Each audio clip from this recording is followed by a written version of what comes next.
The story starts on a dark and stormy night in an old Chinese house.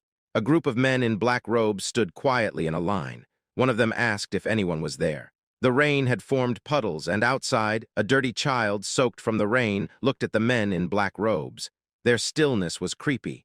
Among them, a man with red eyes looked closely at the boy, wondering how he could be living in the empty martial academy. He called the boy a young warrior and politely asked if they could stay there for the night to get out of the rain. The boy watched them closely, curious about who they were. He was surprised they spoke so nicely, especially since he was just a kid. He thought they might see him as a young caretaker of the closed academy. Wanting to be polite, he greeted them back and figured they probably weren't bad people. He said he had been living in the empty academy for a few years and told them they could stay wherever they wanted. But he pointed to the pavilion where he stayed and asked them not to use it. The men thanked the young warrior for his kindness.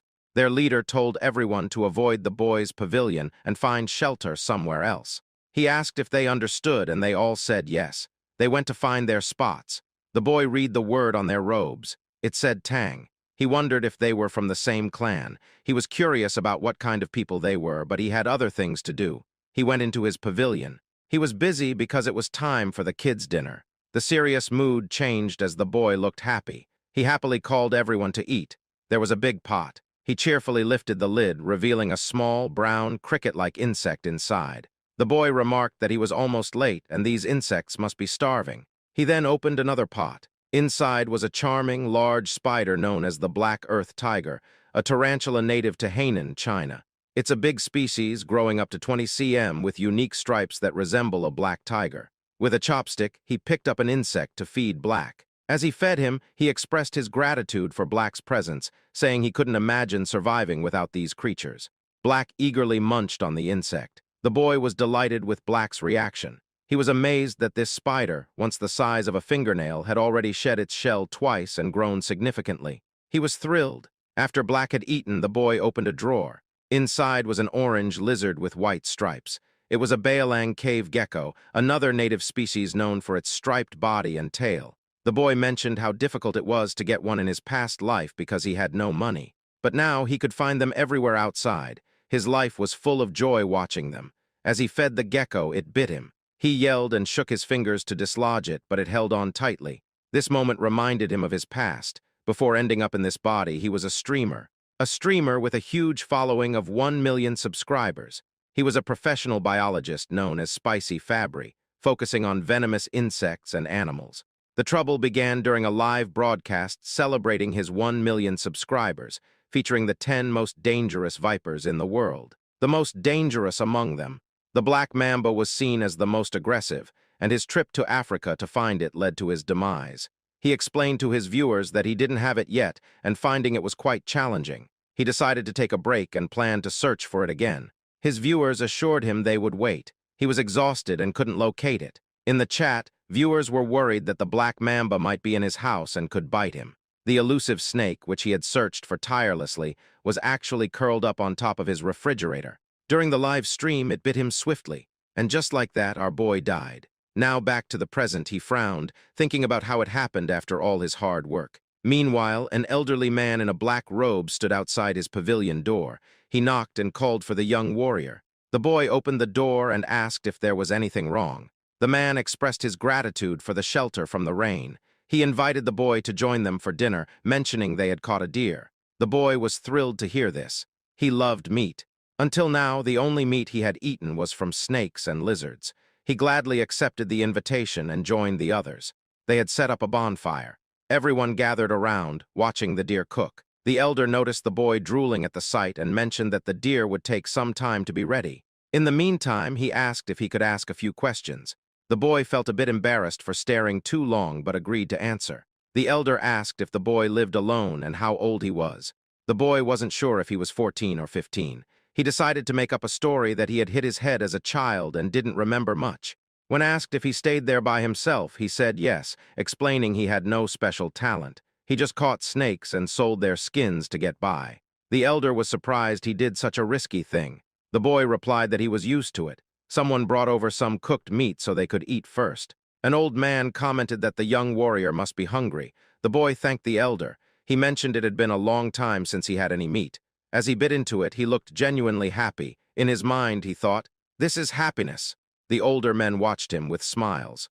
They asked the boy to listen while he ate. The elder explained they were searching for something and asked if he had seen anything unusual. The elder hesitated about sharing more. The white-haired elder suggested to the patriarch that, since they owed the young warrior, it might be fine to tell him.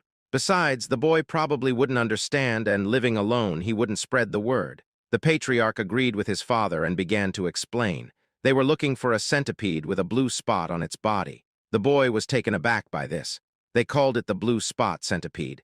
It was large, so they thought the boy might have come across it. He asked how big it was. The patriarch said that if it were an adult, it could easily swallow someone the boy's size.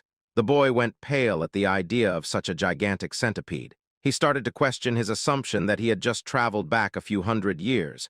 Maybe he was in another world altogether. The white-haired man reassured him not to worry as they were close to catching it. The boy wondered if they intended to catch and raise it. The elders were puzzled by the idea of raising it. The white-haired elder was entertained and burst into laughter. They found the notion of raising a blue spot centipede amusing. The patriarch remarked on how funny the young warrior was. The white-haired elder clarified that raising it was impossible. They intended to use it for medicine. This confused the boy, who thought they might be traders, but now wondered if they were involved in something illicit. He asked how centipedes could be medicinal. The white-haired man explained that his granddaughter was gravely ill, and the centipede's inner core was the only thing that could save her, so they were determined to find it. The boy was trying to piece everything together, and the patriarch confirmed his thoughts. The white-haired elder's granddaughter was indeed his daughter. To the boy, it seemed like they were willing to try anything to help her, given her critical condition. Though he doubted centipedes could be used as medicine, he understood the lengths parents would go for their children. Feeling sympathy for both the girl and the centipede, and grateful for the meal the men provided, he decided to offer his help. He began speaking about the centipede, prompting the patriarch to ask if he had seen it. He replied no, but mentioned that while he might not know exactly what a blue spot centipede is, he might have an idea of where to find it. Despite his death by snake bite, Spicy Fabry was exceptionally knowledgeable about venomous creatures.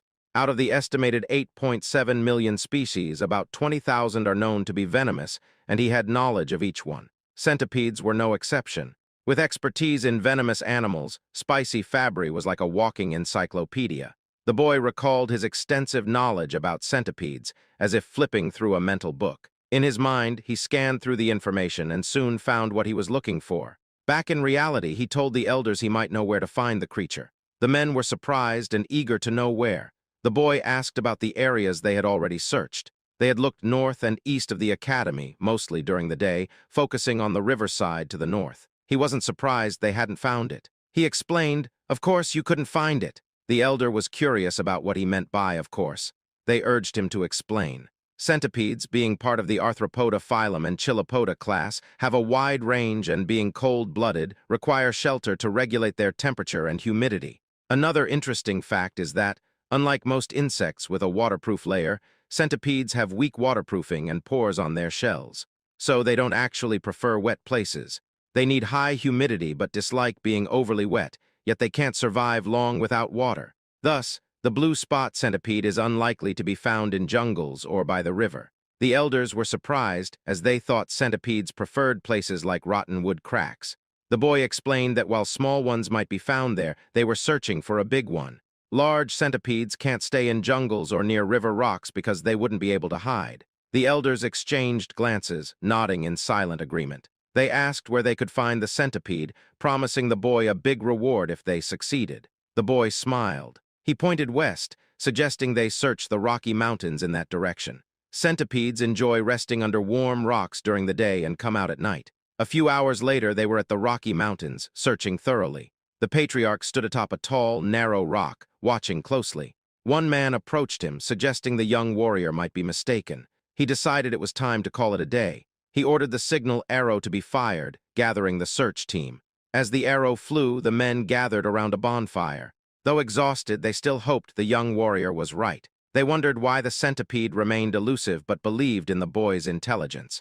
The patriarch remained silent. Eventually, with a pained expression, he spoke of his daughter, Hueyun, considered the most exceptional talent in the Tang family's history. He questioned if the heavens had abandoned her. Suddenly, someone announced the Grand Patriarch's return. The Patriarch welcomed him back, and they gathered around the bonfire.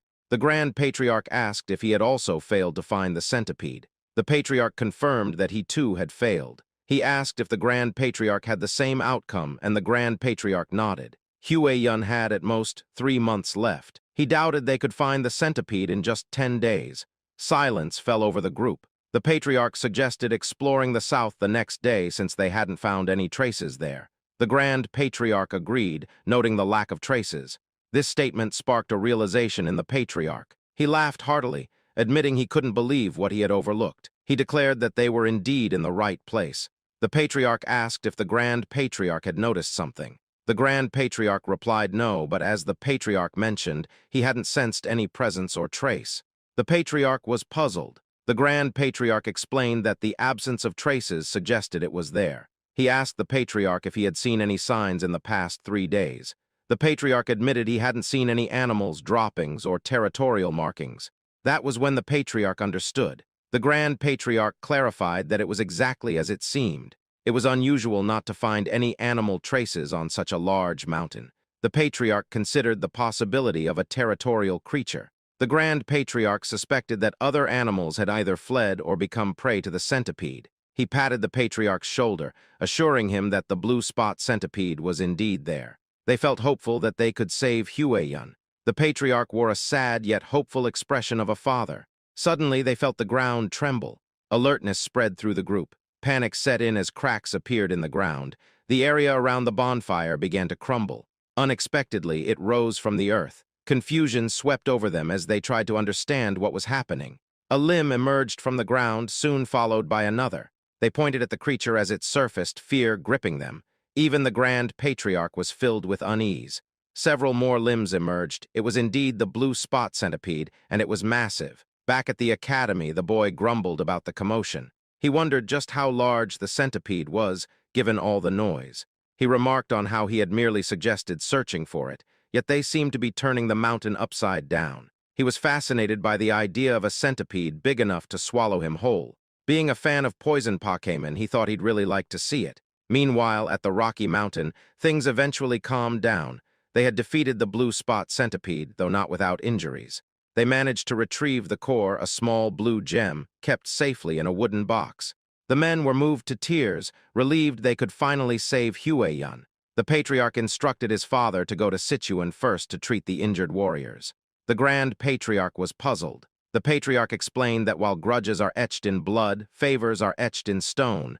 This was their way of life. In short, they still had obligations to fulfill. The Grand Patriarch understood. He realized how he had almost made a mistake by focusing solely on Hueyun. He agreed that it was right to welcome the young warrior as a guest and give him what he desired. The Patriarch ordered the injured to receive care in the village while he visited the young warrior. He thought the young warrior might be curious about the news.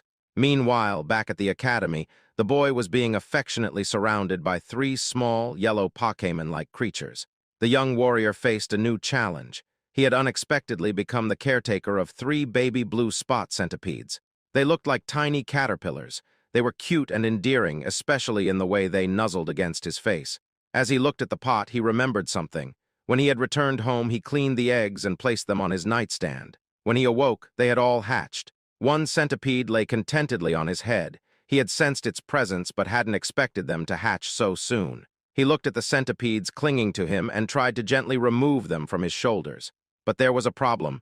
They wouldn't let go, seeing him as their parent. Here's a quick recap of what happened last night. The boy was incredibly curious about this new type of centipede, so large it could swallow him whole. He told himself that enduring this challenge proved he was still spicy Fabry, even in the lair of the blue spot centipede he discovered. Driven by curiosity, he searched for it and accidentally kicked an insect in frustration. His torch fell as he lost his balance, but he was relieved to see the 3 eggs he found were safe. Luckily, the rain had stopped, or he might not have been able to retrieve even one. Realizing he needed to act quickly, he stood up to head back and clean the eggs. He secured them at his waist and reassured them that he'd give them a proper bath soon. Back in the present, although he didn't see the living blue spot centipede, he was glad to have saved the remaining eggs. He asked the little centipedes to give him some space. He knew they wouldn't eat until after their first 2 molts, so feeding them wasn't a concern yet. Still, having them cling to him was a bit of a hassle. Then he got an idea. If he went into the water, maybe they'd let go. With a smirk, he decided to take a shower. The little centipedes probably didn't know what that meant, but one shivered in anticipation. A few hours later, the elder patriarch arrived at the academy. He approached the pavilion, knocked on the door, and asked if the young warrior was inside. There was no answer. He waited, then reached for the doorknob and decided to enter. Inside, he saw herbs, jars, and even some medicine, which led him to wonder if the young warrior was a healer. He realized how impolite it was to enter without permission. He decided to return later, but a rustling sound caught his attention. It was coming from one of the pots. Curious, he turned back and opened the pot. To his surprise, there was a spider inside. His curiosity piqued. He turned to the drawers and pulled one open, revealing a gecko. He glanced around and checked another pot, discovering beetles within. There were also some eggs and dried snakes. It was astounding. He couldn't believe that the young warrior was raising venomous animals and their offspring. Even their Tang clan, known for handling venomous creatures, had only managed to extract poison but hadn't figured out how to increase eggs this way. He realized that saving his daughter's life was due to a small stroke of luck, but the true fortune was meeting the young warrior. Just then, the young warrior appeared and greeted him, noticing the elder's bandaged arm and expressing concern. The elder assured him it was nothing serious. He began to tell the young warrior something important but stopped abruptly, sensing an ominous energy. Suddenly, there was an explosion at the entrance behind the boy. Slowly, a silhouette emerged, revealing itself as it stepped forward. It resembled an ogre with one eye and a burned left side of its face. The elder instinctively pushed the young warrior aside, urging him to run. The boy was startled and confused. The monster let out a loud roar, assuming an aggressive stance. It moved swiftly, attacking with its hand. The elder blocked the attack with his uninjured arm, enduring great pain. The monster then pushed him back, sending him flying. Dust filled the air, causing the elder to cough, and he spat blood. He realized the monster's strength was comparable to that of his father. The elder urged the young warrior to run, but as the smoke cleared, it revealed the young warrior being choked and lifted by the monster. The young warrior coughed as the monster laughed loudly. The monster taunted, saying he heard the Tang clan had come to Hainan. No one expected the son of the myriad poison's divine sovereign to be injured and alone. The elder responded that he didn't know who the monster was and asked why they were being targeted, including the young warrior. The monster asked if the elder couldn't recognize him by his face and fist, introducing himself as Blood Hand Rakasa Takanyang. He said the elder's father was responsible for his disfigurement. The elder recognized the name, recalling that Takanyang had been struck by a poison palm and fell off a cliff, yet he survived. The elder pleaded for the young warrior's release, offering his own life in exchange, but Ayang refused. He vowed to kill anyone associated with the Tang clan. Inwardly, the elder cursed the demon, a term for a powerful martial artist causing harm. Ayang showed no intention of sparing the young warrior. The boy's face turned pale from lack of air. Ayang laughed and declared he would die. The young warrior weakly begged for mercy, nearing his limit. Suddenly, 3 pairs of fierce eyes appeared. The little centipedes dashed onto Ayang's arm. It was their moment to shine. These small but fierce centipedes attacked and bit Ayang all over. Ayang was bewildered by the centipedes and dropped the young warrior. Furious, he shouted that even centipedes couldn't harm him. Suddenly, his neck turned violet and he coughed up blood, collapsing to the ground in agony. The young warrior was surprised and confused to see that Ayang had died. He moved away and asked the elder if Ayang was indeed a bad person. The elder, having witnessed everything, was astonished. His jaw dropped, but then he broke into a wide grin, realizing the young warrior was more than just a guest. The elder thought the young warrior should definitely become part of the Tang clan. A few days after Ayang's collapse, someone sighed. The young warrior was tending to the elder, placing a wet cloth on his forehead as he rested. The elder thanked him. The young warrior suggested that instead of thanking him, the elder could tell him where his companions were so he could check on them. However, he realized he couldn't leave the elder alone, and they couldn't call a doctor either. The elder reassured him not to worry, saying he would recover with a few days of rest. The boy was amazed at how calm the elder was after such a serious injury. He told the elder to stop being so nonchalant when he was in critical condition. The elder responded that he was fine because he was a martial artist. The young warrior was clueless and asked if martial artists were the kind who flew around and shot fireballs. The elder chuckled and explained that not everyone could do that, but it was one way to describe it. Spicy Fabry was amazed. It was yet another reminder that he truly was in a different world. Otherwise, a centipede as large as a house wouldn't make sense. The elder expressed that he owed his life to the young warrior who had saved him. Introducing himself formally despite his condition, he said he was Tang Kaolson of the Sichuan Tang clan. Finally, the young warrior introduced himself as well. His name was Y Soryang. Kaolson noted that So means small and Ryang means dragon. He thought it was a good name. Kaolson mentioned he had many questions he'd like to ask. Soryang encouraged him to go ahead. Kaolson asked if the centipedes on Soryang's body were venomous. Soryang gently rubbed one of the centipedes on its belly and confirmed, yes, since they are blue spot centipedes. This revelation made Kaolson sit up abruptly, astonished. He asked if Soryang had tamed them and how he managed to do it. Kaolson also mentioned that, while waiting, he noticed other venomous creatures and wondered if Soryang was raising those too. Soryang said it was a long story and asked if Kaolson was okay with hearing it. Kaolson assured him he didn't mind. Soryang began explaining, starting with the egg of the blue spot centipede. When he finished, Kaolson asked for confirmation that Soryang had raised it from an egg. Soryang nodded, saying he could roughly predict when it would hatch. To Kaolson, this was beyond comprehension. How did the boy manage such a feat? Soryang asked him to hold on for a moment. He went to one of the drawers, retrieved 2 lizards, and proudly showed them to Kaolson. The first lizard had a brown body with yellow stripes and white stripes on its tail, an ordinary striped lizard. Then there was another one. By breeding lizards with larger white stripes on their tails, he had produced one with a brown body and a white tail, no stripes. Kaolson asked if Soryang was saying he had bred that color. Soryang blushed and happily confirmed it, saying he thought it was pretty. Kaolson regained his composure and inquired if Soryang could pair ones with strong poison to create an even more venomous breed. Soryang responded with a huh. In his mind, he thought it was theoretically possible. He explained that if they knew which had the stronger poison, it could probably be done. He was still speaking when Kaolson exclaimed, "Really? That's possible?"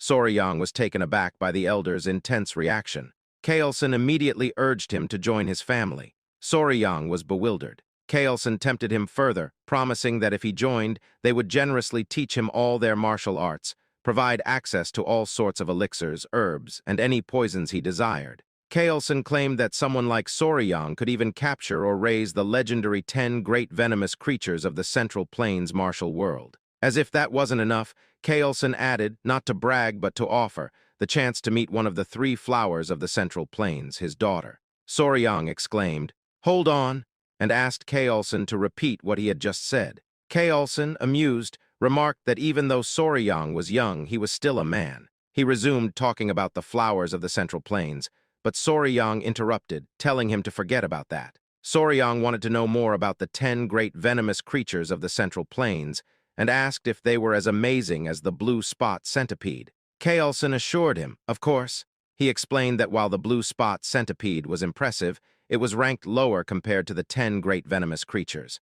From giant scorpions to golden frogs that glitter like gold, whatever Soryang imagined, the reality was even more extraordinary. Kaolson smiled, seeing that he had successfully piqued Soryang's interest. Soryang looked excited, his eyes sparkling with curiosity. 2 days later, a Tang clan member was shocked to learn that Blood Hand Rakasa, Tak Iyang, had appeared. Kaolson explained that Iyang had been hiding and refining his martial arts, reaching a level close to his father's.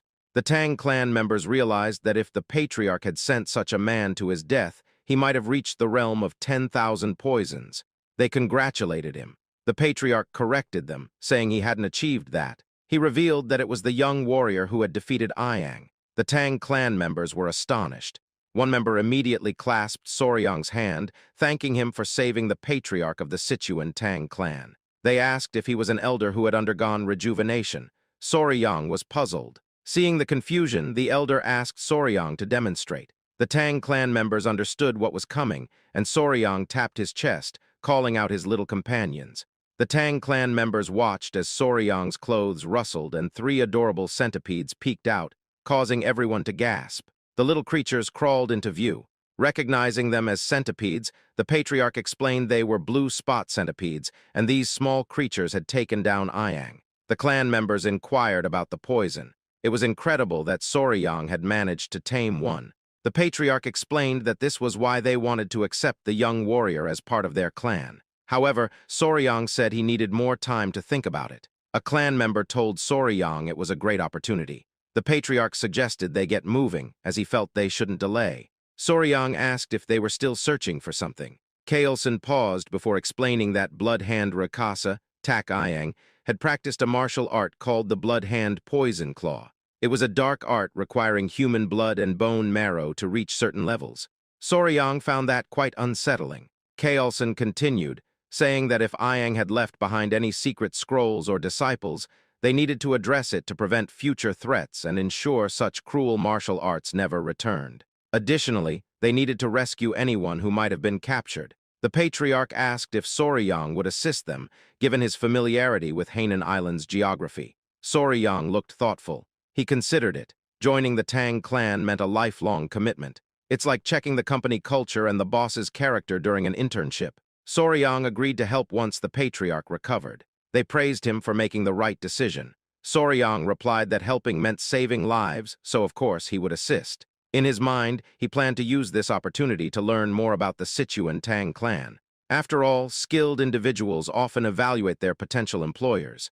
Kaelson needed 3 days to recover. They stopped by a village near the abandoned martial academy to locate the base of Blood Hand Rakasa, Tak Ayang. They inquired about any missing people.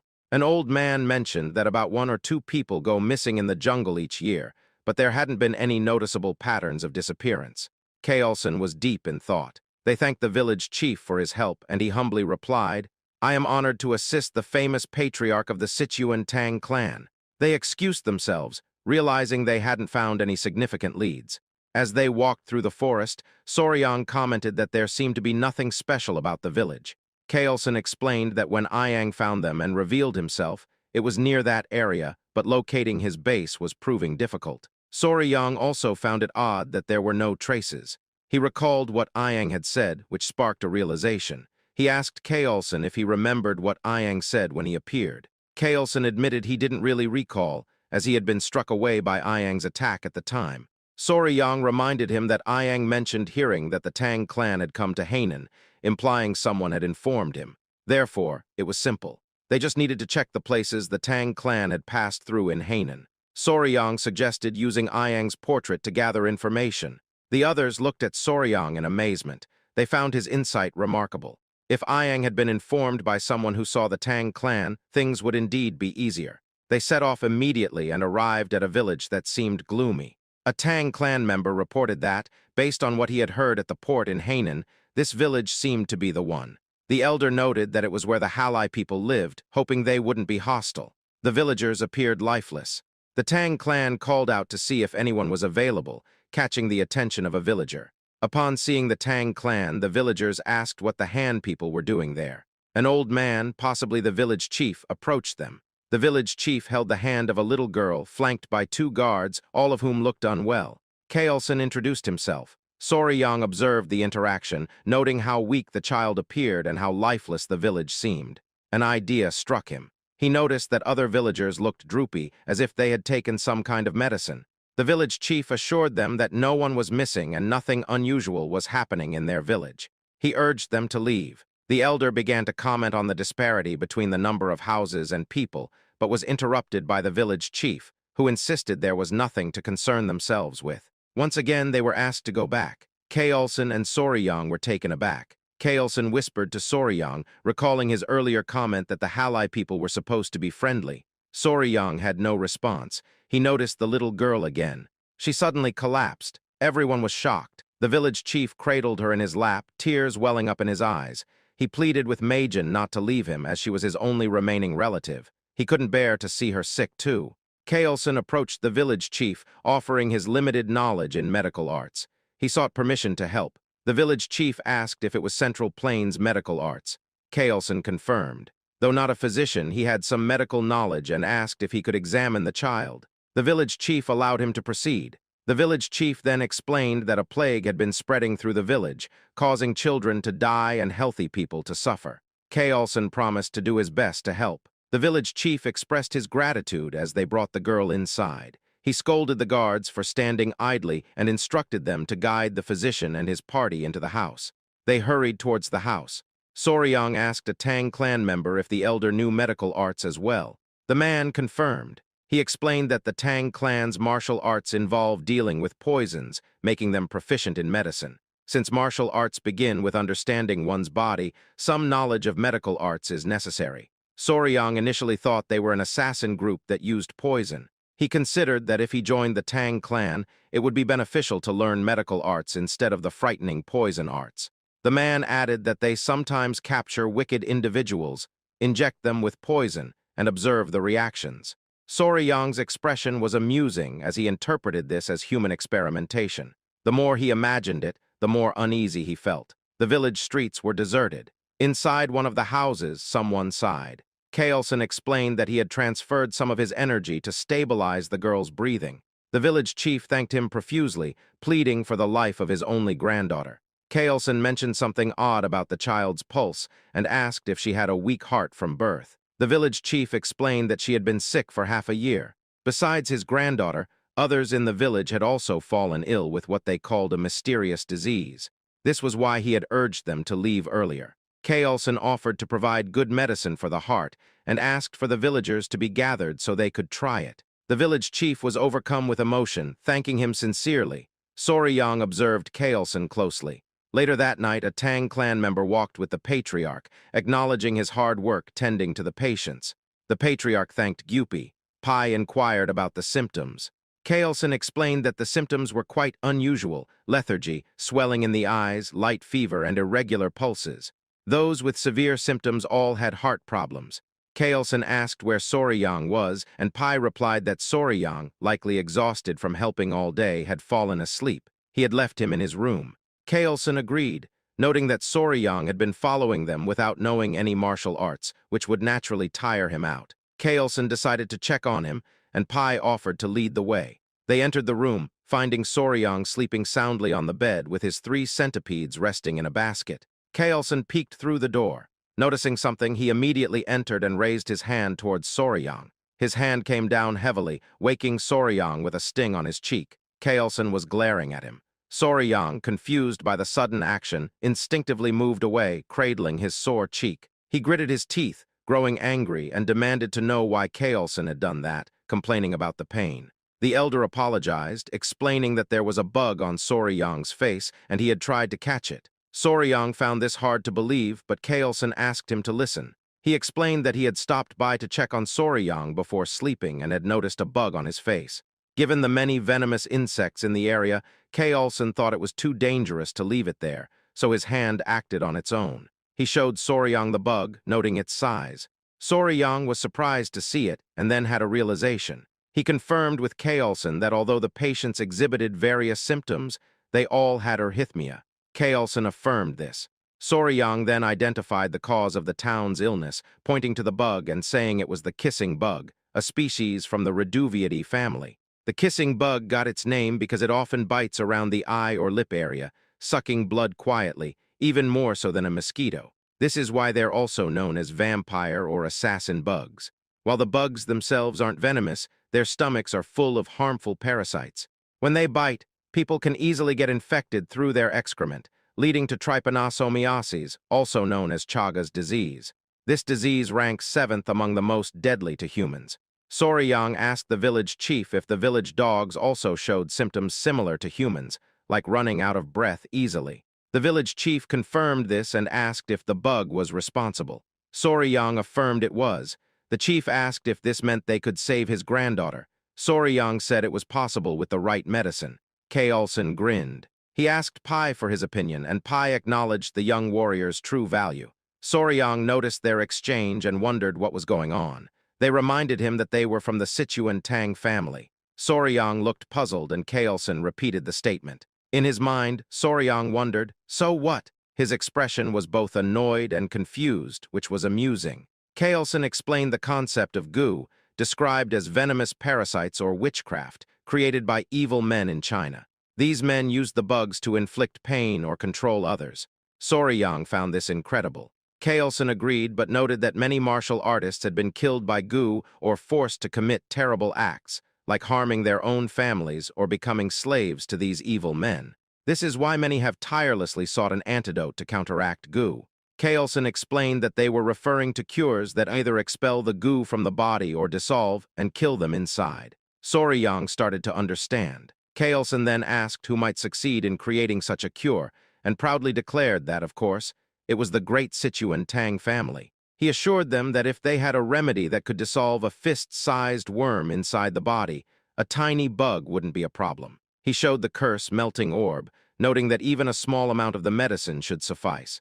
Soryang expressed his admiration, though he privately thought the name was quite fancy for an anti-parasitic drug. The Tang family assured the village chief that they could save his granddaughter. In the end, the villagers began to recover, starting with the chief's granddaughter. The chief was immensely relieved. The villagers' warm hospitality served as a delightful bonus. Their bright and cheerful demeanor affirmed the positive rumors about their personalities. Kaelson acknowledged that it would have been challenging without Soryang identifying the cause. He told everyone that the gratitude belonged to Soryang. The villagers thanked the young warrior, calling him their savior. Though the Tang family's medicine cured the villagers, Kaelson gave all the credit to Soryang. Seeing Soryang receive the thanks warmed Kaelson's heart, as if he were being thanked himself. Soryang was moved by this. The villagers celebrated, tossing Soryang into the air repeatedly. Later, the village chief whispered to Kaelson about their earlier conversation at the village entrance. Kaelson asked what it was about. The chief referred to the villagers with missing people. Kaelson remembered and asked for details.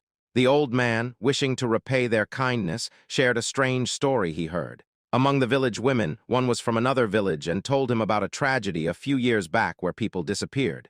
They believed they had found a lead. Kaelson asked the location of the village. The chief said it was a small village to the west. Upon arrival, they were greeted by the stench of corpses. They knew they were in the right place. Kaelson observed the scene. Corpses, trash, and bugs littered the area, with poison lingering in the air. Pai warned Soryang not to look due to the gruesomeness, but Soryang had already seen it all. A man pointed out something unusual, a gold chicken foot. It was pecking at the corpse of a snake. Just kidding, it was a mysterious bird. The bird had a golden tail, and its body was a mix of purple, pink, and black. It looked almost magical. One person couldn't bear to see the bird dishonoring the dead any longer and picked up a rock to throw at it. Kaelson tried to stop him, but it was too late. The rock missed, but they caught the bird's attention. The man was furious, but Kaelson placed a hand on his shoulder, cautioning him that something felt off. The bird spread its wings, releasing a miasma into the air. Soryang was taken aback as he watched the miasma melt the skeletons. Someone grabbed Soryang by the mouth to protect him. Kaelson quickly ordered everyone to run while covering Soryang's mouth and nose. He explained that the creature was a jianiao, which means poison-feathered bird. After escaping to safety, the group gathered around Kaelson. He described the bird, noting its 5-foot wingspan. Its beak was sharp and bronze-colored, and its body was covered in purple feathers. When it spread its wings in anger, everything around it turned black and died, poisoned by its presence. It had a golden crown on its head, giving it a truly regal appearance. Kaelson identified it as a Gen or Jianiao. Soryang's eyes lit up with enthusiasm as he asked if it was one of the 10 great venomous creatures. Kaelson confirmed it was. He explained that the Jianiao occupied the top position among the great venomous creatures, known as the king of all venom. Soryang was thrilled. In his mind, even the venomous insects and snakes of Earth seemed tame compared to this creature. He marveled at how biochemical weapons seemed to roam freely in his current world. Kaelson mentioned that the Jianiao seemed to have been drawn there by snakes carrying venom. It said that the Jianiao only eats the heads of venomous snakes.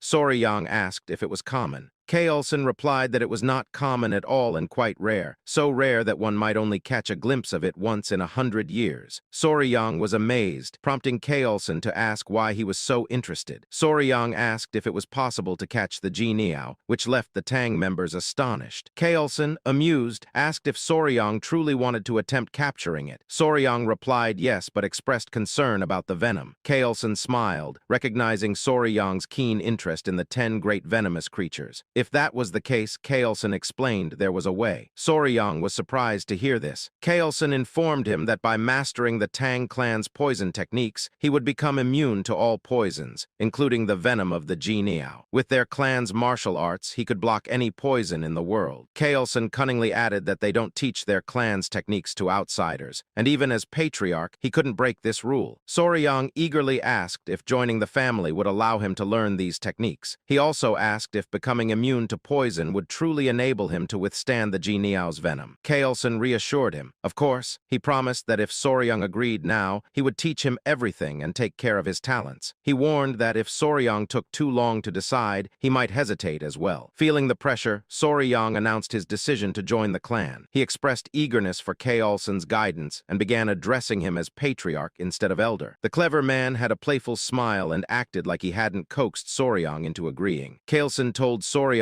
that from now on, he's part of their family. Back at the old place, signs of blood-hand Rakshasa Takun Yang showed up in a cave. There were footprints too. They called the leader and gave him a notebook found in the cave. Kaelson looked through it and confirmed it was the secret technique of the blood-hand poison claw. Soryang felt uneasy because it was written in blood. Kaelson decided to leave. Soryang asked if they were heading to Sichuan. Kaelson said it was the best choice since they had the blue spot centipede's core and the manual. Soryang asked if they could stop by the academy to free his friends. Kaelson agreed since Soryang also needed to gather his belongings. They set off, but when Soryang looked back, he noticed something. He pointed out that there was something over there. They checked it and saw a shiny purple feather from the Jianiao. They all stared at it, thinking. Kaelson picked it up and told Soryang he'd keep it as a gift for joining their family. Soryang seemed very interested in it and thanked him. Kaelson replied that everything was fine except for how Soryang addressed him. He suggested changing the title after the ceremony. Soryang wondered if it was like an initiation ceremony. Meanwhile, at the Tang clan, the Grand Patriarch Tang Musong, who had left earlier, finally arrived. He was tired but didn't rest. Instead, he asked about Huayan. The Tang members helped him inside quickly. They told him she was still holding on. The door opened. He immediately called out to Huayan. The people inside were surprised to see him. He told his daughter-in-law that he had the medicine now. He took out the core of the blue spot centipede. Seeing his success made the daughter-in-law cry. They got ready to give the medicine to her. Musong felt sad seeing her in pain. It was a close call, and he was glad he rushed back. The daughter-in-law urged him to give the medicine right away. Musong helped his granddaughter take it. A blue glow surrounded her. Musong checked her pulse with his finger. They all hoped she would open her eyes. They watched her, waiting. Meanwhile, Soryang felt tired. He had heard the Central Plains were vast, but didn't expect them to be this big. From Hainan, they took a boat to Hangzhou. Then they passed through Nanjing after a journey lasting over a month and a half. Finally, they arrived in Sichuan. At the Sichuan Tang clan's residence, Pai happily told Soryang they were at the Sichuan Tang clan. Soryang's mouth dropped open. They stood at the entrance. They told him the entire mountain belonged to the Sichuan Tang clan. That's why it's called Tang Clan Mountain. Soryang swallowed hard, taking it all in. The Tang clan members came out to welcome the patriarch. Soryang was surprised by how many there were. He wondered if all these people were from the Sichuan Tang clan. Among them, a girl in a red dress rushed towards them. She called out to her father. It was Huayan. Tears flowed down her face as she was just happy to see her father again. Meanwhile, Soryang was captivated. Kaelson was relieved to see his daughter alive. She hugged him tightly, apologizing. Soryang couldn't believe her beauty. He had a fling with a celebrity before, but had never seen someone with such a bright aura. Kaelson told Soryang he had someone he wanted to introduce to him. Kaelson introduced his daughter, Huayan, to Soryang. Soryang was stunned. He asked if this was what Kaelson had mentioned before. Soryang said something about weeds or grass reminded Kaelson of a flower. Huayan blushed. Kaelson told Soryang that the girl next to him was the flower he had dismissed. Soryang was at a loss for words. He remembered their talk about the flower and felt embarrassed. At that moment, he realized he had made a mistake. He never thought he missed the chance to have such a beautiful partner. The only daughter of the Sichuan Tang clan was also known as the venomous flower, Tang Huayan. She carried a hidden emotional burden from a young age. She overheard some old men discussing her talents. They doubted her skills, but her beauty was remarkable enough to be one of the 3 flowers of the Murim. They talked about finding her a suitable son-in-law. One of the old men mentioned he suggested the patriarch take a second wife, but the patriarch refused, which puzzled him. When Huayan heard this, she knew her parents were right. She wanted to prove herself to the clan elders by excelling in martial arts. She wanted to show she could contribute to the family even if she wasn't a man. But rushing things led to mistakes. If someone is impatient, they can lose their way. That impatience caused a heart demon, leading to a key deviation deviation. Then Huiyin woke up. At that time, the Grand Patriarch, her mother, and 2 others were by her bedside. Her mother looked relieved that she was safe. Tears fell from Huiyin's eyes. She cried and apologized to her mother. She wanted to be useful to the clan, but she had lost all her inner ki. Her grandfather called her a brat and asked if she was doing this because she felt guilty for making her father and grandfather worry. He mentioned how she had reached the level of 100 poisons that she wanted so much. He told her to stop crying and cheer up. She got confused when he mentioned 100 poisons. She looked at her aura, which was glowing, and asked her grandfather about it. The Grand Patriarch told her he had a story to share. It was about a mysterious young warrior who not only saved her life, but also gave her the inner kai of 1,000 poisons, not just 100. In the present, Huiyin asked about the weed. Soryang had no reply. Again, he felt embarrassed for calling Kailsun's daughter a weed because he was so caught up in the story of the 10 great venomous creatures. He told himself to reflect on this. He tried to brush it off, saying the patriarch took the joke too far. He told her it was nice to meet her. It was amusing how the clan members smiled as they watched the 2 young adults meet. Soryang introduced himself and said he knew she had been sick, so he was happy to see her healthy now. Huiyin told him it was nice to meet him too. She introduced herself as Huiyin, also known as the venomous flower, and thanked him for saving her life, promising to never forget his kindness. Soryang was captivated by her beauty. Kailsun asked Soryang what he thought. Soryang was surprised when he heard a voice in his head, assuming it was some kind of sound transmission. Kailsun asked if Soryang agreed that his daughter was beautiful, and if he wanted to get to know her better. A little while later, Soryang relaxed in a large bath. The centipedes were peacefully resting in a basket. Soryang felt exhausted and thought he might collapse. He looked worn out. Then he noticed something. He smiled at the centipedes. One centipede woke up and smiled at him. Normally, the centipedes wouldn't fall off, but when he told them hot water was bad for them and suggested they stay in the bucket, they went in as if they understood. He found it mysterious. It seemed like they could understand him. Kailsun mentioned that they react to killing intent. 2 centipedes were now awake and watching him. He joked that he felt embarrassed with them staring at his naked body. The 2 centipedes then hid inside the bucket, which amused Soryang. He remembered Pai saying the centipedes were spiritual creatures. He made a mental note to find out more about spiritual creatures later. He pondered it. He couldn't calm down after what Kailsun said. He knew he had to leave soon. At another pavilion, the family gathered around the table. The Grand Patriarch, the Patriarch, his wife, and daughter were there. Kailsun announced he'd give the East Wing room to the young warrior. This room was part of a traditional Chinese residence for couples. The Grand Patriarch asked if the young warrior was truly that talented. The Patriarch confirmed, saying they thought they met by chance, but it was the person, not the encounter, that was special. He explained that the warrior's knowledge of venomous creatures was extraordinary, and he had even killed Ayang. Additionally, he had encountered legendary spiritual creatures like the poison-feathered bird and had hatched the blue spot centipede eggs himself. The Grand Patriarch noted that the Patriarch had found a treasure. Their attention turned to Huiyin. Kailsun told his daughter he wanted the young warrior as his son-in-law and asked for her thoughts. Huiyin considered what that meant. Then she understood and fell silent. She wanted to prove she could be even more helpful to their clan now that she had the 1,000 poisons constitution. She replied that she was a member of the Tang clan and understood what her father was saying. But she told him that whether the young warrior deserved her was something she needed to find out for herself. Then she ran out of the room, making it an awkward moment. In Kailsun's mind, the young warrior should be cautious. As beautiful as his daughter is, she also has sharp thorns. Huiyin ran quickly. She felt hurt. Now that she had the 1,000 poison constitution, if she stopped there, the elders would never recognize her. She decided to thoroughly evaluate what kind of person the young warrior was, from his qualifications to his personality. Meanwhile, Soryang was thinking about what he should do. He knew she might hold a grudge against him. He asked his kids, the centipedes, for advice. Suddenly, Huiyin appeared, shocking him. She looked stunning. She asked him to excuse her for a moment. She was in a hurry and asked for his hand. He gave it to her like a dog giving a paw to its owner. Then he blushed. He said he didn't know why she was in a hurry, but suggested doing such things after getting to know each other better. He shyly mentioned there's an order to such things. Huiyin asked what he was talking about. Then she realized, and her face turned red like a tomato as she corrected him, saying that wasn't her intention. Soryang felt cold and disappointed upon realizing it wasn't what he thought. There was an awkward silence. Huiyin sighed. She clarified again that it wasn't what he thought. She just wanted to check his pulse. She guessed that he misunderstood because of her sudden request. Soryang felt embarrassed. She sat beside him, apologizing for appearing suddenly and acting rudely. She told him that he's young and not yet of age, but he seemed thoughtful, so she planned to explain what was going on. She started explaining, and Soryang listened closely. From what he heard, it felt like a medieval drama. As the only direct descendant, Huiyan constantly dealt with the schemes of the branch families. To ensure the family line continued, the elders planned to find a capable son-in-law. They even considered how Soryang's status might change if he joined the family. Huiyan apologized in advance, as there was something she needed to confirm. She told him that even if things didn't go well, she had no intention of treating him poorly. She acknowledged him as her benefactor and wanted to treat him as a guest or like sworn siblings. Soryang extended his hand. He told her he understood, so she was free to confirm whatever she needed. She observed him. She took his hand and placed her fingers on his pulse. A blue aura began to surround her. She explained that the Tang clan's martial arts weren't something just anyone could learn. Some people could accept toxins into their bodies and master the techniques, while others couldn't. That's why their poison techniques required gradually adapting to poisons as internal energy grew. Only by accepting them all could one achieve mastery. The poisons had tiers. It started with 5 poisons, then 10, 100, 1,000, and finally 10,000 poisons. Fortunately, Soryang's body was capable of learning the poison techniques, but it was only at the 10 poisons level. This meant his body could handle only 10 types of toxins. Having a 10 poison body was impressive, especially for someone not born into the Tang clan. Soryang was shocked. Huiyan continued to explain that in terms of skill, it would place him at the level of a first-rate martial artist, the highest level someone without innate talent could achieve. She decided to take her leave. He saw her off. Soryang thought about having a 10 poison body. He turned pale, realizing it might mean he couldn't catch the Jianiao. For Soryang, this was a serious matter. A few hours later, someone stepped out of the bath. It was Huiyan, and it was quite a sight. She noticed that ever since she took the blue spot centipede's inner core, her body emitted a strange scent, even though she bathed several times a day. As she got dressed, she wondered if it was some kind of punishment for speaking ungratefully to the one who saved her life. Meanwhile, Soryang was deep asleep. In his dreams, he talked to someone who thanked him for his kindness. It was Huiyan. He asked if he was dreaming. Huiyan answered that it might feel like a dream, but it wasn't. This Huiyan explained she borrowed the appearance of the girl who consumed her inner core to avoid startling him. She introduced herself as the mother of all those creatures, the blue spot centipede. Soryang struggled to understand. 3 little girls approached him. He figured they were her babies. He asked how she appeared in his dreams. She explained that she was killed without mercy, leaving her children behind, and her grudge reached the heavens, causing her spirit to linger in the inner core. She added that while cursing from within the body of the girl who consumed her core, a chance to resolve her grudge arose, allowing her to appear in his dreams. It was because he brought all her children with him. Soryang realized he had unintentionally been part of the blue spot centipede's demise. He didn't mean to, but he felt involved in her death. He watched her. She asked if he could fulfill one request for her. He agreed and promised to do whatever she asked. She requested that he take care of her children until they were fully grown. Soryang was puzzled since centipedes are supposed to become independent after molting twice from their mother's body. The mother centipede explained that her offspring remained dependent on the Kai from her inner core until they shed their shells twice. Afterward, they needed the true Kai of other beings to grow. Soryang asked if this meant the babies needed to stay with Huiyan since she consumed the inner core. The mother centipede informed him of the circumstances. She revealed that she had cursed the girl so her body emitted a foul odor, ensuring no man would approach her and preventing her from having children. In exchange for lifting the curse, the mother centipede proposed that her children absorb the Kai from Huiyan's inner core. She hinted that Soryang might also win Huiyan's heart this way. Soryang thought about it, then smiled and replied that it didn't feel right to him. He didn't want to take advantage of Huiyan's challenging situation. The mother centipede admired his honor and asked how he planned to tackle the challenge. She noted that Huiyan was looking for a strong man and that she couldn't provide the inner core of the 10 great venomous creatures for him. This gave Soryang an idea. He asked the centipede to trust him. He assured her that he would handle it and things would work out. The next day, Soryang and Huiyan sat side by side. Huiyan now understood that the smell from her body was due to the blue spot centipede's inner core. Soryang confirmed this and explained that if she attached the centipedes to her body every few days to let them absorb the Kai, the smell would naturally fade. Huiyan hesitated but asked if it was okay for him to help her without expecting anything in return. She knew he could easily ask for compensation. Soryang smiled and said he couldn't bring himself to exploit a woman's difficult situation. He refused to be that shameless. Huiyan was surprised by his response. She felt guilty and said she wouldn't continue accepting his kindness without offering something in return. She began to take her father's words seriously. Seeing Soryang, she realized there were things more valuable than talent or martial prowess. Soryang mentioned he had been thinking too. He recalled when she said he had 10 poison bodies and could absorb only 10 types of toxins. Soryang had an idea idea if he could only take in 10 types of toxins, he should aim to fill those slots with the toxins of the 10 most venomous creatures of the Central Plains. Huayan was surprised by his ambition. Huayan interpreted Soryang's ambition as a desire to become the strongest under the heavens for her sake, which made her blush. For Tang Huayan, known as one of the 3 flowers of Murim and the venomous flower, this was the first time a man had made such a bold gesture toward her. Blushing, she asked Soryang if he realized what he had implied. Soryang replied that he didn't. Huayan explained that the path he was considering would be incredibly tough and challenging. It might take 10 years, 20 years, or even a lifetime to achieve such a feat. Soryang's expression turned grim as he wondered if it would indeed take that long, while Huayan's cheeks remained flushed. Huayan mentioned that Soryang was 15 years old, and in 3 years, when he came of age and was ready to marry, if he managed to succeed in dealing with even one of the 10 great venomous creatures by then, she would be impressed. She shyly suggested that if he succeeded, there might be a possibility of a wedding. She then cheered him on and, embarrassed, dashed away. Soryang was puzzled and called out to her. She turned back and asked if he had something more to say. He suggested she get treated and stay for a couple more hours. Embarrassed, she returned. He reassured her that there was nothing to worry about since the little centipedes wouldn't bite. He gathered his centipedes and told them to go to their mom instead of their dad. Hearing that made Huayan blush even more. She questioned the use of dad and mom, but Soryang quickly clarified that it wasn't what he meant. Meanwhile, Kaolson, his wife, and Museong were gathered at the table. They discussed how the extraordinary talent of the young warrior seemed not to have won Huayan's heart yet. Museong asked if they had seen them that morning, noting that it seemed like something was happening between the two. Huayan's mother remarked that it appeared Huayan had turned Soryang down. The men pondered this. Museong stated that forcing a marriage wasn't the right approach, and that it would be better for them to develop feelings naturally. Huayan's mother suggested that Huayan take charge of the young warrior's martial arts training so they could spend more time together and grow closer. Chiolson thought it was a good idea. Museong mentioned that they should see if the elder healer sage could grant the purifying elixir of marrow and essence. If the young warrior's aptitude was low, the elixir could enhance it. Chiolson was surprised by this suggestion, noting that it hadn't been possible for Huayan, so they shouldn't get their hopes up. Museong agreed. At that moment, Huayan was outside the door. She announced herself to her father. Chiolson asked what brought her by at that hour. He invited her in. She blushed, not expecting to see all 3 of them there. She came with something to say, blushing again. In one burst, she declared that she would do as her father suggested. Chiolson was taken aback and asked what she meant. Huayan's mother invited her to sit and gently inquired if she meant that the young warrior had caught her interest. Embarrassed, Huayan struggled to speak. Chiolson was curious about the sudden change, especially when they thought she wasn't interested before. She began talking about the young warrior, explaining that Soryang had promised to become the greatest in the world for her. He had made such a promise to her. Chiolson was intrigued. Encouraging her to continue, he listened as she explained that Soryang, despite his innate talent being at the level of 10 poisons, vowed to overcome this by defeating the 10 great venomous creatures for her sake. Museong found this amusing. Chiolson was surprised and Museong laughed, commenting on Soryang's courage. Huayan's mother was impressed. Finding a suitor like that was rare. She explained that although her heart was willing, she had told Soryang she would only agree to marriage if he could capture one of the 10 great venomous creatures before he came of age. She wondered if he understood her response. Her father joked that she should have set the bar at capturing at least 3 creatures. Her mother commented that men aren't always the sharpest when it comes to such hints. Huayan asked if she should go clarify it to Soryang. Her mother advised against it, saying that if Soryang doesn't realize they've already given their approval, he'll just work harder. Museong suggested treating him as a prospective son-in-law while acting as though they're still undecided. They expected that with all his efforts, he would naturally become part of the family. Meanwhile, the mother centipede praised Soryang for impressively winning over Huayan's heart. He replied that it was all about having guts and perseverance. She smiled warmly at him, calling him her benefactor and informing him that it would likely be her last act. Her resentment had been resolved, and her soul would soon ascend to the afterlife. She offered to do anything possible for him before she left. Soryang thought for a moment and asked if he could see her true form. She felt shy but recognized it as a reasonable request, thinking he might have a weakness for lust. She revealed her shoulder and was about to strip. Soryang quickly asked if she really needed to take it off, which made her blush even more. She asked if she should refrain. Soryang clarified that wasn't what he meant. The children amusingly covered their eyes. He explained he wanted to see the appearance of a blue spot centipede. Realizing her misunderstanding, she felt horrified. Smoke enveloped the area, and then she revealed her true form. Soryang gasped at the sight, excited and happy happy to see her in her natural state. He was amazed by her size. He asked if he could touch her, already doing so as he marveled at her waterproof body and imagined her movements. He inquired about her legs, venom strength, eyes, and antennae, all while eagerly examining her. Soryang was so passionate about examining the centipede that the children, still covering their eyes, looked really cute. He was so enthusiastic that he even wanted to touch her fangs. She warned him it was dangerous, but he insisted. This made the blue spot centipede a bit worried. She started to wonder if her daughters would be okay with this man, as she sensed his touch was anything but ordinary. It was both funny and odd how Soryang drooled as he caressed her. Later, Cheolson met with Soryang over a cup of tea. He informed Soryang that he had heard everything from Hueun, and thus Soryang would be treated as their son-in-law. Soryang mentioned he thought he was supposed to wait 3 years. Cheolson interrupted, saying the wedding would naturally occur when Soryang came of age. Soryang tried to clarify, but Hueun's mother enthusiastically welcomed him into the family, introducing herself as his mother-in-law. Museong was pleased too, stating that Hueun had found a suitable match and their clan would prosper even more. Soryang looked at Hueun, confused by the sudden acceptance when there were supposed to be conditions for marriage. He thought they might have accepted him without much discussion. Deciding to go along with it, he said he looked forward to everyone's guidance. Soryang was puzzled when Museong suggested to Cheolson that they should get started immediately. Cheolson informed Soryang that before he could learn the Tang clan poison arts, there was something they needed to show him. Soryang asked what it was. The elders smirked, and Cheolson revealed it was the Hall of 10,000 Poisons, something he was sure Soryang would love. They had been waiting for this moment, for Soryang, as a family member, to take his first steps into the Hall of 10,000 Poisons, a treasured tradition for the entire family. Soryang addressed Museong as grandfather and expressed his eagerness. Soryang was excited, assuming it was a place where 10,000 kinds of poisons gathered. But as he looked at Hueun's profile, he couldn't help but be in awe of her beauty. Soryang remembered the saying that beauties are best admired from the side, and at that moment, it felt like a photo shoot come to life. He blushed, which amused his in-laws. They smirked knowingly. Cheolson joked that at this rate, Soryang might wear out his daughter's face, pointing out that Hueun was his woman now, yet he gazed at her so absent-mindedly. His mother-in-law remarked that Soryang seemed completely smitten with Hueun. Both Hueun and Soryang turned red. Hueun told him to watch where he was walking, and Soryang stuttered a reply of agreement. A short while later, they stood before a large door. 2 men with bulging muscles stood proudly on either side. They reminded Soryang of Yupin and Ipin for some reason. A man in the Tang clan's robe stood in the center and welcomed the Grand Patriarch. Museong ordered them to open the gate, as he intended to show his grandson-in-law the Hall of 10,000 Poisons. The men complied. In his mind, Soryang noted how the security seemed absurdly tight for something out of the Middle Ages. The man in the black robe announced the opening of the gates, and the 2 muscular men exerted all their strength to push open the heavy door. The man in black remarked that the gate was opened quicker that day. Soryang was surprised by this observation. Once the gate was fully opened, the 2 muscular men looked exhausted. The man in black invited them inside. Cheolson glanced at Soryang briefly. As they walked through, Soryang felt compelled to look at the tired, muscular men. To offer some consolation, Cheolson explained that the iron gate was forged from Kunyu steel, sourced from the southern wilderness. Even opening the gate was considered an honor. They arrived inside the hall, a treasure trove where the Tang clan of Sichuan stored all its poisons. Called the Hall of 10,000 Poisons, it held exactly that many poisons. Museong cautioned Soryang to be careful and not touch anything recklessly. Soryang assured him he understood. He also confirmed if the hall indeed contained 10,000 poisons. Cheolson explained that the poisons are meticulously categorized, including paralysis poisons, sleep poisons, and many more. The elders enjoyed teasing the young couple. It was clear when Cheolson asked Hueun to explain the poisons to Soryang, knowing he would enjoy hearing it from her. Embarrassment washed over Hueun and Soryang as they blushed. Nonetheless, Hueun took on the task. Hueun took Soryang's hand and led him to the Tang clan's strongest poison. The elders watched their interaction with fondness. She started by pointing out the Kai dissipating poison. This poison is feared by martial artists because, once inhaled, it renders their energy unusable. She advised Soryang to be extremely cautious. She also showed him the elementary canal necrotizing poison, spirit-destroying poison, bloody pulp poison, and 7-step soul-snatching poison. She explained that while all these are potent, the Tang clan's strongest poison is something else entirely. She handed him a small seed, leaving Soryang puzzled. In his mind, he compared it to a tiger bean. Hueun explained that it's the most powerful poison in in existence, aside from the venoms of the 10 great venomous creatures. She added that it's a plant symbolizing the Tang clan, called the seed of the castor plant. Soryang was intrigued by its castor seed. He thought of ricin, a highly potent toxalbumin, where just 2 milligrams can be lethal to an adult. It was famously used in the umbrella assassination of Bulgarian dissidents during the Cold War. Ricin is a poison 100,000 times stronger than cyanide. Soryang remarked that it's the poison closest to the Tang clan's ideal, colorless, odorless, tasteless, and formless. That's why they named it the rarest and most precious of all poisons, the golden poison. When used to kill, it's known as a golden death. Huayan told him to remember that the strongest poison isn't the one that inflicts the most agony or causes the most gruesome death. The strongest poison is the one that kills silently, swiftly, and without leaving a trace. Huayan shared that the Sichuan Tang clan's poison arts strive for this ideal of stealth and certainty. In Soryang's mind, they seemed like a clan of assassins. Museong told them that was enough for now and invited Soryang to see the venomous beasts he had been eager to see. Museong even offered that if Soryang was interested, he could oversee their care, with the clan providing full support for anything he needed. To Soryang, this translated to them supporting his hobby, which made him look very excited. As they were about to leave, the patriarch was urgently called. Pai arrived, panting from running. They asked him what was the matter. Pai said the patriarch needed to head to Black Tortoise Pavilion immediately. The patriarch asked why. Pai started to explain about the clan elder, but Museong cut him off in anger, demanding to know what those bastards were up to now. Soryang wondered if they were referring to the branch family members Wian mentioned. Pai informed them there were 2 issues. First, the medicine sent to the Sichuan city lord didn't work as expected, and he sent back a letter full of complaints. Before Pai could reveal the second issue, he glanced at Soryang, who sighed. Pai then revealed it was about the Hall of 10,000 Poisons, and Museong anticipated that rumors were already spreading. They decided to leave for now, but not without Museong insisting that Soryang accompany them. At the Black Tortoise Pavilion, the elders noticed the patriarch and began complaining about the critical decision he made on his own. They protested his choice of pairing Huayan with an orphan of unknown origins. This triggered Chialson. He was displeased with them, referring to Soryang as an orphan with unknown origins. Chialson began emitting a green aura from his body, questioning if they were insulting his son-in-law. The elders of the clan insisted their concerns were valid. Museong, clearly agitated, declared that he was the one who made the decision and asked if they had a problem with it. The elders were taken aback and turned to the Grand Patriarch, hoping he would reason with the patriarch. They argued that entrusting the management of the 10,000 poisons to an outsider with unproven abilities was absurd. Museong reiterated that he had given his approval. During this exchange, Huayan was conscious of Soryang and whispered an apology to him. Soryang initially thought, "Goodness," he sighed, realizing she was worried about him when it should be the other way around. Everyone was surprised when they heard Soryang speak up, saying, "Excuse me, sorry to interrupt your conversation." He proposed that since the issue stemmed from doubts about his abilities, he should demonstrate his skills to prove himself to the clan elders. The elders were caught off guard. Soryang suggested he could resolve the issue with the Sichuan city lord to prove his worth. Huayan asked him in a hushed tone what he was trying to do. Soryang wasn't typically the type to step forward and cause a fuss, but he wouldn't let anyone disturb his peaceful life as a pet owner. He had left the elders speechless. Eventually, they became agitated and lectured him for interrupting the elders' conversation. They challenged him, asking if he even knew what the Sichuan city lord's letter said before barging in. They called him an insolent nobody and reported him to the clan head for daring to meddle. The elders used this opportunity to argue for a son-in-law from a respectable, established martial clan instead. Chialson's wife was starting to get annoyed. Inside, Soryang thought about how these old codgers sounded more absurd the more they talked. Back when he was Spicy Fabry, he had more than 1 million total subscribers and over 3,000 viewers per stream on average. He pointed out that it seemed the elders still refused to recognize him as the son-in-law of the Sichuan Tang clan. In essence, Soryang was still considered a guest. With Spicy Fiber's large fan base, he was used to handling disruptive trolls who caused chaos without reason. Soryang emphasized that he had saved the precious daughter of the Sichuan Tang clan, Lady Huayan. Moreover, he had defeated Bloodhand Rakshasa, Takun Yang, and saved the patriarch's life. He challenged the elders, questioning if insulting a guest and benefactor was part of the Sichuan Tang clan's etiquette. Inside, Soryang knew the malice he faced from the elders was nothing compared to the trolling he dealt with as a streamer. It was almost cute by comparison. The elders were embarrassed and admitted they had spoken hastily and out of desperation. In his mind, Soryang found them pathetic. The Grand Grand Patriarch was impressed by Soryang. One elder suggested that claiming to have taken down Taekon was too much. The Patriarch affirmed Soryang's claim, showing them a document. The elder gasped upon seeing it, and their jaws dropped when they realized it was the Blood Hand Poison Art's secret manual. Written in blood, it was authentic and belonged to the blood sect. The Patriarch encouraged Soryang to show the elders the spotted centipedes. Soryang gently tapped his chest, inviting the elders to look. The 3 baby spotted centipedes emerged happily. The elders felt uneasy at the sight. The Patriarch explained that they were offspring of the blue spotted centipede and proudly shared that his son-in-law was raising them. He recounted how these little ones were the ones who bit Taekon to death. The elders were incredulous, confirming with the Patriarch that the young warrior had indeed managed to control a blue spot centipede. The Patriarchs Soryang and Gyup had devilish grins as they teased the elders. Chiolson pointed out that referring to Soryang as a young warrior was a sign they hadn't accepted him as his son-in-law. Soryang even managed to warn them jokingly that if they bit, they'd end up as black and lifeless as Taekon. The elders were taken aback, quickly denying any refusal to accept Soryang. They scrambled for excuses, saying there was a process, and it was natural for them to hesitate. The Grand Patriarch sighed and decided to set aside the topic of their son-in-law for now. He inquired why Soryang couldn't enter the Hall of 10,000 Poisons. The elders argued that Soryang hadn't fully become part of the family yet. Additionally, they were reluctant to entrust the Hall of 10,000 Poisons to a young warrior who hadn't even reached the age of maturity. The Grand Patriarch suggested a simple solution. He requested Soryang to demonstrate his ability. Soryang grinned and stated that to prove his worthiness to the Sichuan Tang clan, he would do it their way, using poison. The elders were taken aback, misunderstanding him to mean he would poison the Lord of Sichuan province. They called him foolish for considering poisoning the Lord instead of sending medicine. Soryang was confused, as he thought the Sichuan Tang clan specialized in poison. The next day, the Grand Patriarch informed Soryang that he would begin learning the Tang clan's martial art, the 5 Venoms returning technique. Soryang asked if this would involve physical training. The Grand Patriarch explained that as he practiced martial arts, his body would naturally adapt to align with the techniques he learned. Museong elaborated that the Tang clan prioritized practicality, so Soryang would learn skills that could be immediately applied in real situations. Museong then unpacked various weapons, including arrows, daggers, and shuriken. They started with throwable concealed weapons like needles, coins, darts, powder, daggers, and throwing knives. Though there were many unconventional concealed weapons, most could be categorized into 5 types. Museong asked Soryang if he knew which one was the easiest to handle. Soryang guessed it was the dagger or throwing knife, and he was correct. Museong then asked which one he thought was the most difficult. Soryang guessed that powder would be the hardest to handle since it had to be scattered effectively. However, Museong informed him that it was actually the needle that posed the greatest challenge. Soryang assumed it was because of its small and thin form, making it difficult to throw accurately. Museong explained it wasn't just that. The real challenge was that Soryang had to remember the exact positions where he threw the needles. To illustrate, Museong decided to demonstrate. He took out a brush, separated the head from the handle, and made a sudden throwing motion. The bristles floated in the air, transforming into needles that rained down to the ground. Soryang was amazed as the bristles embedded themselves like needles, continuing to fall. Museong explained that the Tang clan had a hidden weapon technique called sky-obscuring flower rain. This secret art involved hundreds or even thousands of needles falling like a rain of flowers, covering the area. Soryang thought that fighting in an area filled with needles meant he had to be very cautious. He politely pointed out that if the entire area was filled with needles, there wouldn't be much space to move. Museong laughed, confirming that was exactly the point. Soryang needed to remember the positions of the needles to avoid becoming a victim of his own technique. To Soryang, this seemed unbelievable. Soryang began to sweat as he confirmed with Museong whether he needed to remember the positions of needles that deflected opponents or those that fell out of place. Museong replied affirmatively. Museong informed him that, with the 5 poisons body, Soryang would need to memorize at least 100 positions to start. Soryang turned pale at the thought. After the demonstration, he collapsed face down on the ground. Lady Hueun then appeared. She asked if she looked prepared, wearing a beekeeping suit since she heard he was going to catch a hornet. She wondered if it was unnecessary. Soryang assured her that it wasn't unnecessary. He was planning to wait for a hornet, but with their gear, they could catch it themselves. Hueun double-checked if he really intended to wait for the hornet to come. Soryang replied that she would understand once they got there. He asked if she knew where the hornet's nest was. Hueun confirmed that she had found one nearby, so they could head there immediately. Soryang also donned a beekeeping suit. As they prepared, Huayan brought up the letter sent to the city lord of Sichuan province and asked if he had seen it. Soryang confirmed he had. Huayan expressed concern that, being young, Soryang might not fully grasp the letter's contents. Blushing, Soryang mentioned that yang kai in men is quite important. Huayan felt embarrassed and told him that was enough, realizing he was aware of the situation. The major issue troubling the city lord of Sichuan was erectile dysfunction. His rod was no longer getting hard. Huayan became suspicious of Soryang's knowledge, given his age. Soryang excused it by saying he had lived alone for some time. Embarrassed, Huayan quickened her pace. A few hours later, they arrived at the forest. Soryang got distracted by the creatures there, and Huayan had to keep him focused until they reached their destination. It looked like a mini cave, an ideal place for hornets. Huayan inquired about the significance of finding a bee without a hive. As they put on their head protectors, Soryang explained. He told her it meant that while they came looking for hornets, they wouldn't actually be capturing any. Huayan was puzzled as they approached the hole. Soryang explained that the venomous insect they were after could be found in smaller, weaker hives. Huayan was unaware of this, but fortunately, the hive had what they needed. An insect emerged, and Soryang captured it with chopsticks. They hadn't come to catch a hornet. This little insect was their target. This small creature would solve the Sichuan city lord's troubles. Huayan asked about the bug, wondering if it was a ground beetle. She had guessed correctly, and Soryang learned that the bug they caught in the giant hornet nest was referred to as a ground beetle in that world. In the Central Plains, it was known as a ground beetle, but in the modern era, it was called a blister beetle. Huayan asked if it was normal for ground beetles to be found in a hornet nest. Soryang explained that their life cycle was quite peculiar. Blister beetles have an unusual method of reproduction. Unlike most insects that either guard the spot where they lay eggs or create a safe environment for their eggs to hatch, the blister beetle simply lays eggs wherever it pleases. There was a humorous skit where the blister beetle told the boss to wait because she needed to drop some eggs before heading out. Anywhere would do, with no fuss or frills. It just lays them. The only consideration it shows is dumping them all in one spot. When the miracle happens and the blister beetle larvae hatch, they start crawling toward the highest place nearby. Once the larvae reach the top, they do something bizarre. They cluster together and imitate a flower. Bees mistake this fake flower for the real thing and approach it. The moment a bee gets close enough, the entire swarm jumps onto the carpenter bee's body, and that's it. Game over. The carpenter bee's home is as good as gone. Soryang wasn't sure why they favored giant hornet nests, but apparently it was the most suitable environment for the ground beetle larvae to grow. Huayan felt sorry for the giant hornet, but Soryang replied that there wasn't much that could be done about it. Huayan knew the bug caused burns on the skin and had heard that eating too much of it could even be fatal. Soryang confirmed this. The orange liquid dripping from a blister beetle contains a toxic substance called cantharidin. When this substance touches the skin, it creates blisters similar to burns. Huayan blushed and asked if it really had that effect. Soryang confirmed that the substance could indeed immediately raise a man's rod, which made Huayan feel embarrassed and prompt him to stop explaining further. She encouraged him to head back to the Hall of 10,000 Poisons. Soryang wanted to catch a few more beetles, but they had secured the ground beetle, also known as the blister beetle. Afterward, they returned to the hall and instructed the warriors on how to prepare the medicine. Soryang told them to listen carefully. He instructed them to dry the ground beetle and grind it into powder, noting that 1/10 of that powder is toxic. The poison becomes life-threatening when 3 mo of it are ingested. He explained that if a person consumes 3/10 of 1 mo of the poison per guan body weight, about half of those who ingest it will die. So, Soryang requested that they prepare medicine with 1/10 of 1 mo of the poison. That would be roughly the equivalent of 10 drops of liquid, with 1 mo being 3.75 milligrams and 1 guan equaling 3.75 kilograms. He asked if that made sense. Deep down, Soryang felt that his brain was about to explode from all the calculations. One warrior removed his mask and remarked that Soryang's explanations were incredibly detailed, and they never expected him to be skilled in mathematics. The warrior assured Soryang that they would make sure to succeed. Soryang expressed his dependence on them. Later that night, Museong was talking to Huayan about how surreal it was that ground beetles had such effects. Museong mentioned that it made him consider reevaluating the poisons in the Tang clan's arsenal. Huayan agreed. Museong then brought up Soryang's proficiency in math. Huayan shared how Soryang calculated the solution's concentration and estimated it to match the weight of 10 drops of liquid, which was amazing. Museong admitted that while he considered himself knowledgeable in poisons, Soryang was on a different level. The more he learned about Soryang, the more he realized what a gem the young man was. He teased Hueun, asking if she liked Soryang even more now. Hueun blushed deeply and expressed her regret for being hasty in the beginning. Museong reassured her that making up for it going forward was what truly mattered. Museong then asked how they planned to test the medicine once it was complete. Hueun blushed even more, turning as red as a tomato. She mentioned that the branch family elders were saying Soryang had been too insolent. Soryang humorously suggested testing the medicine by raising the clan elders straight up. Museong was taken aback but found it amusing and laughed out loud. The next day, everyone gathered in a hall. The clan elders were skeptical. A warrior handed Soryang a wooden box, explaining that he had blended licorice powder and honey to make it sweeter and easier to consume. Soryang was impressed by the attention to detail. Soryang asked if the warrior had prepared it exactly as instructed. The warrior confirmed he had followed the instructions carefully. Other clan members scoffed, questioning how amazing it could possibly be. The patriarch ordered silence and asked Soryang how he intended to prove the medicine's efficacy. Soryang feigned surprise at the question. The clan elders insisted it was natural to confirm its effectiveness. One elder shouted they would never send unverified medicine to the city lord of Sichuan. Another elder added that if something went wrong, it could lead to a major disaster. Soryang acknowledged there was no other choice. The warrior understood what this meant. The clan elders were confused as the warrior handed them the medicine, appearing annoyed as if Soryang expected them to test it themselves. A loud elder questioned if Soryang even knew what it was. Another elder remarked that Soryang had played outside for so long it seemed to have turned his insides black. Soryang grinned and called out to his grandfather. Museong asked what Soryang needed. Soryang reminded Museong of his earlier statement that those who mastered the Tang clan's martial arts were never afraid of poison. Museong played along and affirmed it. Soryang then pointed out that the elder's hesitation suggested fear. Museong agreed with him again. Soryang used reverse psychology, taunting the great elders of the clan, who had surely mastered 100 poisons. He expressed that surely those elders weren't afraid of something as trivial as ground beetle poison. This angered the elders, prompting one to split the medicine in two. They claimed they had nothing to fear from such low-grade poison. They took the medicine, asserting that Soryang underestimated them. They warned him that if it did nothing, he would face consequences. An elder proclaimed that they would uphold the clan's laws and principles. They chewed the medicine. A silence followed. Then they smirked, declaring that nothing was happening. But soon the elder felt his manhood awaken. The long slumber of the snake was over. They were embarrassed. And so that day, the laws and principles of the clan were set straight, pun intended. It happened magnificently. The medicine was sent to the city lord of Sichuan, proving to be excellent. A little while later, the elders walked the hall holding their pants away from them to hide the evidence. I remember walking like that when the time came. Anyway, Soryang told Museong that, just as he said, provoking the elders with something related to poison made them fall for it immediately. Museong understood that they were the type of people who had nothing left but their pride, so naturally, it happened. However, Museong also recognized that their actions stemmed from concern for the clan. He advised Soryang not to resent them too much. Museong remarked that, in the end, they were all one family. Soryang replied that he understood. Just then, Hueun hurriedly approached them, reporting that something terrible had happened. They asked Hueun what was wrong, and she explained that their children were acting strange. Soryang blushed, feeling confused, while Museong became stern and grabbed him by the collar. Museong demanded to know what she meant by children and why they had them. Soryang was drenched in cold sweat. Museong held Soryang by the back of his neck, questioning why they had children when they hadn't even had their wedding ceremony yet. Hueun clarified that she was referring to the spotted centipedes Soryang was raising, not human children. Soryang was stunned, his surprise beyond words. Recently, he'd been focused on physical training sessions and had asked Hueun to take care of the centipedes. He realized he'd completely forgotten about them and was worried something had happened to his babies. He asked to see them. As he reached toward Hueun, thinking she kept them there, Hueun squealed that they weren't with her. Museong was speechless. A moment later, they found the 3 blue-spotted centipedes looking brown and weak. Soryang had a handprint on his face, a funny reminder of his earlier actions. Soryang stared at the centipedes intensely, while Museong wondered if they had just fallen from Hueun's body with a thud. Hueun mentioned that they seemed fine earlier, but was now concerned they might be sick. Their color looked pale, and their shells seemed odd. Soryang reassured her that there was no reason to worry, explaining it was called shedding. Creatures like centipedes with hard shells shed them when they grow bigger, and that's likely what was happening. Museong asked if they were already shedding their shells. Soryang replied that it would happen soon. soon. Just then, one of the little ones moved strangely and its head emerged. They were all impressed by the sight. It was quite amazing to watch as the other two centipedes began shedding their shells as well. They successfully shed their old shells and were now fully out. Huion noticed they looked almost twice as big as before. She asked if the little ones had names. Soryang realized they didn't, and his thinking face was quite amusing. Even funnier were the names he came up with: number 1, number 2, and number 3. Huion found it so silly that she refused to accept them. She reasoned that since spotted centipedes are said to turn into dragons after living for 1,000 years, they needed dignified, dragon-worthy names. Soryang playfully argued that there was no way a spotted centipede would turn into a dragon, even after 1,000 years. Museong joined in, joking that a 1,000-year-old spotted centipede is indeed called a dragon. Soryang realized Museong must have taught Huion that. He then seriously considered their names. He decided to name them Nova, Myra, and Grace. Nova symbolized a beginning, Myra meant fragrance, and Grace represented elegance or gentleness. Huion was delighted and didn't object, as naming the children was traditionally the father's responsibility. The spotted centipedes now had their names. A full day later, the centipedes returned to cling to Soryang. His body didn't feel completely dry yet, but he was well enough to move around. However, he still felt a bit awkward. The centipedes were now heavier. They had grown from the size of a thick sausage to as large as his forearm. They seemed to find his embrace too tight, so they coiled snugly around his arms and waist. While he was lying there snuggling with the centipedes, he overheard a conversation. Two men were passing by. One of them, holding a loaded pouch, remarked that the Sichuan Tang clan was always so extravagant. The two men decided to head to the brothel, laughing about how easy it was to make money. Soryang's curiosity was piqued by their conversation. At the pavilion, Chiolson shared some great news. The medicine they sent to the city lord of Sichuan had worked exceptionally well, and the city lord had sent a message of gratitude along with a generous reward. Soryang and Huion were delighted to hear this. Chiolson was proud and happy to have gained such benefits so soon after accepting Soryang as his son-in-law. Soryang had truly accomplished something remarkable. Soryang was glad he could help. As a result, Chiolson suggested granting Soryang one of his elixirs, knowing that if he called it a reward, Soryang might refuse out of modesty. Soryang recalled his grandpa saying that an elixir enhances internal energy. Huion asked what kind of elixir it was. Chiolson replied that it wasn't anything extraordinary, just the honey of the golden-haired king bee. In Soryang's mind, he thought it sounded like regular honey. However, knowing how crucial internal energy is for becoming a martial master, he decided to accept it. He was about to thank his father-in-law when Huion interrupted. She pointed out that since Chiolson was rewarding Soryang, she questioned why it was just honey. Chiolson got nervous seeing Huion's assertive demeanor. She argued that Soryang's achievement was no small feat. Even if the golden-haired king bee is a mid-level venomous creature, honey is considered the lowest grade among elixirs. She insisted that Chiolson shouldn't be stingy when rewarding Soryang for such a significant achievement, making Soryang feel shy. She scolded her father, saying he should grant something that provides a year's worth of internal energy instead of an elixir offering just 2 months' worth. Chiolson was saddened and reasoned that it was still an elixir and had been expensive to obtain. Huion was further triggered, arguing that compared to Soryang's contributions, the reward was a mere pittance. Chiolson found himself in a tough spot. Soryang asked about the golden-haired king bee. Chiolson explained it was a mid-tier venomous creature sometimes found in jungles, about the size of a small dog. Consuming its honey was said to grant internal energy equivalent to 2 full months of meditation. Imagining the bee's size, Soryang was both excited and amused, but Huion reigned in his thoughts. She expressed her frustration on Soryang's behalf. Chiolson clarified that his intention wasn't to belittle Soryang's achievements. He thought Soryang might enjoy seeing the golden-haired king bee in person. This got Soryang excited, and he asked if Chiolson was suggesting he could see the bee himself. That was indeed what Chiolson had in mind. Internally, Soryang interpreted this as an invitation to harvest the honey himself. He'd done similar things back in his YouTuber days. With excitement, they headed to the door. Soryang shared that he was practically an expert when it came to bees. Chiolson knew Soryang would like the idea. Soryang asked what the golden-haired king bee looked like. Chiolson simply replied that it looked like a bee. Huion could only sigh, and so their honey harvesting journey began. Chiolson had provided them with premium information, so they assumed there wouldn't be any competitors. But when they arrived, they found 2 clans fighting. Apparently, both had bought the same information. One clan asked if the person they bought it from had scruffy hair and a big mole. The other clan confirmed it was the same guy, but insisted they wouldn't back down easily. Hearing the descriptions, Soryang remembered the 2 guys he'd overheard. word. He realized those two had been selling the information everywhere. One guy, angered by the scammers, shouted, "How dare you insult the Sichuan Tang clan in Sichuan?" His loud voice and the mention of the Sichuan Tang clan made the others nervous. The peaceful honey harvesting trip had turned into something far from calm. Before Soryang left for his first journey outside, Chiolson had warned him to be cautious. As a member of their family and the Tang clan, he should never forget who he was. Soryang politely agreed. Chiolson then looked to his side, prompting Soryang to turn his head as well. There were men lined up in front of them. Chiolson informed Soryang that he would be leading those people, as it was time for him to learn to manage others. Soryang felt flustered by the responsibility. He thought Hueyun should be the one leading. Chiolson called him silly, explaining that since Hueyun was his partner, Soryang, by extension, held the highest authority in the group. Hearing the word partner, Soryang blushed. Hueyun had faith that he would do well and promised to help him along the way. He assured her he would do his best. But now, amidst the chaos, he wondered what to do. He asked the man with him, Wolfgang, the leader of the Venom Blood Unit, what they should do in this situation. He wondered if sharing the information was a better option. Wolfgang was displeased that anyone dared to share the Tang clan's information. Hueyun agreed, noting that whoever did it had some nerve. She was seriously upset, her intimidating aura clear as she questioned the selling of information purchased by the Sichuan Tang clan to others. Those from other clans recognized her as the poisonous flower of the three flowers of Murim. One man was shocked to see a direct descendant of the Tang clan, the poisonous flower, present in person. He was compelled to greet her. He represented the Central Wind sect and clarified they had no intention of interfering with the Tang clan's affairs. He stated they would withdraw. The Noble Origin sect also decided to withdraw. Even though it pained them, the Jade Ghost Slayer followed suit. One of them vowed to catch the rat responsible and skin him alive. They all hurriedly retreated. Soryang realized the influence of the Sichuan Tang clan and asked Wolfgang if the situation was resolved. Wolfgang replied that it wasn't, suspecting those unorthodox groups wouldn't back off easily. Wolfgang suggested setting up a camp nearby and taking shifts to keep watch, knowing those men were likely hiding and waiting for the right moment. He instructed Gyup to find out where they had set up camp. Soryang looked worried, but Hueyun assured him it would be okay. He was more concerned about his honeybee. They hid behind a boulder watching the bees. The bees actually looked cute. They appeared to be wearing faux fur on their bodies as several flew inside the trunk. Soryang got excited upon seeing the golden-haired king bees. Hueyun admitted it was her first time seeing them too, noting their size. Soryang found them adorable. Hueyun was amazed by their fluffy fur, and Wolfgang was pleased to see them as well. Soryang noticed that the colony seemed small. It appeared there were only a few hundred of them, but considering their size, that made sense. Hueyun asked about colonies. Soryang explained that a colony is a group of bees. Typically, a small hive would have about 5,000 to 7,000 bees. Hueyun was surprised Soryang could tell that without entering the hive. Soryang replied that he could estimate by observing how many bees went in and out of the entrance. Just then, someone appeared behind them. It was Pai. He reported they had located the unorthodox groups. Wolfgang asked where they were. Pai hesitated at first, but as Wolfgang expected, those groups had set up their camp on the opposite side. They didn't seem to be doing much, but if something happened, they'd definitely make a move. Wolfgang decided to wait until nightfall to harvest the honey using the Tang clan's method. Soryang asked about the method the Tang clan used. Wolfgang explained that burning mugwort leaves would produce smoke that calms the bees, allowing them to harvest the honey. Soryang thought it was an excellent method. However, Pai was concerned because the wind was blowing towards them, which complicated their plan. Soryang quickly thought of something. Pai asked if it was something clever. Soryang explained that with the wind blowing towards them, it would mask their scent. He decided to take this opportunity to quickly visit the hive. He was already on his way when Hueyun grabbed his shirt to stop him, warning that it was dangerous because the golden-haired king bee was a mid-level venomous creature. But Soryang was eager to go. He insisted he would just touch it once and come back. As he struggled to break free from Hueyun's grip, a pebble fell and rolled towards the hive, which they instantly realized was bad news. In the blink of an eye, the colony swarmed out of the hive. Hueyun quickly grabbed Soryang and they made a run for it. Later, they got a thorough scolding for their recklessness. At dusk, Soryang was still contemplating another approach. If they lit the fire against the wind, they risked being caught between the unorthodox groups and the hive. The golden-haired king bee was different from bees he knew. These bees could detect ground vibrations from over 30 kilometers away, something even ground bees couldn't do. Hueyun found him. She mentioned that the kids had finished their meal and were trying to wander off, so she brought them to him. Soryang thanked her. He gently told the little ones to behave. Hueyun sat beside him, making him flustered. She asked if he had made any progress. He replied that he needed to observe a bit more. She admitted she felt like she was pressuring him and apologized for it, encouraging him to take his time and not feel burdened. Soryang felt even more pressure after Hueyun's encouragement. Then Hueyun noticed some monkeys on the opposite side of the old tree. The monkeys were noisy, and one seemed particularly agitated. Soryang called out to Hueyun. He asked if she smelled something sweet. Hueyun picked up on the scent, and Soryang realized it could be pheromones. Soryang quickly told her they needed to leave because the bees were about to swarm. Hueyun grabbed him and ran, leaping high to put some distance between them and the hive. She held Soryang by his armpits, and they watched as the bees swarmed out of the hive. Their target was the fallen monkeys, and the bees feasted on the corpses. It was a close call for the pair. Hueyun was curious about how Soryang knew the golden-haired king bees were about to attack, as he warned her before they even heard the buzzing. He explained it was because of the scent. Hueyun finally noticed the faint smell of magnolia. Soryang was impressed that she could distinguish the scent of pheromones. He asked if she recognized the earlier scent, and she confirmed it smelled like a magnolia flower. Excited to have found the answer, Soryang laughed like a maniac, causing Hueyun to blush because his hands were on her shoulders. With a devilish grin, Soryang said he had thought of a way to deal with those unorthodox groups who were after his honeybees. Meanwhile, the men from different clans were gathered around a bonfire, relaxing. They drank liquor and feasted on meat. One asked when they thought the Tang clan would come to gather the honey. Another replied it was hard to say. 3 days ago, the Tang clan had been wandering everywhere, but now things had gone quiet. Someone speculated that the clan might make a move soon, while another gave a vague response that it could be. Another man questioned whether beehives could really be that lucrative. A man, slightly annoyed by the question, commented that he seemed like he'd been living under a rock. He explained that candles made from the golden-haired king bee's beeswax were treasures used exclusively by the imperial family. He assumed the Tang clan would only take the honey and leave, allowing them to take the remaining beehives. The men had evil schemes in mind for after the Tang clan was wiped out. Someone brought up the notorious poisoner, the 3 flowers of Murim. They decided to keep an eye on her to ensure she didn't die, enjoying the idea since she was a beauty. Their lecherous nature was apparent as they expressed excitement at the thought, even joking that one of them might end up as the Tang clan's son-in-law. But then they stopped when someone noticed a scent. It was a pleasant smell, and one of them thought it was the poisonous flower scent. They assumed her natural scent was as intoxicating as that. Suddenly, a loud noise interrupted them. They looked up to see something forming in the sky. They were terrified and confused, realizing it was a swarm of golden-haired bees. They immediately ran in panic. The bees chased after them, and they screamed as the bees attacked. The mixture creating the scent was scattered on the ground. It was positioned like a trail. Soryang, Hueyun, and Wolfgang watched from behind the bushes. Hueyun and Wolfgang were surprised it worked. The bees were heading in one direction. Hueyun asked Soryang what he did, not expecting the bees to get furious over the scent of flowers. Soryang explained that he had ordered the bees to launch a full-scale attack by using a simple trick. Hueyun was puzzled since Soryang had only crushed some flowers and fruits, sprinkling their juice around. Soryang clarified that the scent acted as a trigger for an attack order. He explained that pheromones are chemical signals used by animals of the same species to communicate, especially social insects like ants and wasps. They rely heavily on these signals. The pheromone Soryang used was the exact scent bees released to signal an attack, known as isoamyl acetate. Hueyun asked if he meant that magnolias emit the same scent bees used to signal an attack, finding it fascinating. But Soryang was more intrigued by her ability to recognize the scent. Hueyun explained that, because the Tang clan specializes in poisons, she was sensitive to scents. The timing was perfect. With the golden-haired king bees off on their attack, Soryang decided it was time to enter the hive and harvest the honey. They cautiously approached. Soryang brought a makeshift incense wrapped in leaves. Wolfgang warned that it was dangerous and offered to take the lead. They were all impressed by the size of the hive. It was amazing. The honeycombs hung like a large golden chandelier from the ceiling, creating a beautiful sight. Fortunately, the bees had left, allowing Soryang, Hueyun, and Wolfgang to enter. Soryang noticed something peculiar. There was no honey at all. Wolfgang was surprised, inspecting the honeycomb and confirming it was just as Soryang had predicted. It was empty, which was unusual. Soryang realized there were no eggs in the hive either. Wolfgang asked if this had something to do with the hive being empty of honey. Soryang explained that the bees were preparing to migrate from the start. That would be why they consumed all the stored honey and carried it in their stomachs. He theorized that they sensed too many human presences nearby, prompting them to prepare to leave. Hueyun agreed with Soryang's explanation that when bees prepare to migrate, they stop laying eggs as they can't care for larvae. Then Soryang noticed something intriguing. He spotted the back end of a bee. With a large grin, he asked Wolfgang how long he could maintain his mobility arts without rest. Wolfgang replied that by pacing himself and running steadily, he could last about half a day. Wolfgang inquired why Soryang asked. Suddenly, Pai appeared, reporting that the golden-haired bees were returning, urging Soryang to leave immediately. They quickly ran for it. Wolfgang advised Soryang to give up while Hueyun rushed to his side. She grabbed his shirt and urged him to hurry. Pai panicked, telling them to get out quickly. Something was bulging from Soryang's chest. Time passed, and it was indeed a close call. Hueyun was grateful they managed to escape before the bees returned. She couldn't finish her sentence as she got distracted, asking what Soryang had on his chest. Soryang's immediate reaction was to reveal the little bee's head poking out from his clothing. Soryang explained it was the queen bee of the golden-haired king bees. Since there was no honey, he decided to bring the one who could make it. Upon hearing that, everyone looked nervous and turned pale, beads of sweat forming on their faces. The queen bee made a cute bee noise. With a devilish smirk, Soryang told Wolfgang that the bees would soon realize their queen was missing and would start chasing them. Instead of being worried, Soryang seemed delighted, gently rubbing the queen bee's head. He told them to run, and so began the life or death chase. Wolfgang carried Soryang on his back, and they ran as fast as they could. The queen bee was fussy. Soryang soothed it, promising to take the queen somewhere peaceful where people wouldn't bother them. It had been a few days since the honeybee race of death began. During that time, the group pushed themselves to their limits, cutting back on sleep and fully exerting their mobility arts. They were all out of breath and energy. By the time they reached their destination, a few warriors from the Venom Blood Unit had already fallen behind. Soryang promised himself that he would demand to learn mobility arts when they returned. One of the warriors tripped and fell, prompting another to announce that another one had fallen. The fallen warrior was Huang Duryang of the Venom Blood Unit. He looked half dead on the ground, with dark circles under his eyes and snot and saliva dripping from his open mouth. Soryang also had dark circles. He was hopeful that once the queen bee was far enough from the colony, they wouldn't be able to attack. Wolfgang was starting to lose hope and asked Soryang if they could really escape. Soryang gave a vague answer. 3 days later, another warrior fell face down, apologizing to Soryang as he could no longer move. Soryang was worried for Wolfgang. Hueyun decided she would carry Soryang instead. Soryang suggested he could run on his own, but Hueyun, despite her haggard appearance, shyly promised she could do it. She declared that a member of the Tang clan never gives up. At the entrance of the Tang clan's house, 2 guards were stationed. They noticed someone approaching and recognized their young lady. Hueyun and Soryang supported each other as they walked. The guards' jaws dropped at their appearance. Family members were called immediately. With all the commotion, Museong and Chialson came out. They were stunned to see the state of the two. Hueyun looked truly worn out. Chialson laid Hueyun's head on his lap as he began to heal her. Furious, he demanded an explanation from Soryang. Soryang told him to calm down, explaining that Hueyun was simply exhausted after using mobility arts for 10 days without a break. Soryang was in a hurry and urged everyone to head to the training grounds. Museong was confused until Soryang pulled the queen bee from his clothing. He explained that the other bees would soon swarm there, so they needed to head to the ancient tree in the training grounds. Everyone was stunned, except for Museong, who was amused by Soryang's antics. Chialson was in disbelief. He had sent Soryang to fetch honey, and yet he returned with the queen bee. Museong placed a reassuring hand on Soryang's shoulder and declared they would go. Suddenly, Museong jumped high while carrying Soryang, who screamed out loud. Museong moved swiftly. When Soryang screamed again, the old man asked what was wrong. Soryang told him that the bees were swarming towards them. Museong saw the swarm and asked if Soryang had brought all those bees with him. They were almost at their destination, so they hurried. Soryang's body struggled to keep up with the speed, but thankfully, Museong's grip kept him secure. They eventually arrived at the ancient tree. Soryang approached the tree and explained to the golden-haired queen bee that this was the new home he had mentioned. He gently released the queen bee, asking, "Not bad, right?" The queen bee made a bye noise, seemingly understanding him. She inspected the tree and turned to Soryang, looking excited as if to say he was right. Soryang wondered if she really liked it. Museong suggested they leave for now since the bees were arriving. The clan members watched as the colony of bees flew above them. The golden-haired queen bee made bee noises, calling them. The bees headed for the tree. Museong was amazed, expressing that in all his years, he had never seen anything like it before. Mission accomplished. The golden-haired queen bee had been successfully captured, and moments later, the dog-sized bees were seen drinking sugar water. The exhausted bees were being revitalized with the sweet treat. After all, there's a saying that bonds are built over food, and goodwill begins with a meal. They were fortunate that there was something akin to refined sugar in this world, so it worked out well. Soryang hoped the little feast would help reduce the bees' wariness towards them. It would be even better if the bees started recognizing Soryang as their master. Suddenly, Soryang shouted that he forgot something. Cheolson and Museong eyed him suspiciously and asked what it was. Soryang nervously inquired about Hueon. Cheolson was a bit annoyed that Soryang only thought of her now, but replied that he had instructed others to take Hueon to her mother to rest. Cheolson questioned if they really used mobility arts all the way from the forest to the house with the bees following. Soryang nervously confirmed and apologized, explaining they barely managed 4 hours of sleep a day, spending the rest running. Museong suddenly realized something and asked Soryang about the members of the Venom Blood Unit. Soryang, sweating nervously, admitted that the members had collapsed somewhere along the roadside. He promised to go pick them up. Eventually, the members of the Venom Blood Unit returned safely to their families. In Hueon's room, she was awake and energetic enough to sit up. Soryang was by her side. Hueon happily mentioned that the golden-haired bees had recovered their strength. Soryang shared that the bees were currently gathering nectar from the poisonous flowers of Tang Clan Mountain. Hueon found it adorable. Suddenly, someone rushed in, calling for Soryang in a panic. Pai informed him that he needed to come outside immediately. He told Soryang something was wrong with the golden-haired bees. They seemed to be searching for something. Soryang and Hueon quickly went outside to see what was happening. The bees were scattered all over until they spotted Soryang and clung onto him. Suddenly, they began pulling on his shirt. Soryang was confused by their behavior. The pulling lifted him off the ground, and Hueon was surprised to see Soryang being flown by the swarm of bees. In the air, Soryang looked amusing with his legs straight and arms spread in a T-shape. Eventually, the bees dropped him. Soryang asked them why they were fussing around their hive. He thought something must be wrong. The bees nudged him, and he got the message. They wanted him inside. Looking around, he saw they had already built part of the hive and were working hard to gather honey. Then he noticed a bee approaching. It was the queen bee. Soryang held out his hands, asking the queen bee if she wanted a lift. He couldn't move as the other bees clung to him, with one even pinching his cheeks. He looked at the queen bee, who appeared elegant and cute. The author really did a great job describing her. The queen bee closed her eyes and moved towards Soryang's mouth. He panicked but was silenced as the queen bee kissed him on the lips. He felt something placed in his mouth and instinctively swallowed it. The other bees stopped clinging to him and the queen bee finished her kiss. Soryang turned red as a tomato. Embarrassed, he yelled at the queen bee, saying it was his first kiss and asked what she was doing. Then Soryang felt something was wrong. He collapsed on the ground, experiencing excruciating pain. In his mind, he wondered what the queen bee had fed him. From his perspective, the queen bee had a mysterious look on her face. The large bees watched as Soryang struggled on the ground, a reddish aura spreading across his body, like an intense heat. Along with this discomfort, it felt like there was an itch inside him. The heat overwhelmed him, making him foam at the mouth and nose, grinding his teeth and sweating heavily. His heartbeat was racing. Despite the intense heat, as if he were on fire, he slowly reached out to try and touch the queen bee. With little strength left, his last words before passing out were a question about what she had made him eat, and then he fainted. With his eyes still closed, he heard his name being called. Hueon was asking her grandfather what was happening to him, showing her concern. Museong, stroking his beard and with his vast experience, commented that he must have swallowed a very potent elixir. After hearing this, Soryang passed out again. Museong began to guide his Kai to help him. Shortly after, Hueon cared for him with a warm towel. She wiped his face. Sitting on the bed with messy hair, he asked where he was. She told him he was in the clan's medical wing. Fixing her hair, she explained that when they saw him, he was being dragged by the golden-haired king bees. She and her grandfather ran to the hive and found him unconscious, so they brought him to the medical wing. She asked if he remembered anything that had happened. He sighed, putting his hand on his face, a bit upset. He thought about his first kiss in that world. Hueon sensed something was wrong from his expression and asked if he was okay or if something was wrong with his body. She also asked if he wanted her to call her grandfather. He looked at his hands, sighed, and said no. He mentioned that the queen bee fed him the same food she ate, which he thought caused the situation. Curious, Hueon asked what he had eaten. He said he didn't know the exact name, but if he had to name it, he would call it the king bee's elixir. Hueon was surprised. With a smile, he explained that the worker bees collect nectar and pollen to feed themselves. Only the worker bees, dedicated dedicated to their work, consume this nectar and pollen. After explaining this, she asked if that was the case, then what does the queen bee eat? He casually replied that the queen bee feeds exclusively on the king bee's elixir, made by the workers from birth to death. In other words, the jelly that the queen bee forced him to eat was royal jelly. Hue-an understood the situation. It is the exclusive food of the queen bee throughout her life. But Soryang furthermore mentioned that the king bee's elixir has a special effect, leaving her surprised. He explained that normal worker bees live around a month and a half, but the queen bee, eating the king bee's elixir, can live up to 60 times longer. Then he asked if this wasn't incredible. Overwhelmed with information, she told him to calm down. It was a lot to take in. With a sigh, she said she understood. The mystery was solved. She explained that the internal cultivation method he practiced is the 5 venoms return technique. It's just a beginner's technique, so he wouldn't be able to absorb all the elixir's power. But since the golden-haired king bee's honey contains 2 months of internal energy, he basically absorbed 60 times that amount, which is equivalent to 10 years of internal energy. Then she congratulated him on his lucky encounter. Soryang began to feel a bit of energy while repeating 10 years of internal energy. Hue-an, a bit nervous and fiddling with her hair, suggested he check the silver mirror afterward. Blushing, she averted her gaze and mentioned there might be other effects of the queen bee's elixir. Curious, he asked what other effects. While scratching his face in doubt, he asked about the silver mirror. He picked up the mirror and, looking at his reflection, noticed something strange. His skin was so smooth it even shone. Still examining himself, he wondered if royal jelly always had such effects. Upon touching his face, he was surprised to find his skin soft and smooth, almost like that of a woman. While touching his face, he considered that perhaps royal jelly, the food of the queen bee, had caused some effects that were not very pleasant for him, making him worry that he might have turned into a girl. He looked around to clear his doubts. Then he looked between his pants and, with a sigh of relief, he lay down on the ground, happy he hadn't lost his most precious possession. Lying on the ground, he recalls Hue-an mentioning that if her grandfather hadn't guided his Kai, something disastrous might have happened. He realized he should thank her grandfather since he was on the brink of death and was saved. He leaves the medical wing and walks through the clan, noticing everyone staring at him. Wondering why so many people are giving him strange looks today, he questions if it's because his internal energy increased. The stares and whispers bother him, so he decides to escape, running off while others laugh as he goes. He arrives at the clan's restaurant and peeks through the door. He spots his father-in-law, future wife, mother-in-law, and the old man dining. His mother-in-law quickly notices him and, pleased, comments on how handsome her son-in-law is. She asks how he is feeling. He greets them, saying he is fine and apologizes for worrying them. His mother-in-law, aware of the situation, says it's okay since he had such a fortunate encounter, making it a reason to celebrate. She decides to tease her daughter a bit, saying she must be envious of Soryang's skin. Embarrassed, she quickly invites him to sit. Soryang, also embarrassed, agrees. He joins the table for a huge banquet where everyone enjoys themselves. His father-in-law asks if he is feeling well after everything that happened. He confirms he is and apologizes again for causing concern. He expresses his gratitude to the grandfather for taking care of him. Museong, smiling, congratulates him on his lucky encounter. Seeing curiosity on everyone's faces, his father-in-law asks if he could explain what happened. He mentions he heard a little about the queen bee's elixir from wine, but wants to know the full story. He hesitates, scratching his face, but finally explains that the golden-haired queen bee seemed to like her new home and rewarded him for his kindness. As he gestures, he says she dragged him into the hive and fed him the king bee's elixir, which he believes caused all the confusion. To his surprise, his mother-in-law comments that even mid-level venomous creatures know how to show gratitude, finding it fascinating. Museong was equally surprised, asking if there's any way to get the king bee's elixir again. He mentions that if they could, it would greatly benefit the clan. Kaelson notes that even the honey from the golden-haired bees would be an incredible treasure, but the queen bee's elixir would be an extraordinary blessing. His mother-in-law, excited, agrees and asks her son-in-law if he could get more of the elixir, leaving everyone at the table confused by her sudden enthusiasm. Hue-an then asks him if he could obtain more of this elixir. Soryang thinks it over. If they were just regular bees, they could create several queen cells and trick the worker bees into producing royal jelly. However, with the intelligent golden-haired bees, they would be turned into hives quickly. Besides, royal jelly is essentially baby food produced by worker bees, but what he consumed came directly from the queen. He ponders whether what he ate might not even be the same substance, making him think more about the situation. He wonders if he should be honest at that moment. Finally, he decides to say that he thinks it wouldn't be possible to get more of the elixir. This prompts Museong and his mother-in-law to ask why it wouldn't be possible. Soryang explains that even if someone could consume it, he doesn't know if anyone would want to. Curious Curious, Kaelson asks if the taste is bad or if it has a strange smell. With seriousness, he replies that it's not about the taste or smell. Sweating cold, he reveals that the king bee's elixir comes directly from the queen's mouth and that the only way to receive it is through direct contact with the queen. He explains that the method involves forming a connection by joining lips with the queen, with her tongue transferring the elixir. Everyone is shocked. Museong, shouting, asks in disbelief, "A kiss on the queen bee's mouth?" His mother-in-law is left speechless.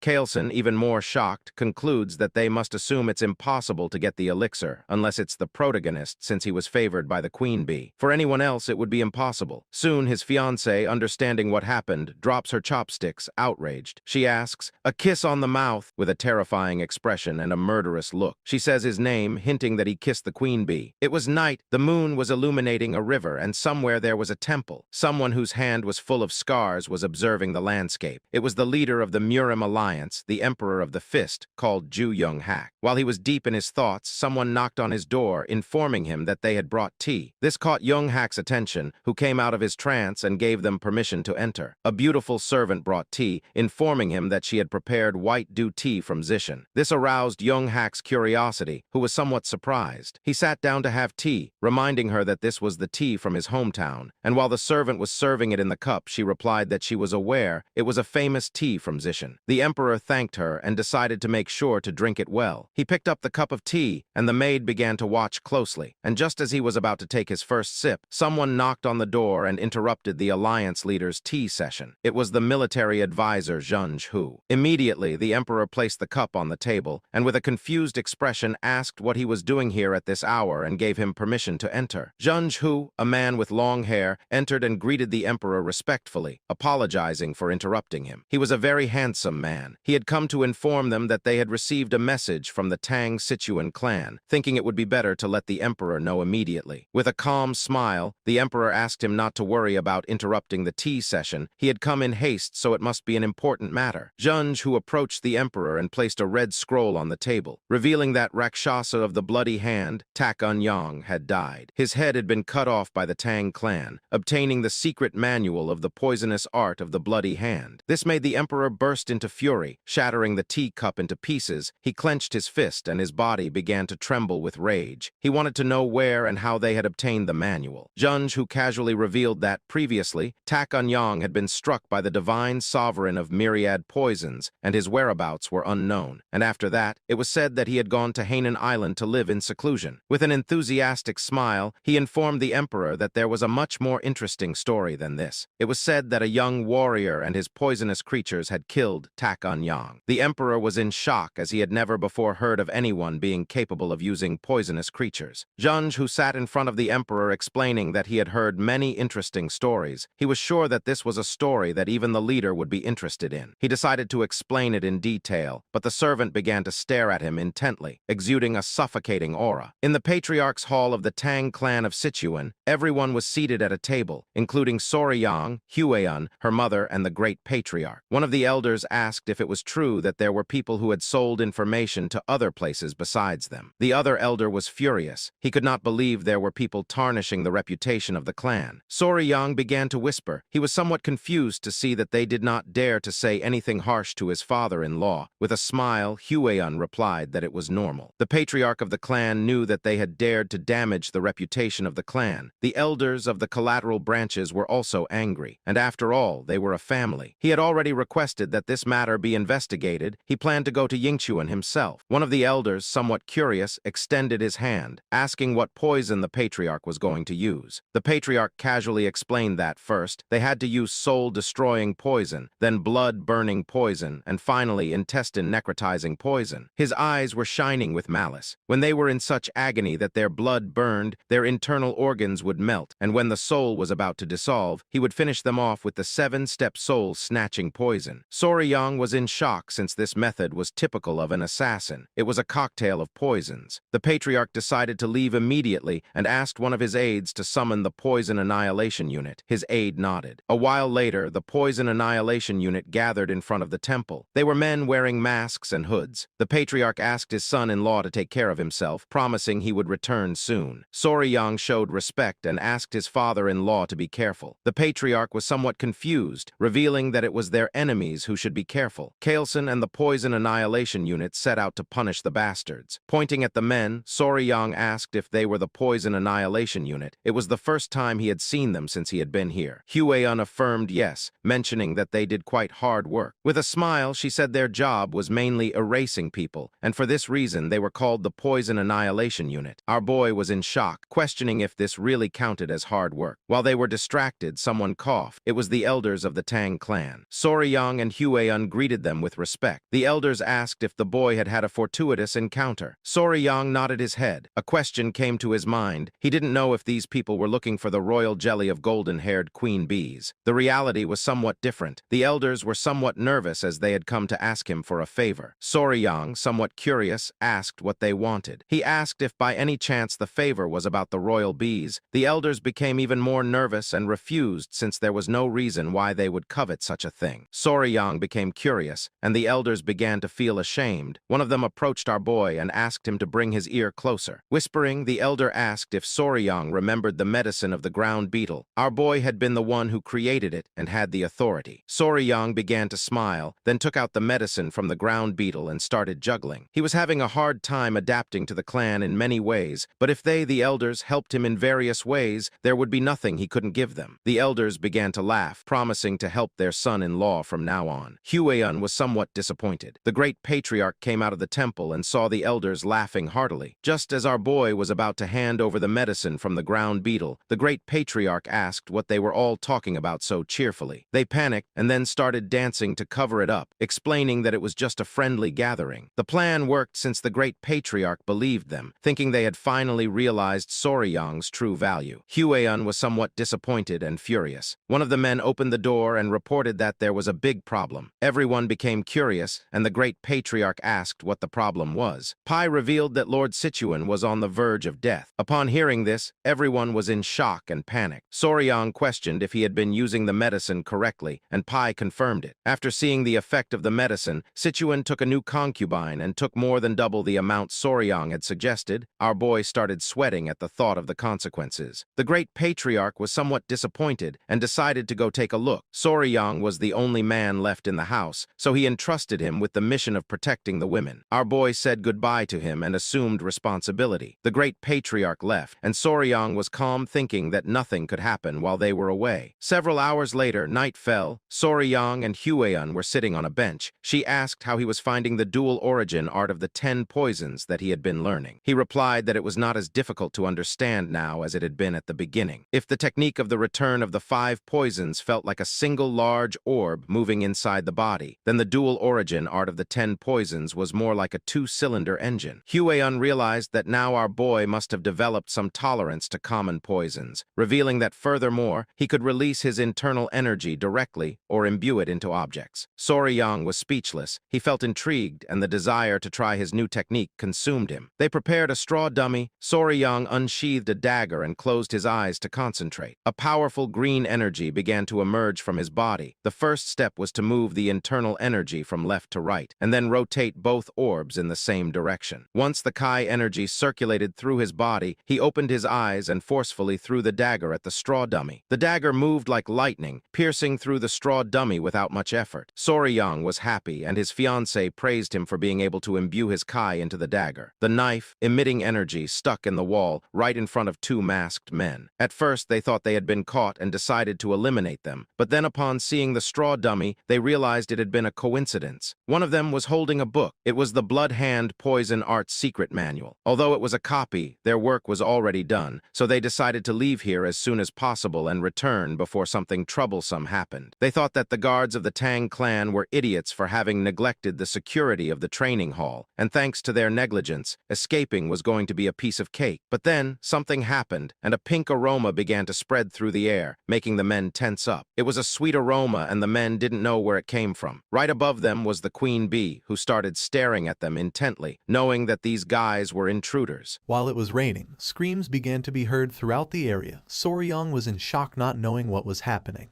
While on the other side, Hue-eun looked toward the direction of the screams and realized that someone was here. Looking toward the bushes, they saw men dressed as ninjas. 2 were hiding and 1 was standing. The queen bee started attacking the man, who was somewhat confused since he didn't know why there was a bee in the training wing. Soryong and Huan began to observe this, and it didn't take them long to realize that they were intruders. Huan knew she had to act. With a furious expression, she dashed towards the intruders, asking Soryong to shoot the arrow. She moved so quickly that she left dust all along the way. Soryong put his arms in front of his face in surprise. He didn't know what she was planning to do. The queen bee was biting one of the intruders' ears, who grabbed her and with tears in his eyes asked for help from the others to get her off him. One of the ninjas turned towards Soryong and upon seeing Huan approaching, panicked and gave the order to his companions to retreat. The queen bee clung onto the intruder, the other two jumped and began scattering. Huan started running quickly toward them, asking them to stop. Upon seeing that two intruders wanted to flee, she filled herself with determination and pulled out a whip. Using all her strength, she struck the ground, creating a small explosion.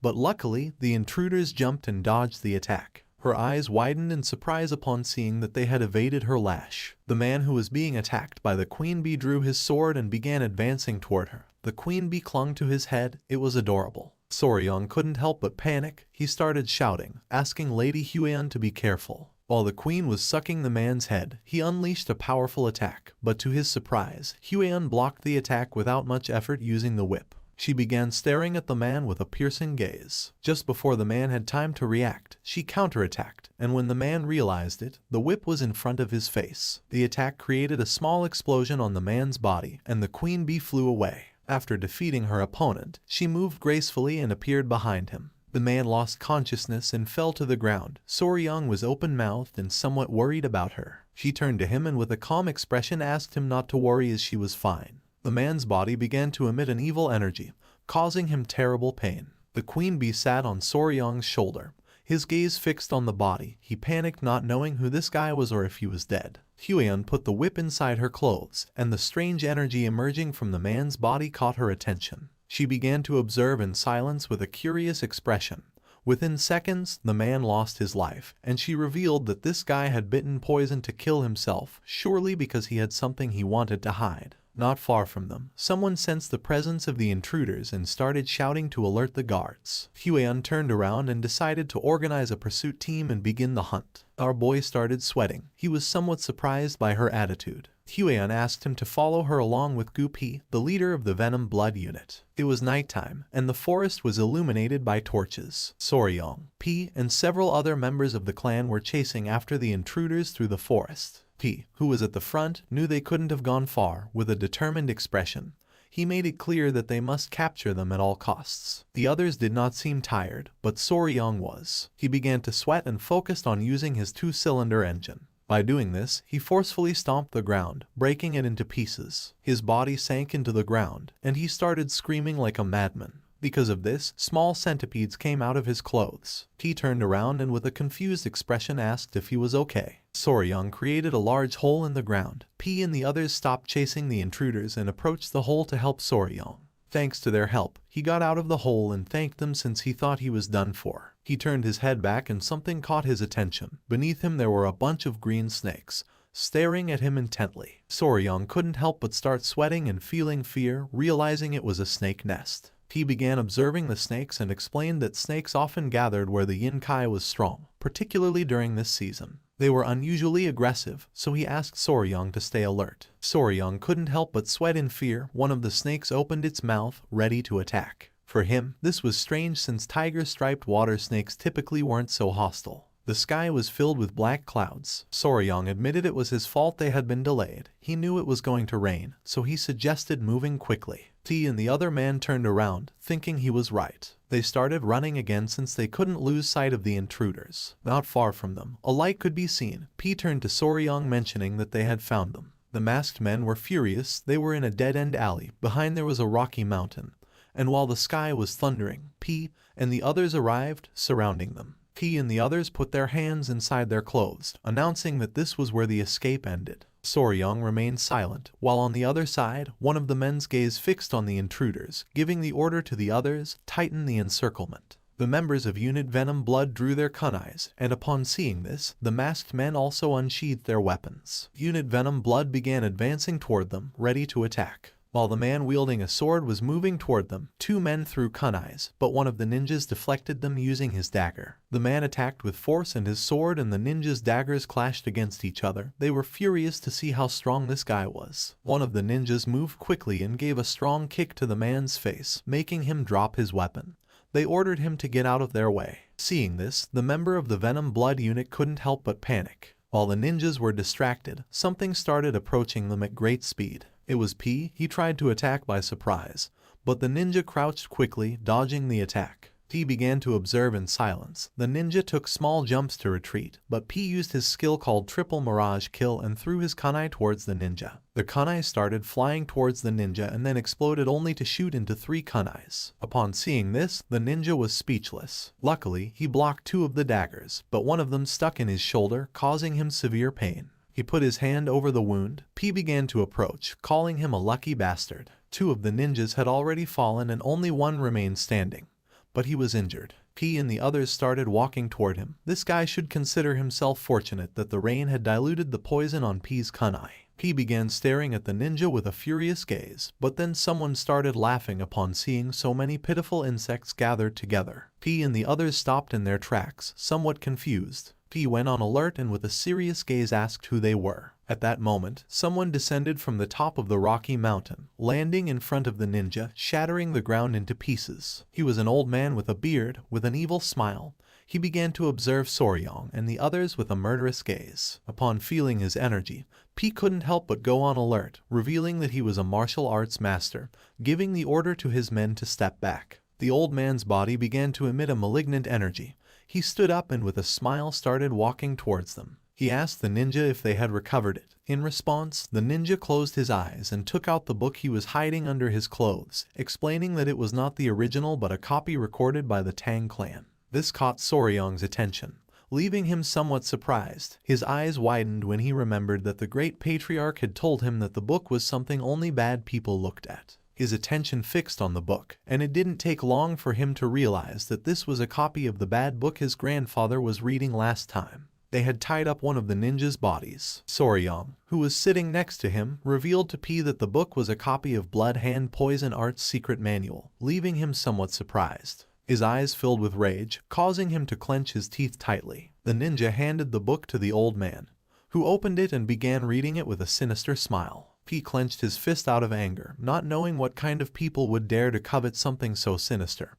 He wanted the old man to reveal his identity. With a smile, the old man began flipping through page by page. It was just as he had suspected. Since it was a copy, the book contained the forms of the techniques but lacked the critical formulas. Even so, it was more than enough. After reading it, he closed the book. Although it was a bit premature, there was no better way to announce their return. He gave permission to the ninja called Bloody Glory to unleash the martial arts of cultivation, giving him the order not to leave anyone alive. Bloody Glory cracked his fingers and with a gaze full of determination, promised to fulfill the order. Next to him was the corpse of one of his companions. He extended his hand toward it and concentrated. A red energy began to emerge from his hand, and not long after, blood shot out from the corpse toward his hand. P's eyes widened in fear upon realizing what technique this guy was using. While on the other side, Soryong put his hands on his head. He couldn't believe he had just seen something so terrifying.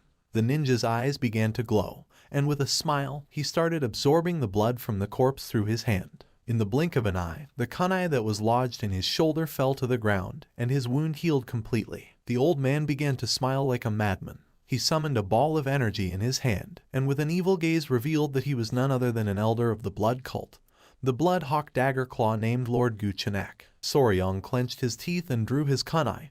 Guchenak's attention fixed on him, realizing that he was in good shape. Drool began to emerge from his mouth.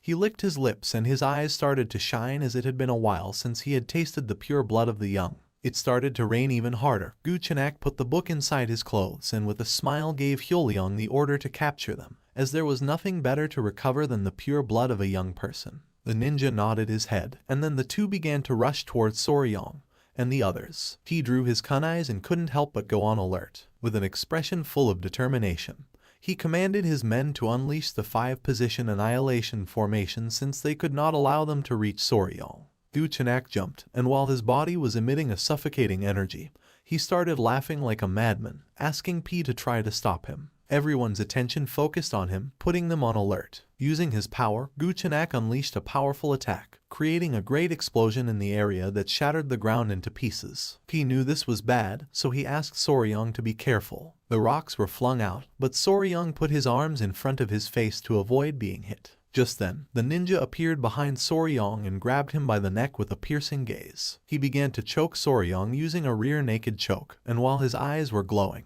he asked him to stay still since the elder wanted to take his pure blood. Little by little, Soryang started running out of air, causing his face to turn blue. But with his remaining strength, he gave the order to his children to bite. The small centipedes emerged and attacked the ninja, biting him on the wrists and neck, forcing him to release Soryang. The small centipedes were biting with all their might. They were adorable. Seeing that they were centipedes, the ninja couldn't help but feel somewhat confused. While the ninja was trying to understand the situation, someone threw a kunai which lodged in his head, leaving Soryang somewhat confused. The small centipedes returned with Soryang and the ninja's body began to burn in flames. He put his hands in front of his face and closed his eyes without knowing what was happening. Someone called out to Soryang. He turned around and his eyes widened with happiness. It was Huiyan, the elder of the clan, and Wolfgang. She had been the one who had thrown the kunai. She became serious, and Wolfgang clenched his teeth as something caught their attention. P and the others were using the 5 poison annihilation formation, so they didn't know what was happening.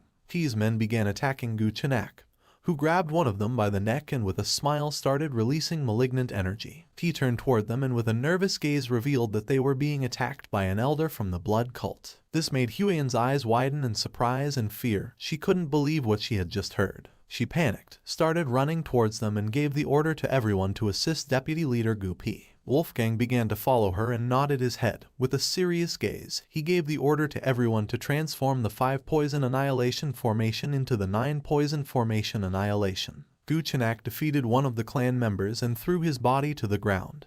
But just then, P and the others surrounded him, adopting the 9 poison formation annihilation. A smile appeared on Guchenak's face when he realized that Soryang had been the one who had defeated Takanyang's blood hand poison claw. His eyes began to shine with malice, and he mocked Takanyang, saying that Blood Hand Poison Claw was just an overrated name since, after all, he had been bitten to death by none other than centipedes. Wolfgang, annoyed by the old man's attitude, gave the order to shut his mouth, revealing that he was going to be buried here. Upon hearing this, an exciting smile appeared on Guchenak's face. He went crazy, and while his body was emitting a powerful evil energy, he mocked Wolfgang and the others, telling them to try it if they had guts. The battle began, and under the intense rain, fire started to emerge. One of the clan members was injured. Soryang began to bandage his arm wound, causing him to writhe in pain, but he asked him to please hold on a little longer. Soryang bandaged the wound. He was somewhat worried since things were not going well as their side was becoming increasingly exhausted. Guchenak grabbed one of the clan members by the neck and with a smile began to use his power and absorb his blood. Alpi and the others grew weaker than before. This bastard from the blood cult became more energetic again as soon as he absorbed blood to recover. Guchenak attacked Huiyan, causing her body to crash against the tree. Soryang, who was bandaging the wound, couldn't help but go on alert. She fell to the ground, clenched her teeth, and began writhing in pain. Soryang, showing concern, turned around and asked if she was okay. He approached her and, worried about his future wife, placed his hands on her shoulders and asked if she was hurt anywhere. She lied saying she was fine, but then spat blood. She grabbed Soryang's hand, making him curious. With an exhausted look, she asked her future husband to please return to the clan and bring reinforcements, revealing that at this moment, they were not enough to defeat Guchenak. Soryang couldn't help but grit his teeth and feel furious knowing that she was right. Guchenak attacked again, absorbing the blood of another clan member, forcing P and the others to retreat. It was evident that Soryang could do nothing in this battle. Wolfgang, visibly nervous, asked Soryang to return and bring reinforcements for the sake of the clan. The elder promised to somehow hold back Guchenak, urging him to hurry. Soryang observed them silently for a moment and, with a desperate look, agreed, promising to return as soon as possible. He explained that his mobility arts were deficient, so he wasn't very sure if he would be able to do it. But just before he could finish the sentence, Huiyan gave him a hug with tears in her eyes and, with a kind smile, said she trusted that Soryang could do it since he had been training hard all this time. She promised that next time they would go looking for poisonous creatures together again, leaving Soryang surprised. Huion rested her hands on his shoulders and asked him to please go back and bring reinforcements from the clan. Then she ran out to support the others. Soryang stayed thinking in silence. With a sad gaze, he decided to return since this was driving him crazy. He started running back to the clan under the intense rain.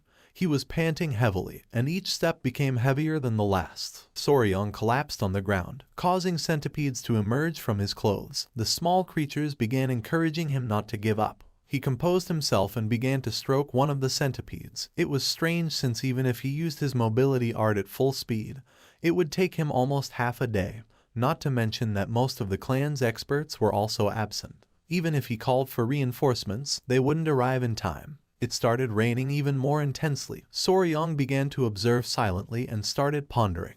A question came to his mind. He didn't know why they had sent him to seek help, realizing that they wanted to save at least him. He couldn't help but clench his fist as he thought the reason was because he was the youngest, weak, and needed protection, questioning whether this was what chivalry truly meant for martial artists. He remembered the kind smile of the patriarch when he mentioned that now Soryang was also part of the family. The word family began to resonate in his head. He had never seriously thought about this, thinking that he still wasn't a member of the Tang clan family from Sichuan. The exciting memories he had lived with them and the image of Huion and the others smiling and extending their hand appeared in his mind. Everyone thought that he was already part of the family. He couldn't help but feel somewhat embarrassed and didn't take their hand since he was the only one who thought that he wasn't part of the family yet. Soryang began to smile, and then he caressed one of his centipedes, realizing that they were too warm-hearted to be a clan of assassins. He stood up, and his eyes began to shine with determination as it was time to save Mom. The centipedes made an adorable sound, indicating that they were happy. Soryang started running. He was determined to save them. He had to think of some way. The members of the blood cult could recover energy. The forest was full of poisonous creatures like snakes and frogs and poisonous plants. Soryang continued running until he stopped. In front of him there was a nest of snakes.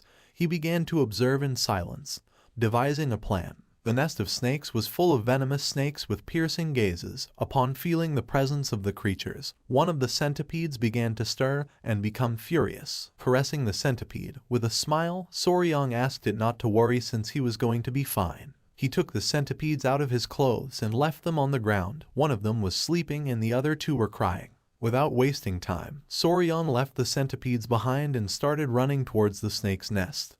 And without hesitating for a second, he jumped inside, making the snake's attention focus on him. A confident smile appeared on his face. He was Spicy Fabry and had to resolve this matter in his own way. The blood-stained snakes were commonly called flower snake. They looked very cute, but they were undoubtedly venomous vipers. Soryang descended into the snake's nest, and within seconds, dozens of venomous snakes began to coil around his body, biting his hands and legs. Unlike venomous snakes that had hook-shaped fangs at the front of their mouths, these snakes had small venomous fangs in the molar area, which made injecting venom difficult. However, in terms of toxicity, they were the most poisonous terrestrial snakes in East Asia. Soryang began to sweat and with a smile asked the snakes to bite him harder. A snake bit him on the hand. His attention was fixed on it, and he clenched his teeth due to the pain. It was evident that these snakes had a stronger venom than the black mamba, but the technique for controlling internal energy of the Tang clan would help him resist the poison, so he was going to be fine for now. The little centipedes, somewhat worried about their father, peeked out and began to call for his attention. Soryang asked them not to worry and told them to stay calm since he would soon leave the snake's nest. Soryang's eyes widened in surprise as something caught his attention. His hand and arm were full of snake bites. Seeing this, he thought that this should be enough. He turned his head and with a calm expression decided to leave this place, but then he could not move, causing his eyes to widen in confusion. Once Soryang looked down, he saw that the snakes had coiled around his legs. He was in shock as he did not expect this to happen. He could not help but clench his teeth and panic since this was not part of the plan. But to his surprise, the small centipedes descended into the nest of snakes, landing on his head and shoulders, leaving him somewhat surprised. It was adorable. One of the small centipedes became enraged and began to roar. Soryang started to observe it and his eyes filled with confusion. One of the snakes began to stare at the centipede and started to hiss. This made the small centipede even angrier, who little by little began to lose patience. The small creature got down from Soryang's head, bit the snake, and with a furious gaze, slammed its body forcefully against the ground. leaving Soryang in shock. The little centipede bit another snake and started to fight. Soryang's attention was fixed on it. He was somewhat confused without knowing what was happening. In an instant, the little centipede defeated the snake and its eyes began to shine with joy and it began to smile. Soryang could not help but thank it for scaring away the other snakes. Soryang crouched down and realized that they were worried about him. He began to caress the centipede's head and could not help but smile. The little centipede climbed onto Soryang's head and fell asleep. With a smile, he decided it was time to go to mom. Back in the battle, Hueon was somewhat exhausted, but her eyes were shining with determination. Many of the clan members had already fallen, and while several were surrounding Guchenak, he grabbed another by the neck and using his power, absorbed his blood, recovering energy. Hueon knew better than anyone that at this rate everyone was going to die. Foam began to come out of the man's mouth. Guchenak tightly grabbed his neck and began to absorb his blood. His eyes started to shine, and with a wicked smile, he mentioned that this was very easy. He was exhausted and sweating. He couldn't help but clench his teeth. Guchenak mocked them, asking if there was no one left who could stand against him. Hueon drew her whip. Instead of thinking about fleeing, she wanted to keep fighting and hoped that Soryang had escaped safe and sound. She stood firm and gave the order to everyone not to lose sight of Guchenak and to keep as much distance as possible. The rain was going to stop, so she asked them to send another signal to the nearby warriors. One of the men nodded, and Guchenak couldn't help but smile. One of the elders stepped forward and, with a sincere gaze, asked Hueon to retreat with Soryang. Upon hearing this, her eyes widened in surprise, and without hesitating for even a second, she refused. The men of the clan began to argue since there was no way that a direct descendant of the Tang clan could leave alone, abandoning the members of her clan while they fought. If they couldn't save her, they wouldn't be able to face the patriarch. Guchenak crossed his arms and remained silent. They asked Hueon to leave quickly, but she refused since she was not going to leave the clan behind. This made Guchenak gradually start losing patience. He interrupted the conversation and said that it was enough. He began to observe Hueon and the elder and made it clear that if his toys escaped, he would end up bored. He couldn't help but show an evil smile. He put his hand on his chin and revealed that if Hueon fled, he would turn the Tang clan into a hell since, to announce the return of the blood cult, it was necessary to give a great greeting. The elder couldn't help but clench his teeth upon realizing that this bastard had no intention of letting any of them go. Upon hearing this, Hueon drew her whip. With a determined gaze, she swore to take at least one of Guchenak's arms even if in the process everyone died. The others nodded their heads, her gaze fixed on Guchenak, and he couldn't help but smile. But just then, someone appeared behind them and mentioned that it was just as she had said. Someone from the clan never leaves the other members behind. This caught everyone's attention. Hueon's jaw dropped and her eyes widened in surprise. It was Soryang. With a confident smile, he began to walk towards them. The elder was speechless, and Hueon felt somewhat worried without knowing why Soryang had returned. Soryang began to remove the small centipedes from his body, closed his eyes, and asked them to wait here, then reiterated that the Tang clan never surrendered nor left its members behind. Then he took off his shirt, and his eyes began to shine with determination, making it clear that he too was a member of the Tang clan. He drew his kunais and began to charge against Guchenak. Seeing this, an excited smile appeared on his face. Hueon couldn't help but feel somewhat worried and asked Soryang not to do it. Guchenak prepared to attack. He had spared his life, and now Soryang had returned by his own means. According to him, Soryang was an idiot. Soryang lunged at him, ready to attack. Hueon was in shock as, without much effort, Guchenak grabbed Soryang by the neck. His eyes began to shine with joy. He extended his hand and began to smile upon seeing that Soryang was willing to give him his blood. He placed his hand on Soryang's abdomen and decided to taste his blood, making him clench his teeth. But Soryang reacted in time and blocked the attack with his arm. Using his power, Guchenak began to absorb his blood. With an evil grin, Guchenak called Soryang an idiot, explaining that blood also flowed through the arms. He began to absorb Soryang's blood through his arm, causing him terrible pain. Seeing this, Hueon and P panicked. She couldn't help but feel fear, and showing concern, she gave the order for everyone to help Soryang. While Guchenak was slowly absorbing Soryang's blood, P and Hueon started running toward them. Guchenak began to feel pleasure since it had been a long time since he had tasted the essence of a young man's blood. Just before P and the others could approach him, he forcefully stepped on the ground, released Soryang's body, and used the technique called blood-filled wave, destroying the ground and repelling everyone. P and the others were sent flying backward and crashed into the ground. Luckily, Huan reacted in time and caught Soryong. Gu Chenak, who had become more powerful, began to smile. They had been very annoying, throwing hidden weapons like flies, but thanks to Soryong, he was able to take care of them all at once. Soryong fainted. Huan approached and, with a desperate expression, tried to wake him up. As a form of gratitude, Gu Chenak decided to grant Soryong a painless death. She hugged Soryong, saying that was not going to happen. Just then, he coughed and slowly began to wake up, catching Huan's attention. Drool started coming out of Gu Chenak's mouth, and he demanded to know what Soryong had done. His hair began to fall like leaves, and little by little he began to grow old. With a gaze full of fear, he soon realized that this was the effect of an energy-dissipating poison. Little by little, he began to lose strength, and his body started to tremble. For him, this was impossible since the internal energy techniques of the cult should be resistant to the energy-dissipating poison. He put his hands on his face and went crazy because this made no sense. He wanted to know who the hell Soryong was. With a smile, he began to sit down and, pointing with his finger, revealed that he was his natural enemy. Huan couldn't help but feel relieved to see that Soryong was fine. Little by little, the poison began to take more effect, and Gu Chenak could not help but tremble with fear. He could not believe that he had been defeated by a mere child. Soryong began to run out of energy, and with his last strength, he started looking at Huan and, with a tired gaze, revealed something to her. This made Huan's eyes widen in surprise, leaving her in shock. Gu Chenak's gaze fixed on Soryong, and his eyes began to shine with rage. He could not help but clench his teeth and sweat since he did not know what Soryong had done to his body. He panicked since ever since he had let Soryong's blood flow through his body, the blood no longer obeyed his will. He took a step forward, revealing that the blood cult's domination was just within his reach. He went mad and started running towards Soryong, swearing that he could not collapse here. He lost his composure, opened his mouth, and lunged at Soryong, intending to kill him. Upon seeing this, Huan drew her whip, clenched her teeth, and went on alert knowing that this was not good. Just before Gu Chenak could approach, she swung her whip forcefully, which wrapped around his neck, causing him terrible pain.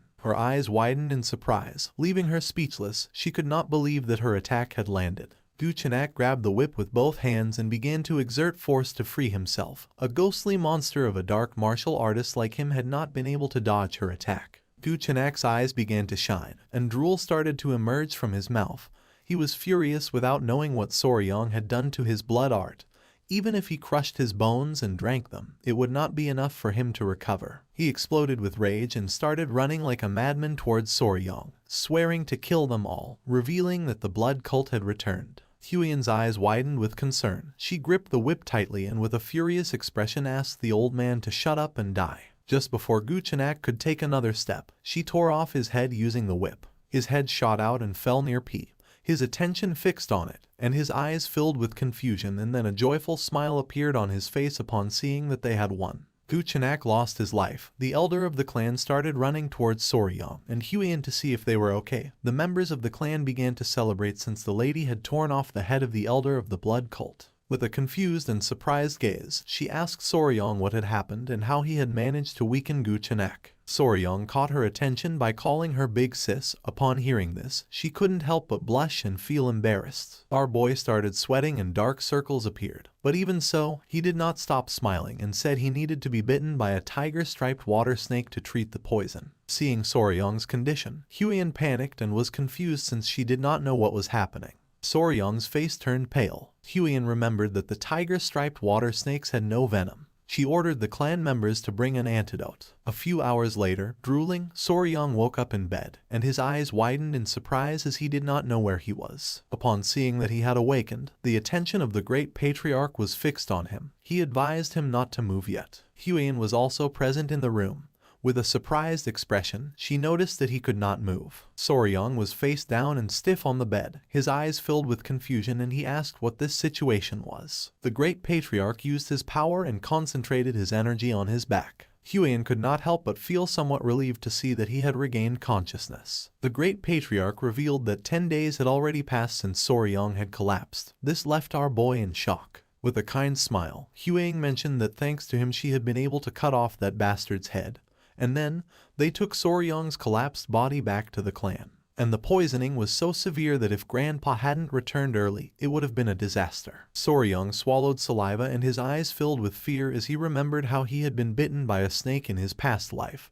He almost died twice from snake bites. A while later, the great patriarch finished the treatment, and now that Soryong had regained consciousness, he was going to be fine. He sat up with Huian's help and with a grateful gaze thanked him from the bottom of his heart. The great patriarch began to stare at Soryong and decided that it was time to talk about an important matter. He grabbed Soryong by the shoulders and with a curious gaze asked if the tiger-striped water snake really had venom and how he defeated the elder of the blood cult. Huian panicked and asked her grandfather to calm down. Little by little, our boy began to feel dizzy and decided to explain. With his hand on his head, he showed 2 fingers and with a calm gaze explained that the tiger-striped water snake was venomous and it had 2 types of venoms. One was inside of its mouth and the other came from the venom glands in the back part of its neck. Huian and the great patriarch sat next to Soryong's bed and became curious since this was something they did not know. Calmly, Soryong mentioned that it was because these snakes were shy and usually fled when they saw humans, and also their fangs were very small. In fact, it was not until the 1980s that people realized that tiger-striped snakes had venom. The great patriarch was clever and it did not take him long to realize that the dissipation of the internal energy of the elder of the blood cult had something to do with this. But then he remembered that the blood cult was known for being immune to poisons like dispersing toxins. Soryong turned to him and explained that this was only a hypothesis, but he believed that the dissipation of internal energy of the elder was due to the poison of the tiger-striped water snakes. The main component of the venom of the tiger snake was hemotoxin, a hemorrhagic toxin. Hemorrhagic toxins could destroy various structures within the body, including cell walls of red blood cells, inner lining of blood vessels, and other tissue cells. Now, what would happen if they fed the blood cultists hemorrhagic toxins, who were like vampires that depend on blood for their martial arts? Soryong's plan had worked perfectly. He put his hand under his chin and with an uncertain gaze mentioned that the blood, which served as the source of their martial arts, had probably been altered, leading to this result. It is not widely known that tiger-striped water snakes were venomous, but their venom was 5 times stronger than that of a viper, and if their venom was amplified with yin-kin, it became a deadly weapon. The eyes of the great patriarch widened in surprise, making him sweat. He was in shock to see that such a powerful venomous creature existed near Sichuan. Huian began to look at our boy with admiration and, with a smile, praised him for having achieved such a feat. The grandfather closed his eyes and coughed, catching the couple's attention. He crossed his arms and, with a smile, mentioned that Huian had told him that the elder of the blood cult called Soryong Nemesis of Heaven, his natural enemy. Our boy felt embarrassed because said like that it sounded exaggerated, like a high school delusion. He covered his mouth with the blanket, looked away, and couldn't help but blush. Seeing this, Huian and her grandfather placed their hands on his shoulders, since he had been able to perfectly seal the elder's martial arts, then being called natural enemy fit. The great patriarch began to smile and thanked him for having protected his family. He clenched his fist and could not help but get angry without knowing how they had dared to attack his family while he was absent.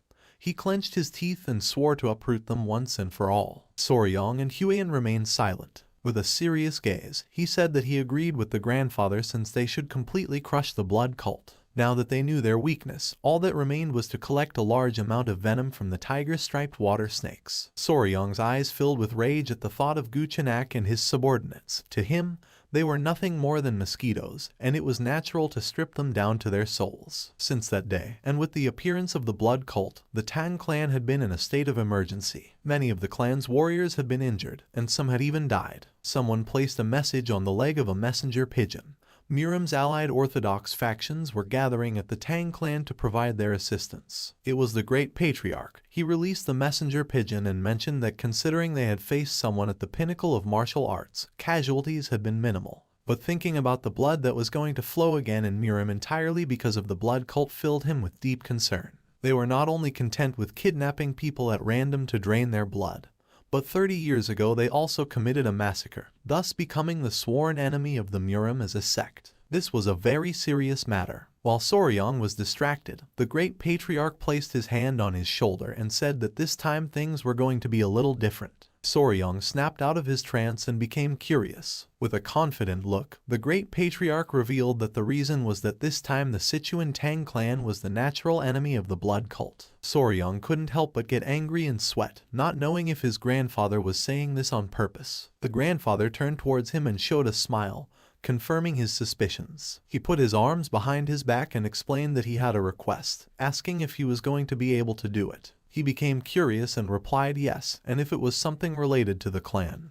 then he was going to give his best. The great patriarch's eyes filled with seriousness when he revealed that soon people from the Muram Alliance were going to arrive, and the military forces of the Alliance would be among those who arrived. He had planned to show them the poison that Soryong had discovered since they had finally uncovered the weakness of the blood cult. Soryong's eyes widened in surprise. He clasped his hands as a form of respect and with a smile said that if it was for the greater good, then they should do it. Upon hearing this, the great patriarch couldn't help but smile, knowing that Soryong would say that. Just before Soryong could leave, he mentioned that he had some news that was going to make him very happy. Upon hearing this, our boy's eyes filled with curiosity, and he turned around wanting to know what it was. With a kind smile, the great patriarch explained that the modifications to the Hall of 10,000 Poisons were complete and that from now on, Soryong was officially going to be in charge of managing the hall. Upon hearing this, he couldn't help but clench his fists and feel joyful. He began to imagine himself lying down and surrounded by poisonous creatures. This made his eyes widen with excitement. The great patriarch also mentioned that as he had suggested, they had also prepared a sunlit pavilion, since after all, to properly raise tiger-striped water snakes, a solid foundation was first needed. Soryong interlaced his hands and could not help but get even more excited.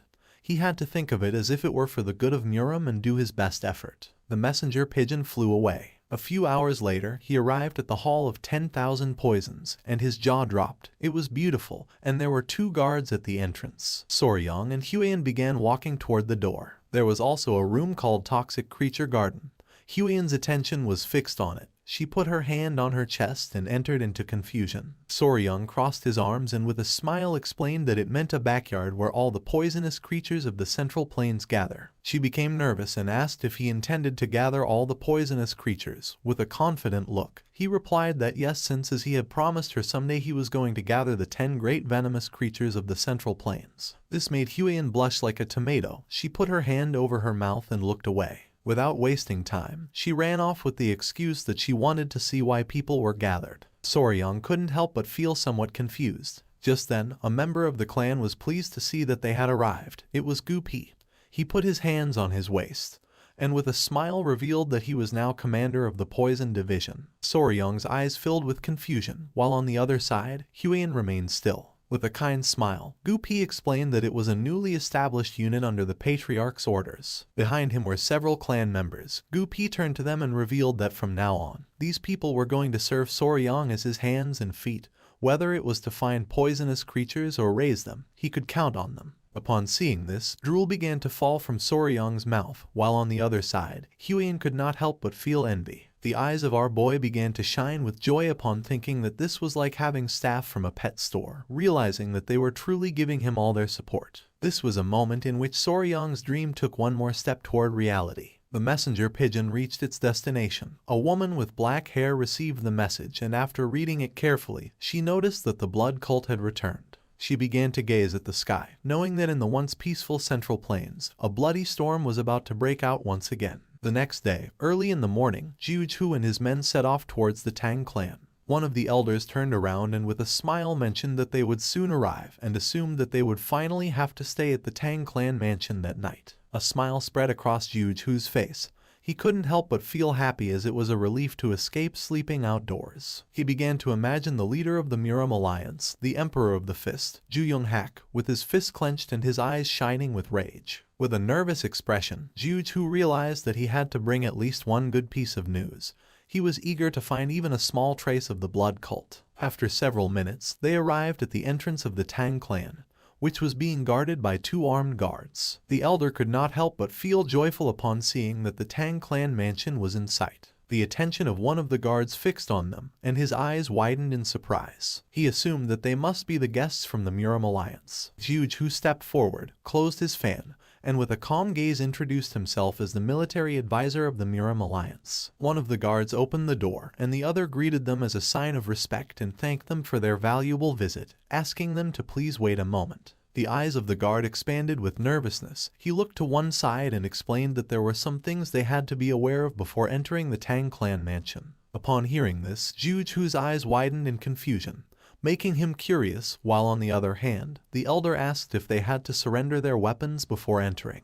The guard began to touch his chin with his finger and with an embarrassed expression mentioned that this might sound embarrassing, but explained that no matter how small or insignificant a creature might seem, they should never take a life within the Tang clan. Jiuju began to imagine a golden statue of a Buddha and with a surprised expression wondered if the entire Tang clan had converted to Buddhism. The guard became nervous and explained that they would find out when they entered the Tang clan, but he asked them to keep this in mind. Upon hearing this, Jiuju and the leader became serious. Just then someone appeared and felt happy to see that the military advisor had arrived. Seeing this, Jiuju's eyes widened in surprise, making a smile appear on his face. They were Huiyan and Soryong. Both bowed their heads before him and greeted him as a form of respect. Jiuju also bowed his head to them and greeted them back, mentioning that it had been some time since he had seen Huiyan.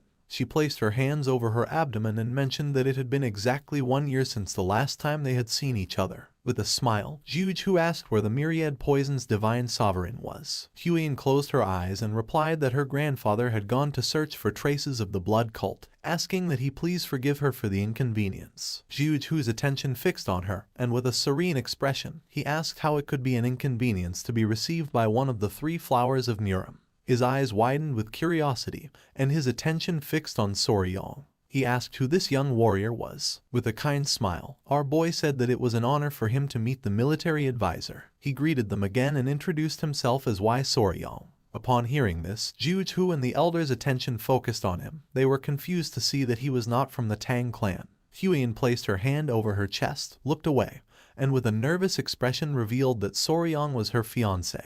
This revelation left Jiuju and the elder in shock. The men who had come with them started losing their minds and feeling jealous upon seeing that one of Murim's 3 flowers had a lover. They clenched their fists, and their eyes filled with tears. For them, this world was unfair, and they did not know where Soryong had come from. Envy also became evident in Jiuju's eyes. He opened the fan, and while gazing at the ground, he asked if they could guide them inside. He knew that at this rate, it was possible that the whole group would request a sparring match with Soryong. Just then, a strange sound spread through the air. The eyes of Zhenghu and the elder filled with confusion and curiosity since they did not know where that strange sound was coming from. The men's jaws dropped. They began to look at the sky, and with a surprised expression, they caught everyone's attention, revealing that there was something in the sky. The sound came from the golden-haired king bees, which were flying around the area. Everyone's attention was fixed on them. They were in shock upon seeing that there were such poisonous creatures as these bees in the Tang clan. The men stood in front of Huiyan and the others drew their swords and asked everyone else to be careful. They were ready to protect Huiyan. Seeing this, Soryong couldn't help but panic and, with a serious gaze, asked them to put away their weapons. His eyes widened in fear. He placed his hand on the man's shoulder and decided to explain the new regulations of the Tang clan. But the man became angry, pushed our boy's hand away, and with a furious gaze asked him to step aside, revealing that the golden-haired king bees were very dangerous creatures capable of killing an ordinary person with ease. Soryong tried to explain himself, but little by little the men began to crush his body. He could no longer contain his rage, pushed the men away, and with a furious gaze revealed that he was raising the golden-haired king bees, asking everyone to calm down. The man couldn't help but go into shock and swallowed hard upon seeing that Soryong was raising such poisonous creatures. One of the bees landed on Soryong's head as a form of love, and upon seeing this, Zhenghu and the others were scared shitless and backed away. With a smile, Soryong began to play with the bees and knew that they had missed him since it had been some time since they last saw each other. Huiyan's eyes widened with joy, and she began to show a smile. The gaze of the bees fixed on Zhenghu and his men. Our boy began to caress one of the bees and with a kind smile asked them not to sting the guests. The man's jaw dropped. He began to sweat upon seeing that Soryong was treating the golden-haired king bees as if they were children. And then, the spirits of the young warriors instantly calmed down. After this incident, Zhenghu and the elder accompanied Soryong and Huiyan inside. Zhenghu's attention was fixed on Soryong. He would never have thought that the young warrior from Hainan Island was the fiancé of the poisonous flower. He was in shock to see that despite being an outsider, Soryong had managed to become the son-in-law of Clan Tang. As they were strolling, something caught Zhenghu's attention. Not far from them, 2 men were sitting and arguing with each other. The black-haired man took out a small vase and, while pointing at it with his finger, with a furious gaze made it clear that a venomous scorpion would be more suitable for the Tang clan. The orange-haired boy took out a small chameleon and, with a gaze full of rage, asked what he was talking about and asked everyone to look at the shape of the chameleon's radiant crest. Jughu's eyes widened in fear. He placed his hand on Soryang's shoulder and, while sweating, asked why all those warriors were taking care of insects and animals. Soryang came out of his trance and became curious. While the men were arguing, our boy explained that they were sentenced to the venomous creature companionship punishment. Jughu started sweating and asked what they had done to deserve such punishment. Soryang put his hand under his chin and began to ponder. A few days ago, at night, the incident occurred. Soryang and Huan went to the training hall. Our boy started training. She got nervous and explained that he had to feel as if he were expelling his internal energy. Our boy concentrated, but it seemed like he was dancing instead of training. Just then, someone appeared and caught their attention, making them curious. It was Commander Gu and his men. They all closed their eyes and became nervous. With a sad gaze, Gu Pi apologized, explaining that this time more than half of the rat pups captured to feed the tiger-striped water snakes had died. Upon hearing this, Soryang turned towards them and his eyes filled with sadness. Huan was somewhat surprised as she did not know what was happening. Soryang crossed his arms, closed his eyes, and let out a sigh knowing that there was not much they could do about it since naturally rats were sensitive, and if things became too noisy, sometimes the mother would kill them. But Gu Pi revealed that the warriors had eaten the rats. Soryang's eyes filled with confusion. Gu Pi explained that they had eaten the rats as snacks while drinking alcohol. His eyes widened in shock. He was speechless upon seeing that the warriors had eaten the young ones as a side dish for alcohol. He was confused, not knowing what was happening. Huan crossed her arms, began to observe Gu Pi, and explained that 3 screeches was a dish where live baby rats were dipped in sauce and eaten. Gu Pi could not avoid feeling embarrassed. He lowered his head again before Soryang and apologized again. Soryang was paralyzed trying to understand the situation. Huan approached them and began scolding them. Gu Pi grabbed his ears and explained that some of the poison handlers were from Henan, and they had said that it reminded them of their home, and one thing had led to another, causing this to happen. Soryang started staring at them with contempt and finally realized that the baby rats that had been captured to be used as food for the tiger-striped water snakes had been eaten by the warriors. He was furious and knew he had to do something so they would learn to value the creatures they raised. In this way, it was how the Tang clan of Sichuan established the venomous creature companionship punishment and a new set of rules. Back in the present, Soryang crossed his arms and his gaze fixed on them, explaining that each of the warriors was now responsible for raising a venomous creature. The warriors began to argue among themselves. Jughu couldn't help but sweat, finally realizing why each one had a venomous creature. His eyes widened with curiosity and his gaze fixed on Soryang. To him, he was someone very interesting. Soryang began staring at the warriors with hatred and sighed, and Jughu finally realized that he was not an ordinary person. At nightfall, the great patriarch arrived, and the 3 sat at a table to chat. With a serious expression, the great patriarch recounted everything that had happened. Jughu closed his eyes and with a smile mentioned that Soryang must be the enigmatic young warrior whom the patriarch of the Tang clan had met on Hainan Island. The great patriarch began to observe him and with a smile asked what he thought about the treasure of the Tang clan. Jughu praised our boy, saying that calling him enigmatic did not do him justice, admitting that the golden-haired king bees were astonishing. Soryang could not help but feel nervous upon seeing that he was being praised. Jughu's eyes began to shine with seriousness. For him, it was worrisome not to have found a single clue about the blood cult. With a smile, the great patriarch turned to Soryang and made it clear that they could not sit idly by and allow the influence of the blood cult to continue growing. Soryang's eyes widened with curiosity, and he turned toward him. The great patriarch asked our boy to bring that. This made Jughu's eyes widen in confusion and curiosity. The great patriarch began to show a finger and, using his power, created a barrier around them. Then, he closed his eyes and with a smile explained that they could not risk any sound leaking out, so for this reason, he had invoked a Kai barrier. Our boy put his hand inside his clothes, and Jughu began to observe the barrier, and his jaw dropped. With a confident smile, Soryang took out a small jar and placed it on the table. Jughu grabbed the jar, began to observe it, and his mind filled with questions. He asked what kind of object required even a Kai barrier to maintain secrecy. With a confident gaze, the great patriarch replied that it was a poison that dissipated internal energy. Jughu argued that the internal energy dissipating poison was quite common and hardly seemed like something that required a Kai barrier. Soryang and the great patriarch looked at each other and nodded with a smile. He revealed that this particular poison, which could dissipate internal energy, only affected members of the blood cult. Jughu's attention fixed on the poison,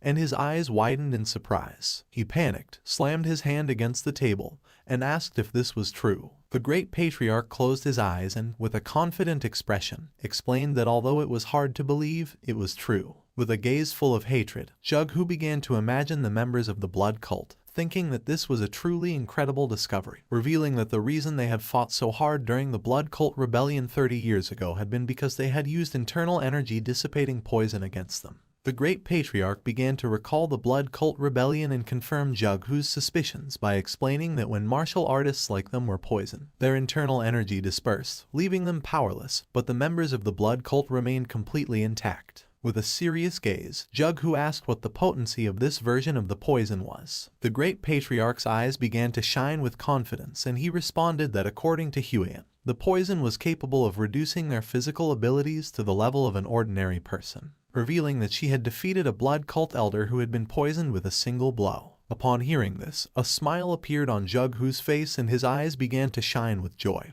realizing that this had the same effect as the internal energy dissipating poison from the past. He greeted the great patriarch as a form of respect and thanked him, since with a gift like this, even the leader of the alliance could breathe more easily. He turned to Soryong and mentioned that if Jughu wished to express gratitude, he should direct it to Soryong since he was the one who had made this discovery. He explained that Soryong had poisoned himself with the poison to lure the elder of the blood cult into absorbing his blood, and because of this, he had been on the brink of life and death for about 10 days. Jughu's eyes widened with admiration, thinking that he had great wisdom and bravery, sacrificing his own body. Our boy began to touch his neck and couldn't help but turn red. Jughu placed his hand on Soryong's shoulder, causing a confused smile to appear on his face. With a grateful gaze, Jughu said that if Soryong had any wish, he could ask him for it. Whatever it was, he would personally tell the leader of the alliance. Jughu started to smile, waiting for an answer. Our boy lowered his head and began to ponder. He started to touch his chin and with a nervous gaze, asked if it would be possible to obtain information about toxic creatures. Jughu was confused to see that Soryong was interested in information about toxic creatures and not in martial manuals, elixirs, treasures of gold and silver. His eyes filled with confusion, and he couldn't help but sweat. Seeing this, the great patriarch began to laugh. Jughu closed his eyes and realized that Soryong was unique since, even in Muram's long history,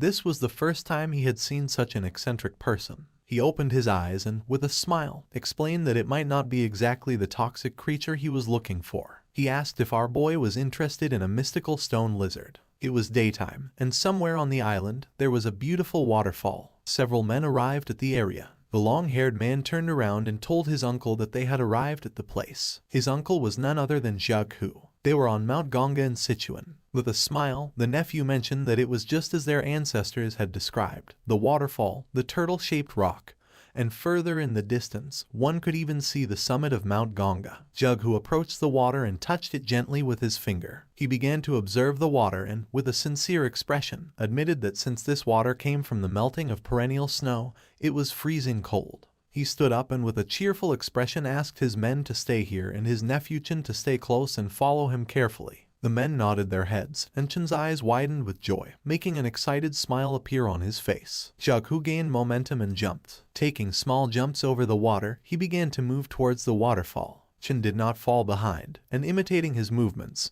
he started following him closely. A while later, they arrived at the waterfall. Jughu placed his hand on the stone and peeked out. His eyes began to shine with confidence as he remembered that beyond the turtle-shaped rock, if they climbed up the waterfall along the cliffside, there should be an entrance next to the fist-shaped rock. With a surprised expression, Chen mentioned that this matched perfectly with the records. Both looked at each other and with a smile, they nodded. They found an entrance, and Jughu decided to go first, asking Chen to follow him. Chen put his hands on his waist and couldn't help but get excited. They entered the cave, which had walls full of herbs. With a serious gaze, Jughu began to walk carefully, while on the other hand, Chen's jaw dropped as he had never seen a place like this. Using his hand, Jughu pushed aside the lianas and his eyes widened in surprise, leaving him speechless. They reached the heart of the cave, where there was a hole in the ceiling through which sunlight was illuminating everything. Jughu put his arms behind his back and mentioned that they had arrived. Chen's attention was fixed on the precious rocks.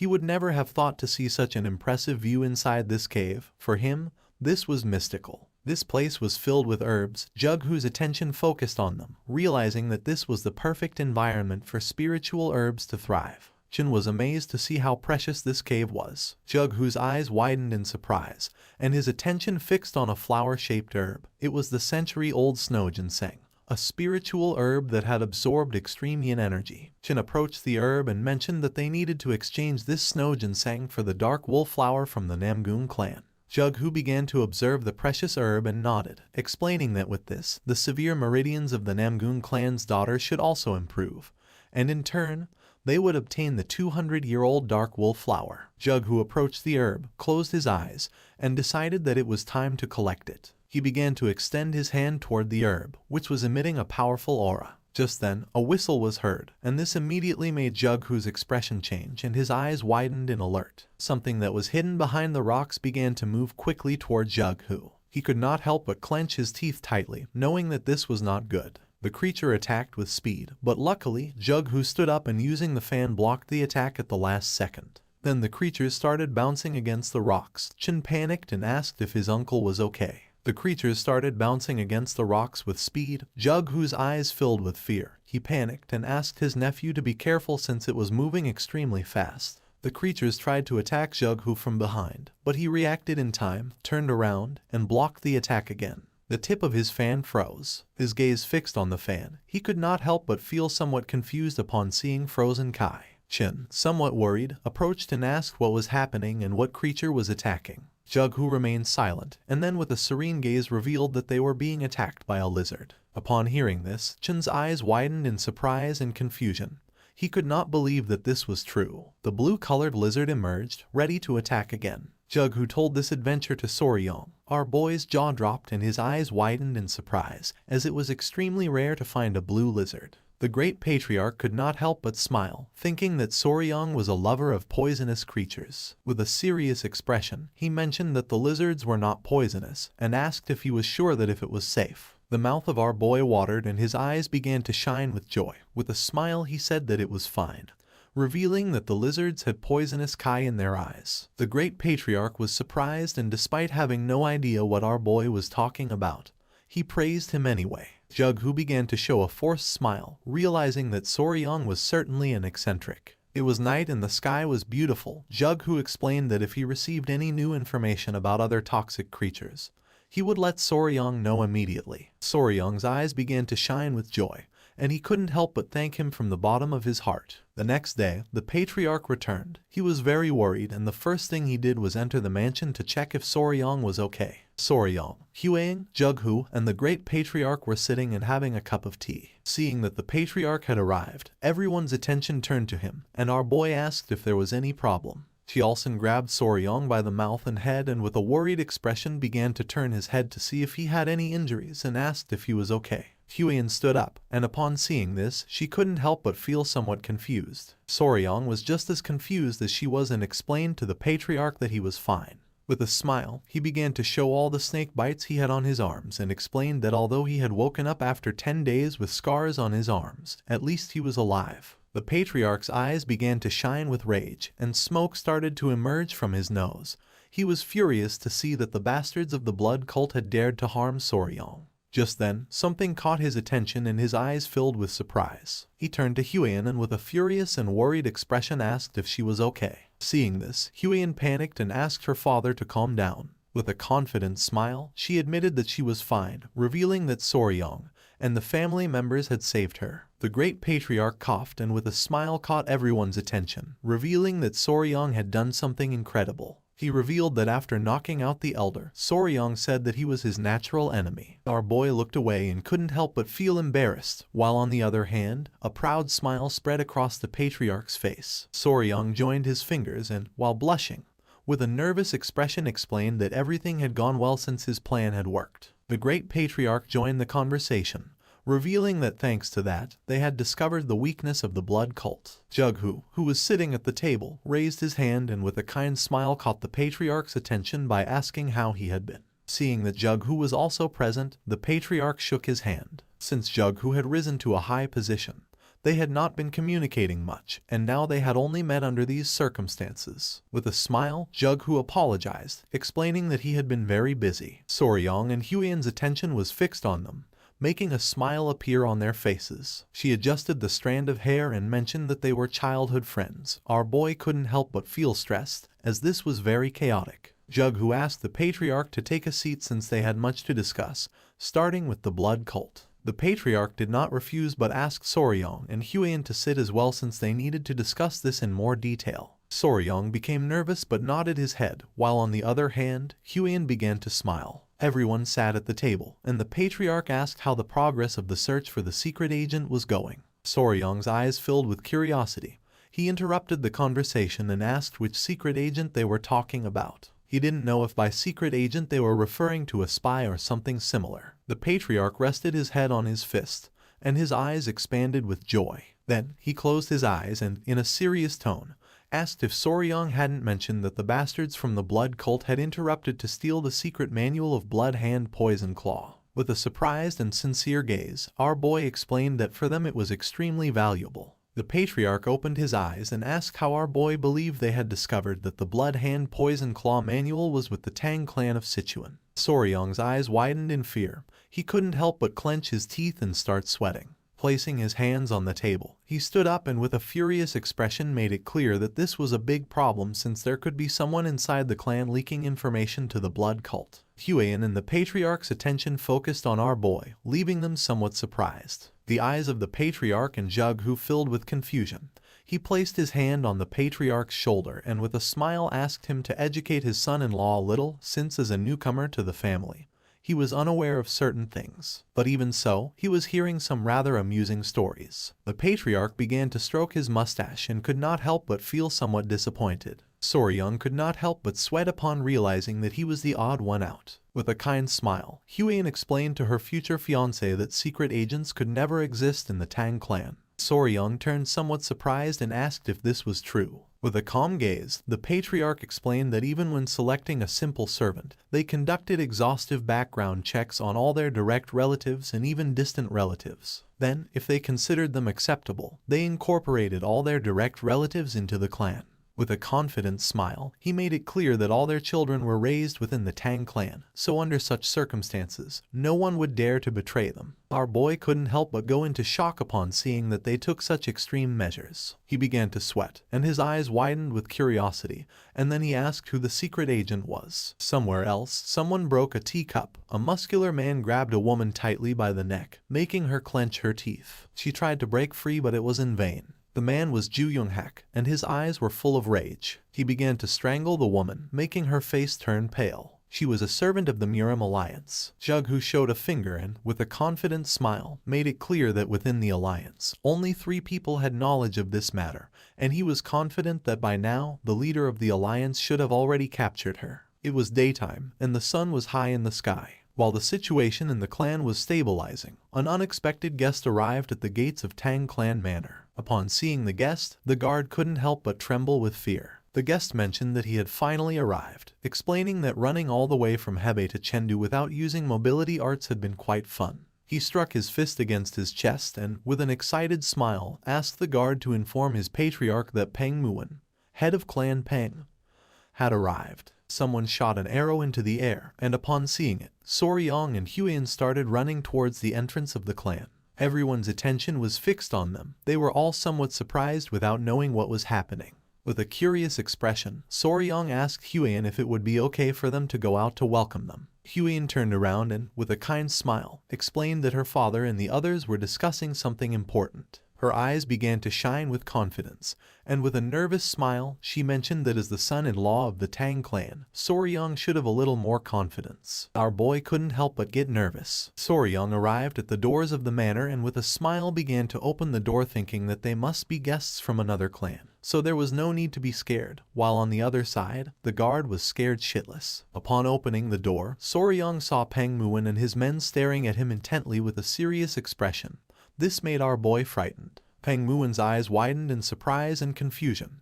He placed his hands on his waist and couldn't help but smile upon seeing Huiyan. She joined her fist with her palm and greeted the head of the Peng clan with respect. With a smile, Peng Muon said that some time had passed. He had seen her when she was little and now she had grown so much that he could hardly recognize her. Huyen closed her eyes and with a forced smile mentioned that had been 5 years ago, realizing that indeed a lot of time had passed. Peng Muon's eyes filled with seriousness and his attention focused on Soryong. He wanted to know who he was. Upon feeling the gaze of the head of the Peng clan, Soryong began to sweat like crazy. Huyen started observing him and couldn't help but feel somewhat confused. With his face sweating, our boy greeted Peng Muon, introducing himself as the son-in-law of the Tang clan. Why Soryong? Peng Muon began to stare at our boy and while touching his chin, he began to ponder. He grabbed Soryong by the cheek and with a curious gaze asked if he was Huyen's fiancé. Soryong panicked, not knowing what to do. Huyen placed her hand near her mouth and nodded with a smile. This made Peng Muon's eyes fill with seriousness. Soryong began to sweat and, with a nervous expression, looked away. Peng Muon's attention was fixed on our boy. He put his hand under his chin and began to think with a curious gaze. Without wasting time, he touched our boy's private parts, which made Soryong turn as red as a tomato. Meanwhile, on the other side, Huyen's jaw dropped and her eyes widened in surprise, leaving her in shock. With a smile, Peng Muon explained that he was wondering if Soryong was too young, but down there he was a full-grown man. Soryong, who was panting heavily, began to observe Peng Muon and couldn't help but feel somewhat confused. Our boy turned to Huyen without knowing what was happening. Peng Muon placed his hand on Soryong's head, gave a thumbs up, and with a confident smile made it clear that in a few years, Soryong was going to be incredible. Huyen turned as red as a tomato, looked away, and put her hands over her face. She remembered that the people of the Peng clan really didn't like formalities or rigid etiquette, so for this reason, the head of the clan had his own way of evaluating. Peng Muon placed his hand on Soryong's shoulder and began to smile. The attention of his men also focused on him, and their eyes widened in surprise, thinking that he was incredible. One of the men even put his hand on his chin, bent down, and began to curiously observe the intimate parts of our boy. Soryong's eyes filled with confusion. He looked away and felt somewhat depressed. But then he thought that this was their style. For him, it was expected to see one man recognizing another man. He greeted Peng Muon, and while his eyes were shining with joy, he smiled and thanked the head of the Peng family for the compliments. Peng Muon started laughing, thinking that Soryong was different from the useless brats of other noble clans. He hit our boy on the back and introduced himself as Peng Muon, head of the Peng family. The slap was so strong that it hurt our boy a little. He welcomed everyone to the Tang clan, and while they were conversing, Huyen began to observe them and couldn't help but start sweating. Huyen caught Peng Muon's attention by saying she had a doubt. He became curious, turned to her, and asked what doubt she had. Her eyes widened with curiosity. She thought they had come from distant Hebi just to help her family, asking how they had arrived so quickly. Peng Muon's eyes widened with seriousness. In reality, they had not come to help, so he asked if the Tang clan had problems. With a surprised expression, he began to inspect Soryong's hair and asked if something had happened. Huyen began to sweat. She was bewildered as she did not know the reason why Peng Muon had come. Seeing her expression, Soryong was confused. A while later, they went to the family mansion and Peng Muon was somewhat surprised to see that the blood cult had appeared. They sat at the table to drink tea and converse. With a calm expression, Huyen informed them that they had already been eradicated. Peng Muon, who had his head resting on his fist, began to observe her and let out a sigh. He was somewhat annoyed and thought that he should have come a little earlier. Jughu, who was sitting beside him, remained silent. With a smile, the patriarch asked what had brought him here. Peng Muon's eyes widened in surprise. He turned to the patriarch and explained that he had been distracted upon hearing Huyen's story about the blood cult, revealing that he had actually come hoping to receive some help from the Tang clan. Huyen and Soryong's attention focused on him. The patriarch's eyes filled with surprise and curiosity. He asked if Peng Muon could explain himself. He began to touch his head with his hand, closed his eyes, and then let out a sigh. He put his hand near his mouth, turned towards the door, and with a serious expression asked his men to bring her to greet her elders. Jughu became somewhat curious, and his attention was fixed on him. Someone opened the door of the hall. It was one of Peng Muon's men whose eyes were shining. With a penetrating gaze, the man entered the hall. Huyen put her hand near her mouth, and her jaw dropped. She realized that it was a kid. Soryong began to sweat, and his attention was fixed on the man. The man approached the table, put his hand behind his cape, and asked the young lady to come down and pay her respects to the elders of the Sichuan Tang clan. Just then, someone on the man's back started moving, saying they were still sleepy. Soryung's eyes widened in surprise, and his jaw dropped, leaving him in shock. Someone dressed in white got down from the man's back, also shocking Huang. It was an adorable little girl who was eating a lollipop. Everyone remained silently watching the little one. With a sweet expression, she greeted the elders of the Sichuan Tang clan, introducing herself as Peng Yingying. The girl started eating a cookie.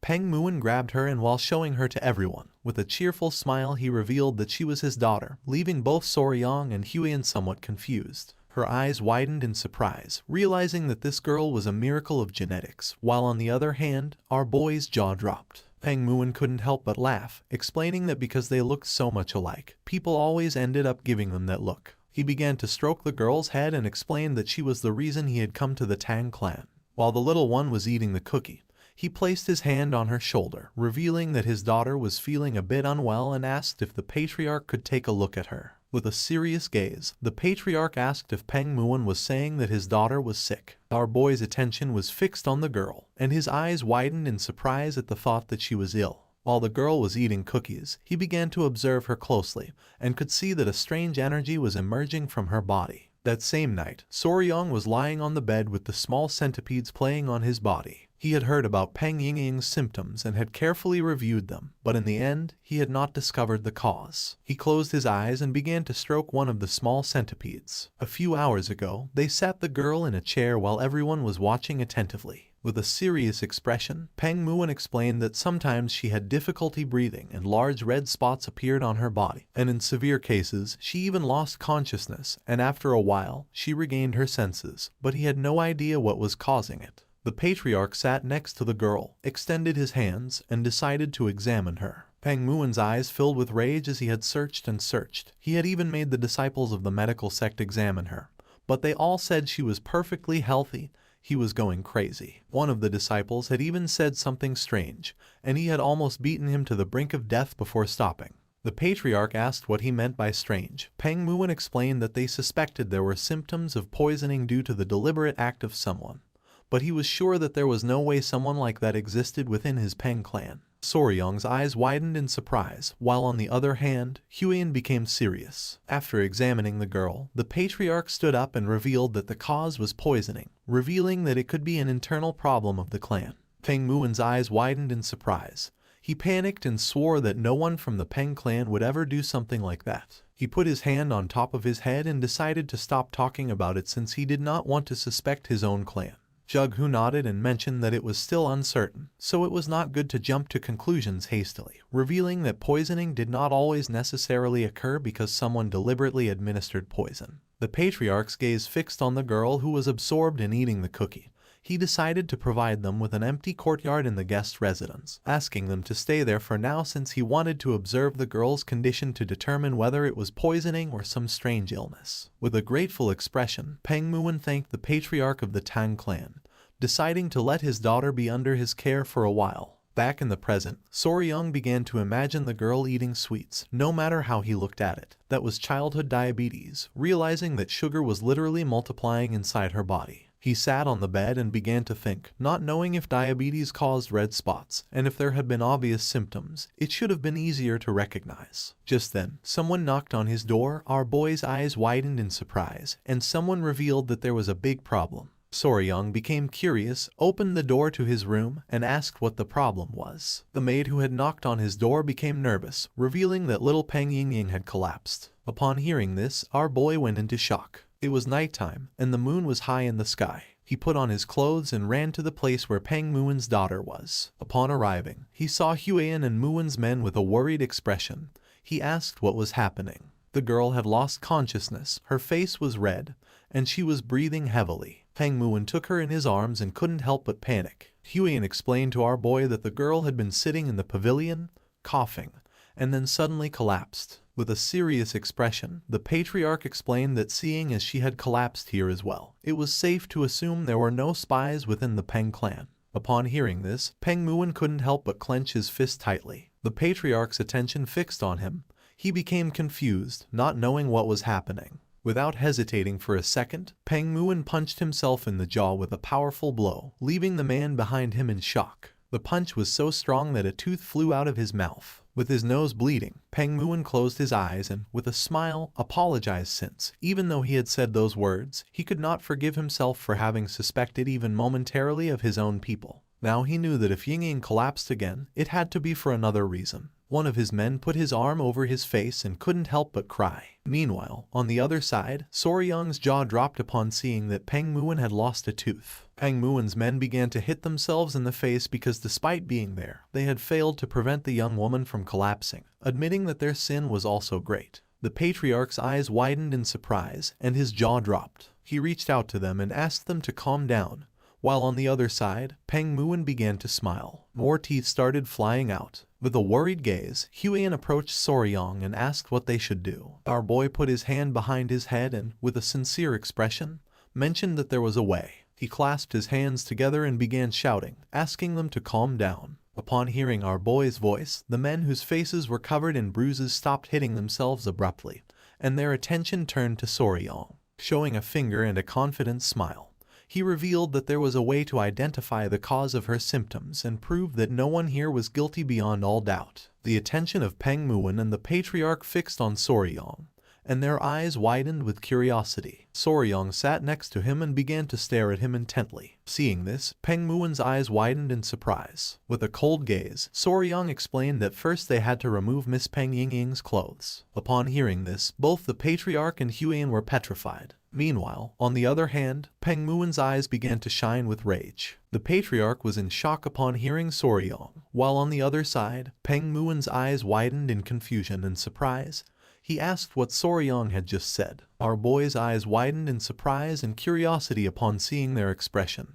This was a reaction he did not expect. Soryang mentioned again that they should take all of Yingying's clothes off, but just before he could finish the sentence, Peng Muin grabbed him tightly by the collar. Our boy couldn't help but feel afraid. Upon seeing that he wanted to undress his daughter, Peng Muin's eyes began to shine with rage. Soryang's eyes widened in panic. He opened his mouth and panicked, asking him to wait a moment. Just then, one of the small centipedes emerged from Soryang's clothing and its gaze fixed on Peng Muin. Soryang realized that the little one was ready to attack, so without wasting a second, he ordered it to hide again. Little by little, Peng Muin began to lose his composure, and Soryang soon realized that this was not good at all. The patriarch's eyes filled with fear. He panicked, asking him to calm down and explaining that his son-in-law must have had a reason for saying such things. Huiyan, who was sitting next to him, extended her hands and with a nervous expression asked Lord Peng to please at least listen to what Soryang wanted to say first. He grabbed the poor Soryang by the collar even more tightly. Our boy closed his eyes and began to show a forced smile. Peng Muin started staring at him with a gaze full of rage, not knowing what to do. Despite being in panic, Huiyan began to show a smile, explaining that Soryang was a good person. After going around the matter several times, Peng Muin let go of Soryang.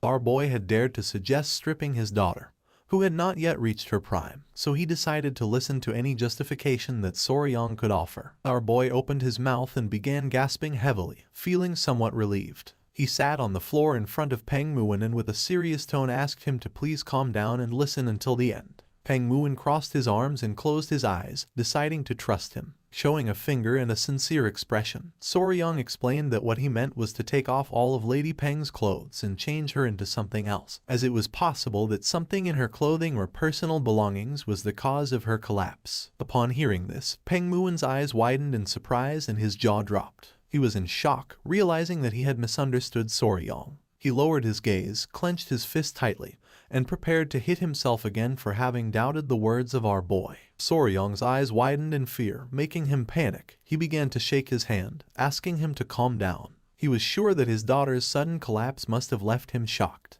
With a kind smile, Patriarch Peng thanked our boy from the bottom of his heart for being able to understand someone else's mistake. Soryang began to stare at Peng Muin and with a serious expression explained that from now on, the young lady of the Peng clan was going to be under the care of the Tang clan, and until further notice, all contact with the Peng clan was going to be restricted. Upon hearing this, the Patriarch and Huiyan were somewhat surprised. Peng Muin began to point at himself with his finger and with a confused gaze asked if he also. Soryang's eyes began to shine with confidence and with a smile nodded his head, since if his daughter experienced the same symptoms under their care, then it would be proven that the cause was not related to the Peng clan. This was the method called controlled environmental adjustment, a technique commonly used by breeders who raised poisonous insects, snakes, and amphibians. In his past life, one day he took his little chameleon out of the terrarium. The little chameleon tried to converse with our boy by asking if he could add some vitamin D to the food. Soryong's eyes expanded in confusion, leaving him in shock. If only the creatures they cared for could tell them this part hurts, things would be much simpler. But there was no way since humans could not communicate with them directly. That's why they systematically changed aspects of their environment, such as habitat and food, to identify what was making the creature feel sick. Back in the present, Ying, who had collapsed, had a red face and was breathing heavily. Soryong planned to use this method to diagnose her. He wanted to completely reset her environment and gradually reintroduce elements to identify the trigger since they couldn't just sit and let her keep collapsing without knowing why. The patriarch began to touch his beard and with a curious expression realized that Soryong was right since, with some time, they would be able to discover the cause of her condition. He could not help but praise his son-in-law for having such a good idea. Soryong's eyes widened in nervousness, making him panic, while on the other hand, Huyen closed her eyes and felt relieved. Peng Muin understood Soryong's plan, and his body began to tremble. He hugged his daughter and, with tears in his eyes, asked Soryong to please take good care of her. Our boy's eyes began to shine with confidence. He placed his hand over his chest and, with a smile, asked him to trust him. What no one knew was that he had raised countless creatures, and a little girl was nothing in comparison. The next day, little Ying woke up and her eyes filled with tears. This was not going to be as easy as Soryong had hoped. Ying started crying. And upon seeing this, our boy panicked, not knowing what to do. Ying started crying even more. Soryong put his hands on top of his head and his eyes widened in confusion since the moment she had regained consciousness, she had begun to cry. Meanwhile, Lady Huyen and Soryong's mother-in-law were outside gathering essential supplies to care for Ying, so Soryong was left alone with an unpredictable little child. He approached the bed and with a confused expression asked if she was sleepy or hungry. He didn't know what to do. Several minutes passed and Ying did not stop crying. Soryong put his hands together and with a confused smile asked if she was crying because Lord Peng was not here. Pointing outside, he explained that her father had gone to get medicine for her, promising that he would return soon. Still with tears in her eyes, Ying puffed up her cheeks and said that she wanted sweets. Our boy started sweating in surprise upon seeing that she was crying because she wanted sweets, and not because her father was not here. Ying started crying even more since all her sweets were gone and now she was all alone. Soryong remembered that when Huyen had changed her clothes, she had discovered that she had a lot of hidden pockets just for sweets, leaving her somewhat surprised. With a kind smile, he asked her to calm down, explaining that she had just woken up after collapsing so she shouldn't eat sweets right now, advising that for now, she should eat some rice porridge since later he was going to make some sweets for her. Upon hearing this, she stopped crying and with a surprised expression asked if he was really going to make sweets for her. Soryong began to show one finger and explained that if Lady Peng ate her porridge well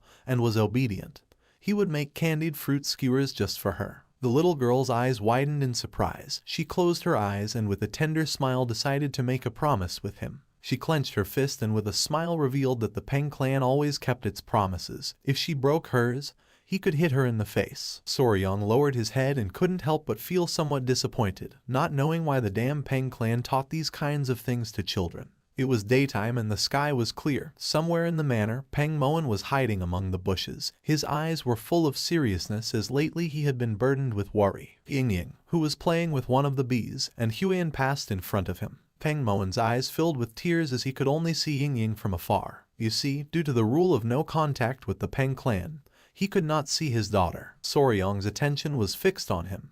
He put his hand over his mouth and with a confused expression asked what he was doing here. Upon hearing our boy's voice, Peng Muin went on alert, and without wasting a second, grabbed Soryong and pulled him into the bushes. With a worried gaze, he asked how Ying was doing. Soryong's eyes, as he lay on the ground, widened in confusion. He sat in front of the patriarch and mentioned that she was eating well and was obedient. Upon hearing that she was eating well, the patriarch's jaw dropped in surprise. Our boy revealed that she had devoured an entire plate of fried pork. Peng Muin was in shock, not knowing how Soryong had made her eat, to which he responded that she had eaten it by herself. Peng Muin's eyes widened in surprise and confusion. Just then, someone wearing a red dress appeared. Their attention was fixed on it, and their eyes expanded in surprise. It was Huiyan. With a kind smile, she greeted the lord of the Peng clan with respect. In response, with a grateful smile, Peng Muwen thanked her for taking care of his daughter. With a calm gaze, she mentioned that Yingying was asking where older brother Soryang had gone. Upon hearing older brother, Peng Muwen couldn't help but feel furious, while on the other hand, Soryang was somewhat confused. Peng Muwen's eyes began to shine with rage since not even he had had a proper conversation with her, without knowing when they had become so close. Seeing his expression, our boy's jaw dropped in fear. Peng Muwen exploded with fury, wanting to know since when she had started calling him older brother. Soryang clenched his teeth and without wasting another second, ran out of the place. Peng Muwen put his hands on top of his head and started going crazy. Huiyan turned towards him and with a cheerful smile asked if he was heading to the training grounds again. Our boy explained to her that after playing a little with the golden-haired king bees, Yingying was more obedient. Soryang started running towards the training grounds, realizing that the golden-haired king bees also felt affection for Yingying. A few minutes later, he arrived at the training grounds where little Yingying was playing with one of the bees. She held the bee in her arms and with a cheerful smile greeted our boy. Yingying started playing with the bee and then more bees began to arrive. One of them climbed onto her head and another started licking her cheek. She couldn't help but smile as she felt ticklish. Soryang's attention, who had his arms crossed, was fixed on her, and a smile appeared on his face since thanks to these little creatures, he had been able to bond with Yingying very quickly. One of the bees climbed onto his head, and our boy's eyes began to shine with seriousness, realizing that the adorable golden-haired king bees loved Yingying because she had spilled sugar syrup on herself while eating sweets, not knowing if they were mistaking her for food. Yingying knew that the bees liked her, so now she threw a tantrum every day, demanding to visit them. Just then, the queen bee emerged from the tree. Yingying, who was playing with the bees, turned towards Soryang, started pointing at the tree and with a smile said that the queen bee was there. Soryang sat on the bench and asked Yingying not to ask the queen bee to play since she was busy. In response, she closed her eyes and nodded her head. Soryang felt happy thinking that if he had a younger sister, he would feel like this, realizing that taking care of children was not so bad. Yingying raised her hand and called his attention, saying that there was another bee. Upon hearing this, our boy's eyes widened in surprise. He brought his hand to his mouth and with a worried gaze asked her to be careful since some bees stung. Just then, she started screaming as she had been stung. Soryang panicked and started running towards her, asking if she was okay. She had a small sting on her arm. With a worried gaze, our boy explained that she should be careful. He decided to leave the matter aside and go first to the medicine hall. Little Yingying began to observe the sting, saying that it didn't look so bad. Soryang grabbed her hand and decided to apply some medicine just in case since sometimes bee venom could make people very sick. Yingying closed her eyes and with a sad expression nodded her head. Just then, Soryang's eyes widened in surprise. Little by little Yingying began to gasp heavily and her face started turning red. She started to feel cold and not long after, she collapsed. Soryang reacted in time, and just before her body could hit the ground, he caught her. His eyes widened in fear as he began to remember what Peng Muwen had said. Sometimes her breathing became difficult, and large red welts appeared on her body, and in more severe cases, she even lost consciousness. Finally, he realized exactly what this reaction was. With a furious gaze, he clenched his teeth upon realizing that the pure reason Yingying had been collapsing all this time was due to anaphylactic shock. More precisely, anaphylaxis. Anaphylaxis is a severe allergic reaction caused by a hyperactive immune response. Usually, when harmful foreign substances or toxins enter the body, the immune system immediately launches an attack to eliminate the threat. When toxins entered the body, they were like thieves entering your house. This causes the cells to run away from the place since the toxins destroy cell membranes. The immune response to these invaders is known as inflammation. The body releases histamine, which dilates blood vessels, allowing white blood cells and antibodies to flood in and neutralize the invader. But the problem arises when the body overreacts to certain harmless substances, widening the vessels even more. When histamine is released in excess and malfunctions due to a hyperactive immune response, the blood vessels throughout the body dilate rapidly, causing a dangerous drop in blood pressure, and since oxygen does not reach the brain and important organs, they stop functioning properly. In extreme cases, anaphylaxis can become lethal. Soryang carried little Yingying on his back and with a determined expression,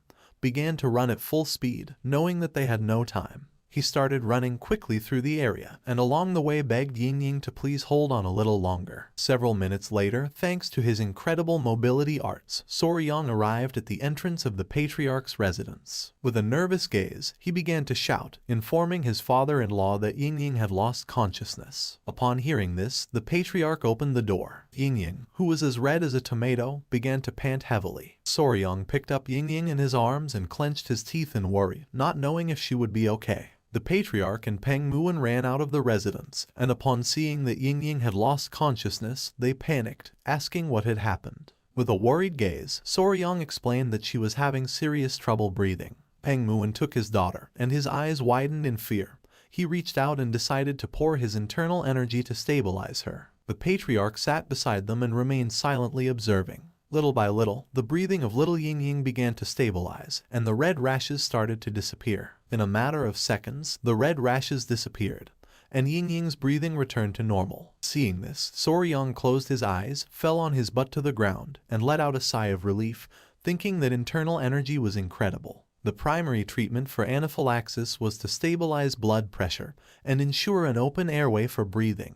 In modern medicine, this was done using epinephrine, steroids, and antihistamines, and in more severe cases, intubation was required to help with breathing. But in this world, Kai-based techniques solved everything, and it was no surprise that Soryang found it impressive. The patriarch's gaze fixed on Ying, and his eyes filled with seriousness as he realized that the symptoms were the same as last time. He turned to Soryang and, remembering that he was with her, asked if he had seen what had triggered the reaction. Peng Muon's eyes widened with curiosity. He asked if Soryang knew what had caused her to faint. Our boy sat in front of them and nodded his head, explaining that he had seen it clearly. With a confident expression, Soryang began to show a finger, revealing that Ying had collapsed after being stung by a bee. Upon hearing this, Peng Muon and the patriarch's jaws dropped in surprise. They could not believe that a bee had been the trigger for the allergic reaction. The patriarch began to stroke his beard and thought that although it was rare, there were cases of people fainting after being stung by a bee. But he knew that this did not explain why she had collapsed all those other times. Peng Muon's eyes widened in surprise. He thought that the patriarch was right, since if a bee sting were the cause, she would not have made it this far. He was somewhat confused because this meant that they still did not know what the cause was. The patriarch let out a sigh as they could not find any clear connection.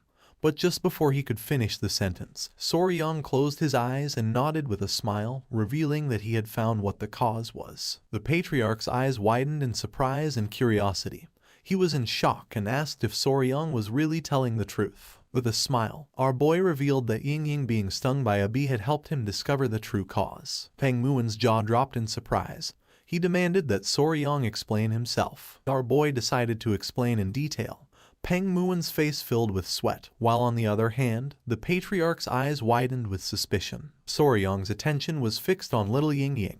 He closed his eyes and with a smile mentioned that first they had to remove her clothes. It was already dusk. Someone closed the door of a room.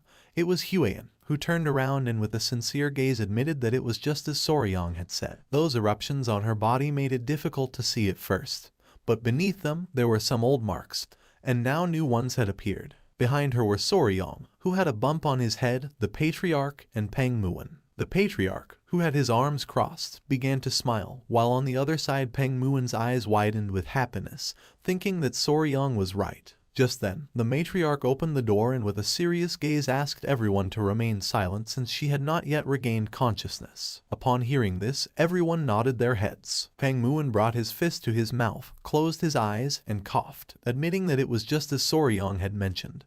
There were additional marks beyond just the rash. Soryang, who had a giant bump on his head, began observing him in silence. With a sad and confused gaze, Peng Muon asked why his daughter had been fainting all this time. With a confident tone, Soryang revealed that it was due to bee venom poisoning. Peng Muon's eyes filled with confusion as he recalled that the patriarch had said that was not the cause. Besides, there was no way they wouldn't notice a bee sting, and their courtyard had no flowers, only stone pavement, so there was no reason for the bees to be there. He wanted to know what made Soryang think it was bee venom. Soryang closed his eyes, started touching his chin, and thought that he was right since a bee sting would have been noticeable. But he had no doubt that her symptoms matched perfectly with anaphylaxis caused by bee venom. Little by little, our boy began to open his eyes, which started to shine. His mind was like a giant bookshelf full of books about poisonous creatures. His eyes began to shine with seriousness. He started touching his cheek and knew that what he needed to find out was another creature that had the same venom as a bee, one that contained melatonin or peptides that triggered swelling and difficulty breathing. He began to imagine the forest of Hebei province in China, which had a temperate western climate. Several poisonous creatures appeared in front of him. Among them was the white-lipped pit viper known as the Chinese cobra, the Chinese scorpion, the Chinese red ant, and the red-chested ant. Soryong began to touch his chin and decided to discard the snakes and scorpions. Peng Muin's and the patriarch's attention focused on him, and their eyes widened in confusion. They did not know what he was doing. He began to imagine little Ying-Ying eating sweets. He had to find an environment where she would often be bitten by that creature, something she did frequently. He remembered that she loved to eat sweets. His eyes widened in surprise as he recalled that Ying-Ying had a secret pocket in her clothes to hide sweets. He couldn't help but smile as he found the cause. He stood firm with his decision, mentioning that he was sure it was bee venom, asking them to trust him. Huiyan's attention was fixed on our boy, and her eyes filled with confusion. Peng Muin was somewhat furious and mentioned again that there were no bees in the Peng clan residence. Soryong turned to them and with a confident smile said that those from the Tang clan would know, the venom does not affect everyone in the same way.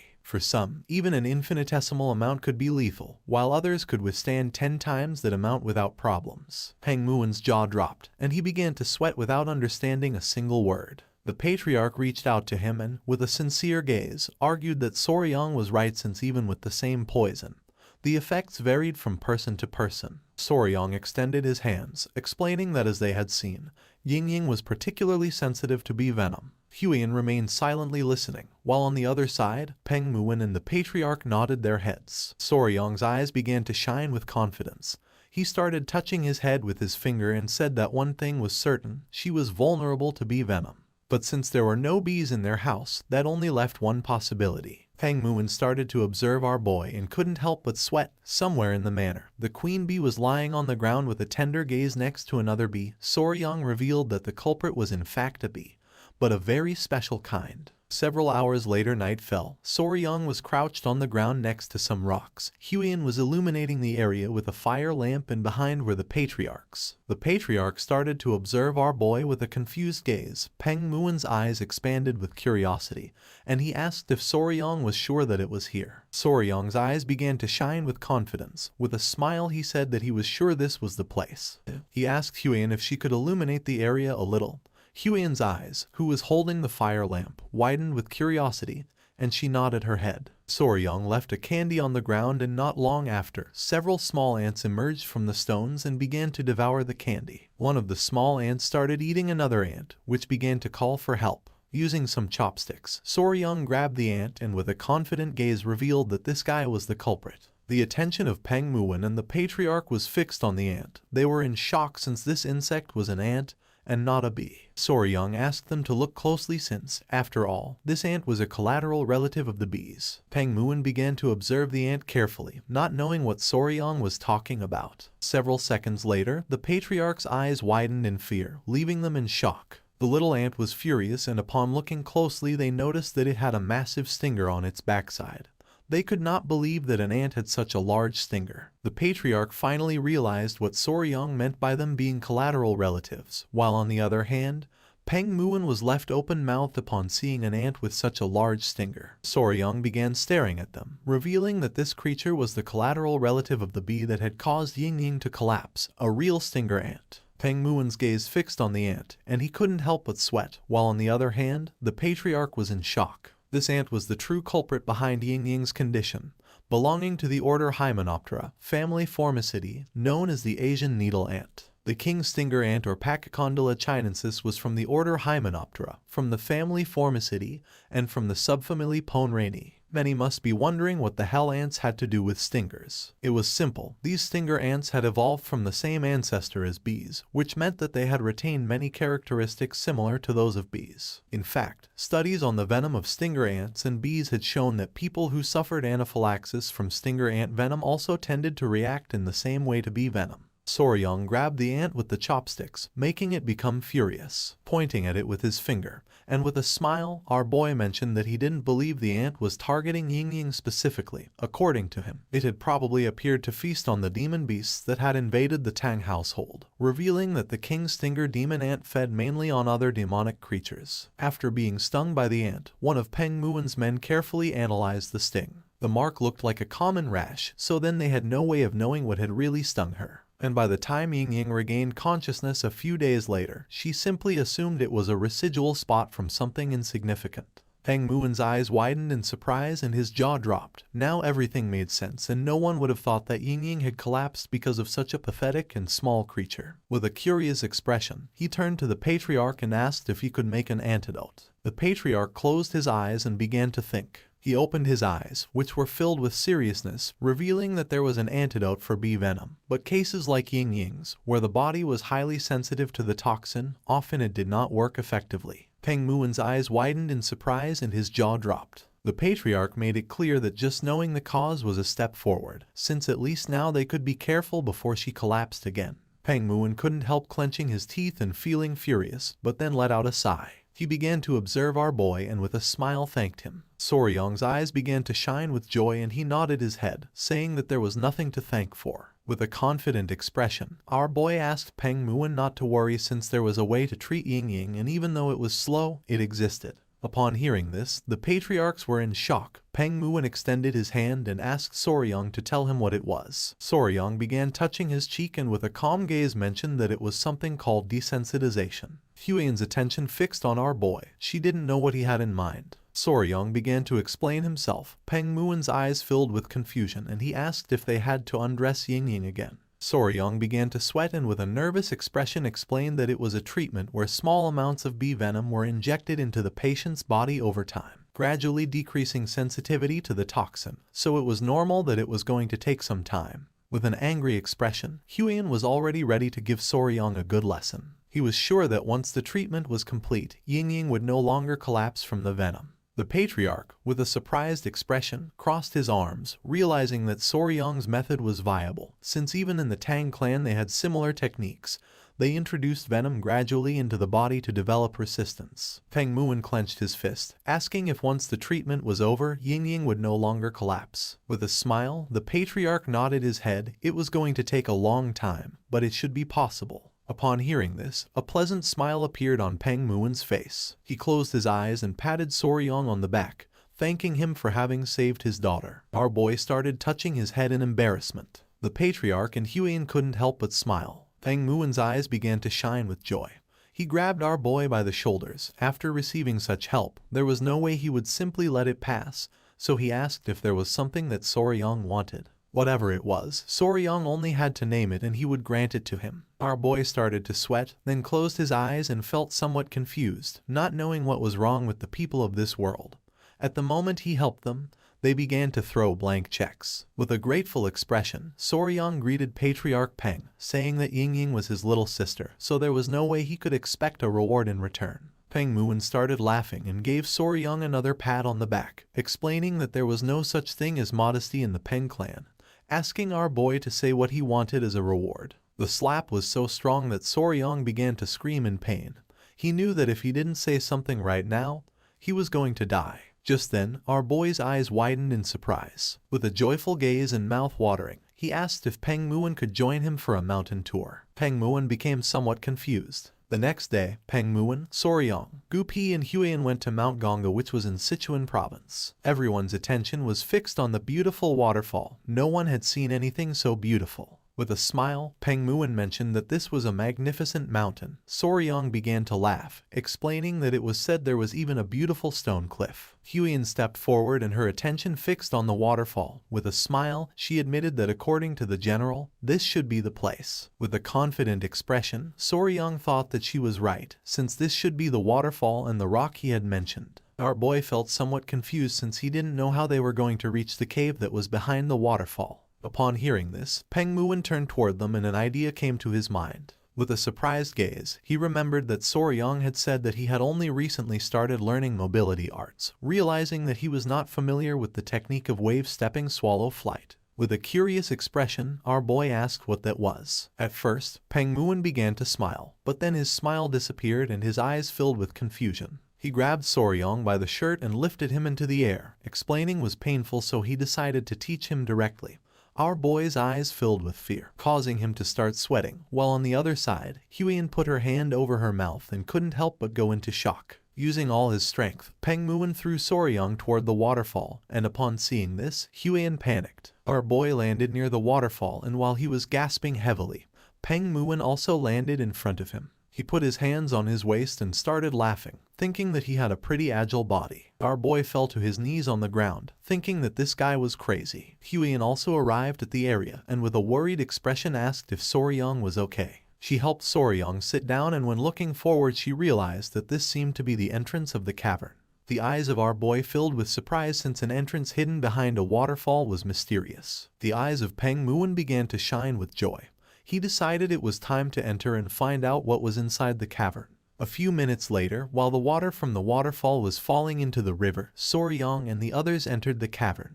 The eyes of our boy and Huiyan widened in surprise, leaving them in shock. With a worried gaze, he admitted that something felt strange. Huiyan, who was beside him, began to observe the place and nodded her head. In front of them were small rocks, and on top there were bright crystals, surrounded by dead plants. They knew there was no way that the general had lied. The interior of the cavern was nothing like what they had expected. Soryong sat next to the crystals and began to observe them carefully. This was how Yeagle, who, the general of the Muram Alliance, had described it. A ray of light falls in the center of the cavern, and the ground is covered with countless nameless flowers in full bloom. It is mysterious and strange beyond words, like another world, a paradise. Peng Muon and the others began to walk around the area. Our boy's attention was fixed on the dead plants. For him this was like hell, nothing like paradise. Huiyan, who was walking behind them, admitted that although light entered through the hole in the ceiling of the cavern, there were no blooming plants. In fact, they all seemed withered and wilted. With a serious gaze, Peng Muon realized that a sacred beast was altering the environment around it. His attention fixed on the rocks,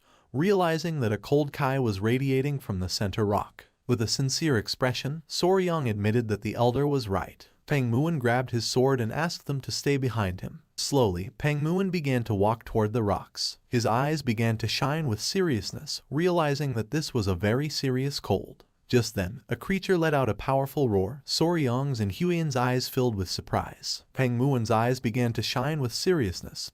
He unsheathed his sword, revealing that the creature was ahead, asking them to stay just behind him. Soryong's eyes began to shine with joy, since for him the roar had been amazing. At that moment, a creature with bright eyes began to emerge from the rocks. It began to stare at our boy and let out another roar. Our boy's eyes widened in surprise and amazement, causing his jaw to drop. The creature was a chubby-tailed gecko. The creature began to walk toward them, and its body began to emit a cold Kai. It was approximately 1 foot long. It had small and round yellow eyes and a chubby little tail. Soryong put his hands on his cheeks and his eyes expanded with love. The gecko was so cute that he was about to lose it. Huiyan put her hand near her mouth and with a smile admitted that the blue lizard was very beautiful. Our boy clenched his fists and couldn't help but smile, since he knew she was capable of recognizing its value. While on the other side, Peng Muon began to sweat, but then clenched his teeth as he realized something. Then the gecko began to roar. Upon seeing this, Peng Muon tightly grabbed the sword, revealing that there was another gecko deeper inside. Upon noticing there was another one, Soryong couldn't help but wonder if they were pair. Smoke began to emerge from his nose and his eyes widened in surprise when he thought that they could even have offspring out of this. He explained to Lord Peng that they had to bring them back alive no matter what. The gecko started staring at Soryong with a murderous look, and cold Kai began to emerge from its body. Deeper within the rocks, there was another gecko that seemed to be injured. With a worried expression, Huiyan turned to him and asked if there was any problem. Soryong's eyes began to shine with seriousness and his attention fixed on the rocks. He had caught a faint glimmer, but he was sure of one thing. His eyes filled with concern and his gaze fixed on the gecko, revealing that he thought it might not be breathing. The other gecko opened its mouth and began to roar. Soryong decided to leave it to Commander Gupi. If something happened, he had to let him know immediately. The furious gecko was watching the entrance. Gupi, who was hiding, began to show a forced smile, asking Soryong to trust him. If the gecko showed any unusual behavior, he was going to inform Soryong immediately. Soryong left the cavern and decided to retreat for now. During the night, they lit a bonfire near the waterfall. Huiyan and Peng Muon began observing our boy who was standing near the entrance of the cavern. They knew nothing about its habits, and trying something reckless could harm the already injured creature. While the centipedes were playing with Huiyan, she adjusted her hair and with a loving expression asked our boy to come down and eat. Soryong closed his eyes and began to imagine Huiyan as his wife, preparing food for him. He couldn't help but blush since for him this was kinda sweet. Using the campfire, they started cooking the food. Peng Muon sat on the log, and with a curious expression asked if there had been any progress. Soryong, who was sitting next to Huiyan, began to ponder in silence, and then revealed that the creature hadn't moved at all. With a serious gaze, Peng Muon mentioned that when he had checked, the thing hadn't moved even a little bit. He asked if living creatures shouldn't at least be eating something. Soryong's attention was fixed on the campfire. For him it was strange, since usually geckos or common lizards fasted for several days when they were stressed. Especially fat-tailed geckos. They stored energy in their thick tails. If it hadn't eaten anything, it was likely surviving only on stored energy. They were reaching the point where a decision had to be made. With a serious expression, Soryong suggested checking on the gecko that wasn't moving. Peng Muon couldn't help but smile, thinking that they were finally going to catch the gecko. Soryong clarified that they were not going to catch it. He believed that they needed to check where it was injured, and if it got hungry, it could even eat something. He wanted Peng Muon to lure out the gecko that was watching the entrance. Upon hearing this, he couldn't help but feel somewhat surprised. Showing his bicep and a smile, Peng Muon asked if it wouldn't be easier to knock it out with a single blow. That way they would get both the healthy one and the injured one. Our boy started sweating, knowing that the gecko was going to die on the spot after being hit by those muscles. With a forced smile, our boy explained that if Peng Muon smacked it, even the rock thing that repelled General Jekyll, whose men could drop dead on the spot. Lord Peng started laughing, thinking that our boy was right. He gave Soryong a strong slap on the back, mentioning that it was no wonder that a scholar like him, always glued to his desk, had been relegated by a phenomenon like that rock thing. He thought that if he hit the gecko, he could kill it. With a serious gaze, Peng Muon asked if the plan was to subdue the gecko gently. Showing one finger, Soryong said that was the best move. With the help of a stick, Soryong began to draw on the ground, explaining that first, Peng Muon was going to lure out the lively gecko, then he and Huiyan were going to check on the one that seemed to be injured during that time. Huiyan threw some rocks on the ground, explaining that in the meantime, the poison division could block the path to Soryong. The Lord nodded his head, thinking that this seemed to be the best approach. With a smile, Peng Muon asked if there was anything else he should watch out for. Our boy asked him just to make sure it didn't reach the wall, since it could climb it and come over to his side. Peng Muon hit his fist on his chest, and his eyes began to shine with enthusiasm. He decided to move since his body was eager for action. He started running toward the cavern. Soryong panicked and asked him to please go slowly. A smile appeared on Huiyan and Soryong's face. Our boy knew that if the gecko was sick, then it might not have much time left. Peng Muon, who had the sword resting on his shoulder, Soryong and the others entered the cavern. Upon noticing that they had returned, the gecko's eyes began to shine with rage. Soryong brought his hand to his mouth and whispering gave Peng Muon that he could begin. Upon hearing this, an excited smile appeared on his face. Peng Muon drew his sword and while his eyes were shining, began to imbue mana in it. He and his men drew their weapons and began to advance toward the rocks. Upon seeing that they were planning to attack, the gecko's eyes began to shine with rage and it let out a loud roar. It jumped and using all its strength, attacked, but luckily Peng Muon reacted in time and blocked the attack using his sword. The gecko struck hard at the sword using its tail. He couldn't help but smile as he couldn't believe that such a small creature was good enough to be a first-rate warrior of the Peng family. The creature backed away, only to gather momentum and attack again. Upon seeing this, an excited smile appeared on Peng Muon's face and his eyes began to shine. Using the sword, he deflected the trajectory of the gecko's attack, and when it realized it, it couldn't help but feel somewhat confused. With a serious gaze, Peng Muon told his men that this was their chance. In the blink of an eye, Peng Muon's men surrounded the small creature. It got angry and started roaring. Soryong's eyes filled with fear, but Huiyan grabbed him by the shoulders and whispering suggested moving quickly while they could. A while later, they moved away from the area and reached the rocks. Soryong's eyes widened in surprise. With a worried gaze, Huiyan asked if the creature was really injured. He replied that it seemed so. Upon observing closely, he noticed that the tip of the tail was necrotized due to an incomplete shedding. It had not been able to finish shedding, and now its eyes were also full of pus. With a curious expression, Huiyan asked what to do now. Resting his hand on the rock, Soryang explained that they should treat the gecko immediately, but there was no medicine or anything here. With a confident smile, he decided to strip it all off. Upon hearing this, Huiyan couldn't help but feel somewhat confused. With a furious gaze, she mentioned that lately it seemed like he wanted to strip everything. Soryang started blushing like a tomato, but he knew this was the right method. Our boy took a step and the injured gecko woke up. He began to extend his hand toward it, explaining that he was going to treat it, asking it to stay still. The gecko closed its eyes. Soryang grabbed the creature and his eyes widened in surprise. Just like the queen bee, it seemed to understand speech to some extent. Soryang grabbed the gecko's skin, mentioning that these creatures, like snakes, shed their skin. However, wild fat-tailed geckos often ate their own shed skin, so it was difficult to find any remains. Huiyan's eyes widened in amazement. He left the gecko on top of the rock and took out his kunai, realizing that this skin was very tough, and doing this with bare hands wasn't going to work. With the help of the kunai, he got to work. Huiyan's eyes filled with surprise since according to her, it looked just like a precious stone. Using the kunai, Soryang cut a bit of the gecko's shed skin, revealing a beautiful and shiny color. Gently, Soryang removed the skin from the gecko's leg. Pointing at it with her finger, Huiyan couldn't help but feel tenderness since it looked like gloves. He knew she couldn't resist it because even during his days as a YouTuber, videos of peeling off shed skin went viral. Now the only parts left were the head and the tail. Soryang acted carefully since one had to be cautious around the eyes so as not to hurt the creature. There was pus accumulated in the gecko's eyes. It was because it had not been able to shed completely.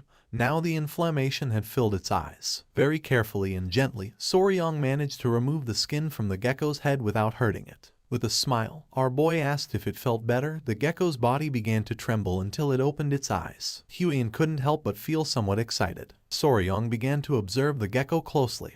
Huiyan asked if there was any problem. With a sincere gaze, he admitted that yes. Pointing at the gecko's tail, he mentioned that he was debating what to do with its tail. He began to sweat since he knew that to stop the necrosis, he would have to cut off the tail.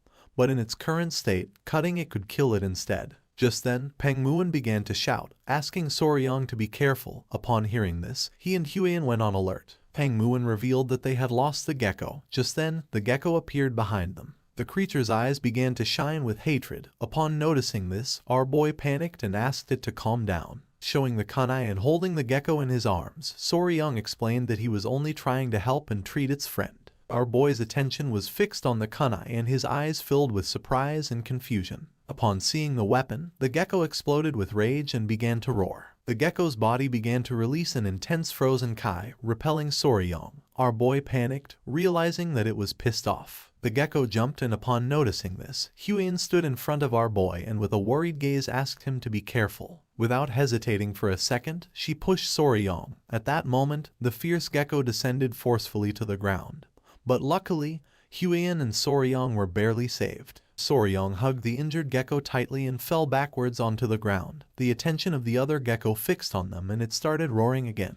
The gecko's eyes began to shine with rage. Soryang extended his hand toward it and with an expression full of fear asked it to wait a moment. With a serious gaze, Soryang admitted that this was not what it seemed, asking the creature to calm down. Just then, Soryang's eyes widened in confusion. The female gecko that Soryang was holding in his arms began to make sounds, leaving our boy somewhat confused. With eyes shining with fury, the gecko prepared to attack.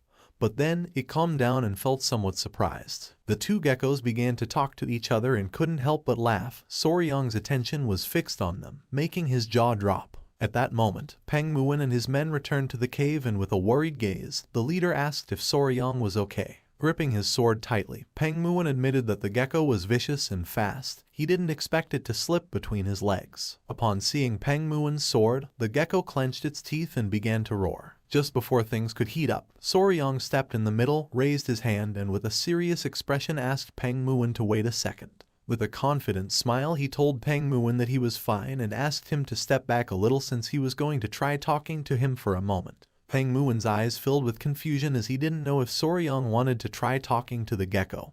He asked if our boy thought the gecko could understand words. Looking at the gecko, with a confident expression he said that the gecko seemed to understand speech up to a certain point and it was likely that it wouldn't attack them again. He asked if Huiyan could bring some dry grass. With a confused gaze, she nodded her head. With a cheerful smile, she and the centipede began to collect the dry grass that was near the rocks. A while later, she prepared a soft nest of dry grass for the female gecko. Soryong and Huion sat next to the female gecko, and our boy asked the male gecko not to worry since he was not trying to hurt her, explaining that he had removed the shell that would not come off and had taken away what was covering her eyes, asking him to make sure to keep licking her eyes for a while. The gecko approached her and with a curious gaze began to lick her eyes. Soryong crossed his arms and revealed that only one problem remained. Upon hearing this, the attention of both the gecko and Huion focused on Soryong. Touching his head, Soryong began to observe her tail and revealed that her eyes should heal well. But the problem was her tail.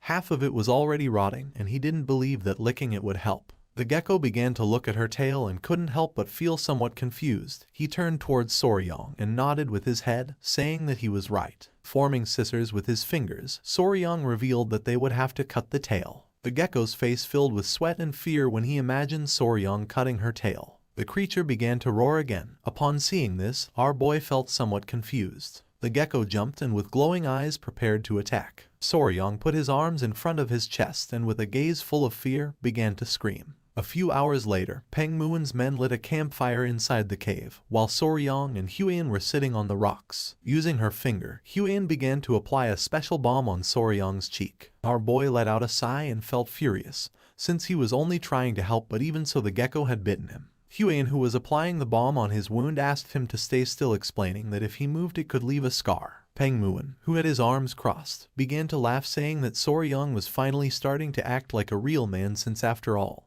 he had gotten a glorious scar in battle. Upon hearing this, Huion began to stare at Peng Muon with a sinister gaze. Feeling her gaze, the patriarch could not help but feel fear. Touching his cheek, Soryong felt relieved since the misunderstanding had somehow been cleared up. The small centipedes climbed onto Huion's body and began to play. Seeing how the centipedes were not reacting to any murderous intent, he realized that little gecko never intended to harm him in the first place. While they were distracted, Gupi appeared and called their attention. Upon hearing his voice, Soryong's and Huion's attention turned to Gupi. Gupi appeared alongside the gecko, revealing that the creature had something to say. With a forced smile, Soryong began to touch his cheek and asked if he was ready. The gecko nodded. Soryong stood up, promising to do his best effort.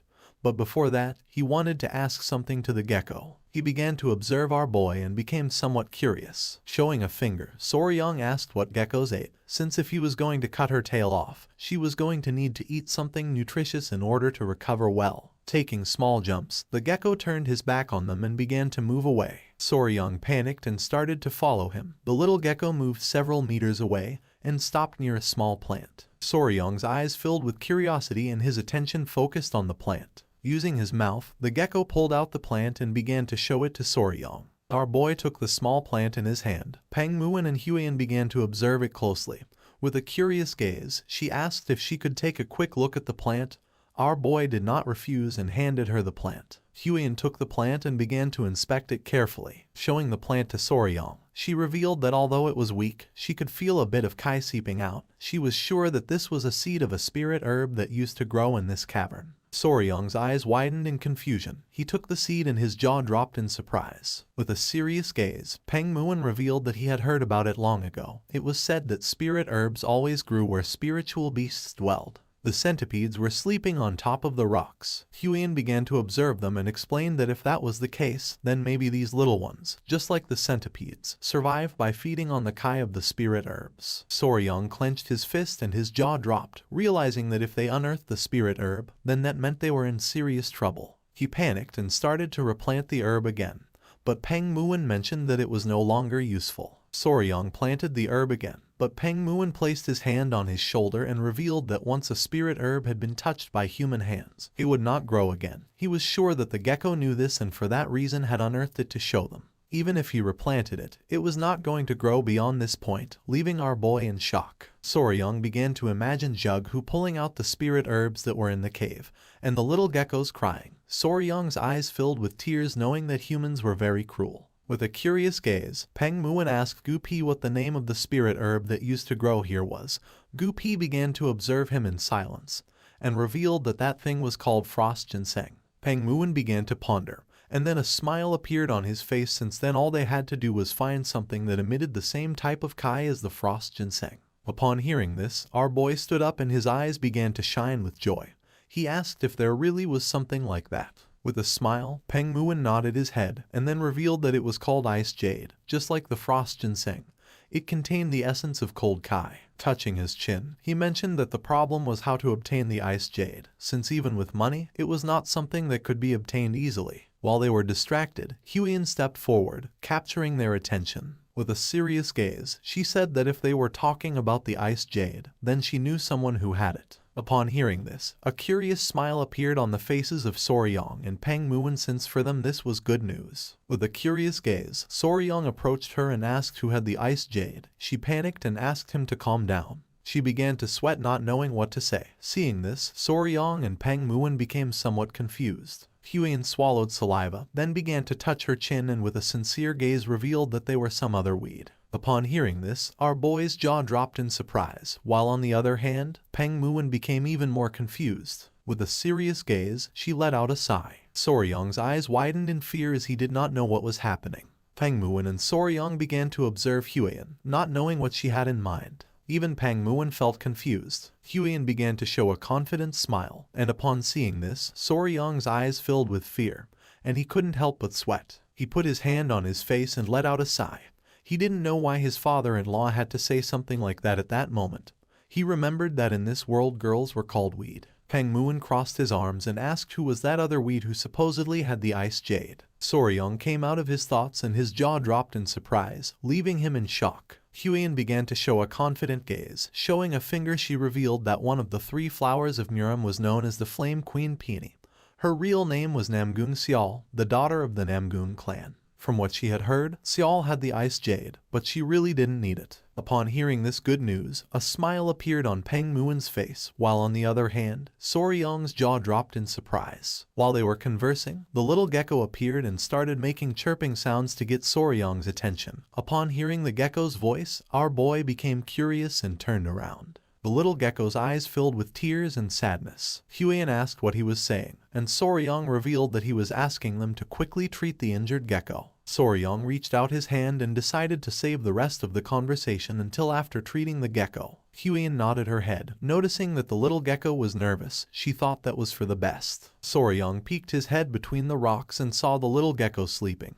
He took her out of the nest and began to examine her carefully. The other gecko's eyes began to shine with concern. With a confused look, Huiyan remembered that geckos could cut off their own tails. She didn't know why it had held on until things had gotten so bad. With a sad expression, Soryong admitted that she was right, but also revealed that there were some geckos that weren't like that. Upon hearing this, Huiyan's eyes widened in confusion. When a lizard cut off its own tail, it was called autotomy, and depending on the species, the traits were different. Soryong began to observe the gecko carefully, remembering that there were some who could perform autotomy but couldn't regenerate. Some could both shed and regrow, and others couldn't do either of those things, so he couldn't assume anything and had to examine it properly. Soryong started to touch the gecko's tail. Once they confirmed it, they would find the detachment segment and press it with a finger to trigger the separation. Huiyan's eyes filled with confusion since she didn't know what that was. With a smile, our boy explained that although it seemed like the gecko's tail could be cut anywhere, in reality, the point where it breaks was predetermined. That was what they called the detachment segment. Huiyan was in shock since she didn't know much about geckos. Because they weren't poisonous, she didn't know how Soryong knew so much. According to her, this was amazing.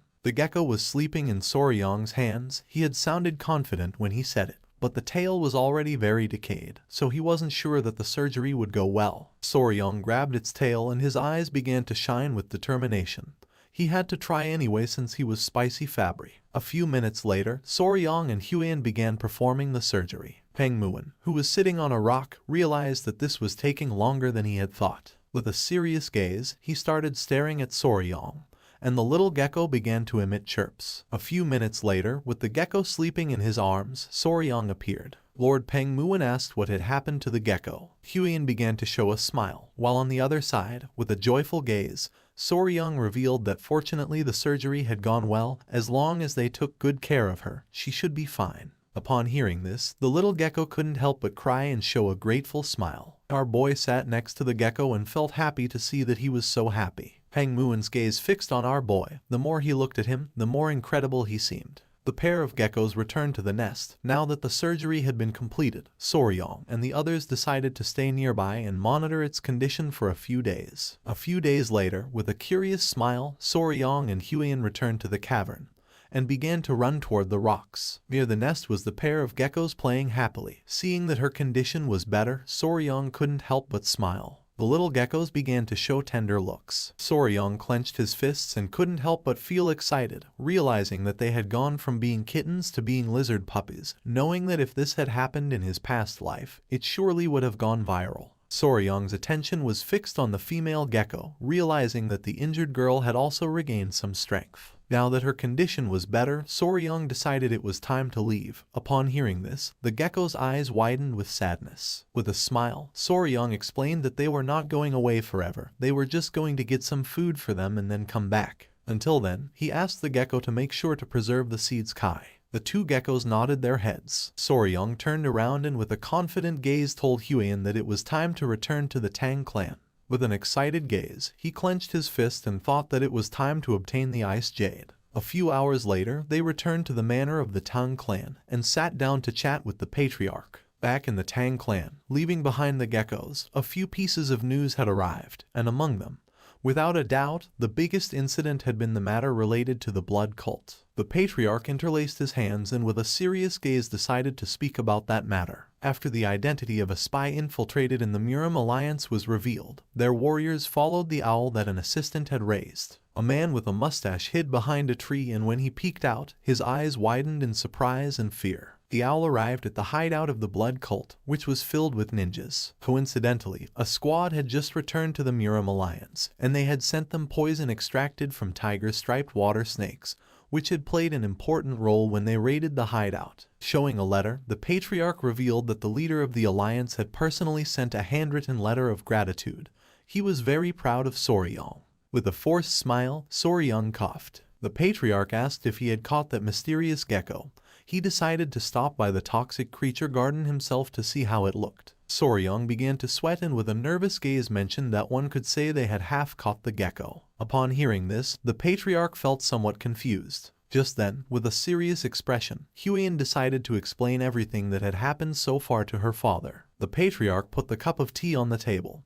He began to stroke his beard and started thinking about the ice jade. Resting her hands on the table, Huion stood up and explained that for that reason, they had planned to go together to Anhui province to visit the Namgung clan. After thinking, with a calm gaze, the patriarch gave them permission to go. For him this was very convenient since he needed them to deliver something along the way. The timing wasn't the best because of the blood cult, but if Soryong was with her, he could be at ease. Soryong let out a sigh and his eyes filled with confusion since he didn't know if that had been a stealthy way of assigning him a task. Just before they could leave, with a serious expression, the patriarch asked them to wait a moment. He closed his eyes and revealed that some disturbing rumors had been circulating lately about the Namgung clan. Soryong and Huion began to look at each other and their eyes widened in surprise. It was nighttime and near the Namgung clan was Yellow Mountain. Two men were walking around the area. The bald man's eyes filled with surprise and he couldn't help but sweat when he asked if his friend was joking. With a confident gaze, his friend said that he was telling the truth.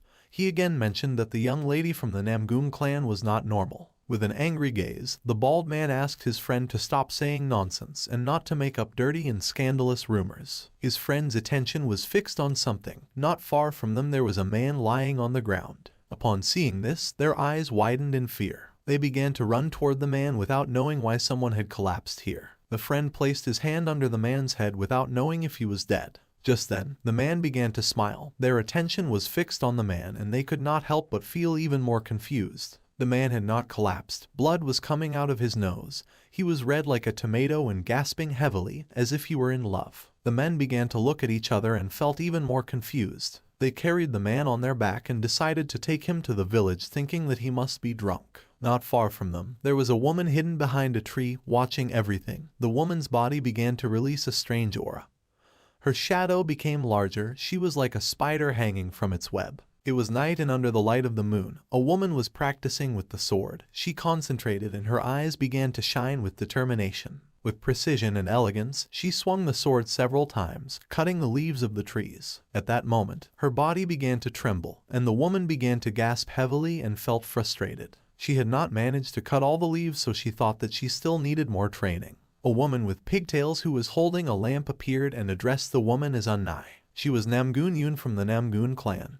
With a serious expression, she suggested returning now, since if they arrived late, they were going to be caught. Yoon knew that her father was going to scold her if they were caught this time. She admitted that the sword handling was great, but as the eldest daughter of their family, Unnai had to take better care of herself. Unnai began to observe Yoon in silence. Using her hand, she took off her hat and with a sincere gaze admitted that Yoon was right. She was the eldest daughter of the Namgoon clan, also known as the Flame Queen Peony or Soul. At that moment, she began to cough strongly. Seeing this, Yoon's eyes filled with concern since she did not know if Seul was okay. Unnai clenched her fist and her face turned pale, since she suffered from the disease called overflowing Kai deviation.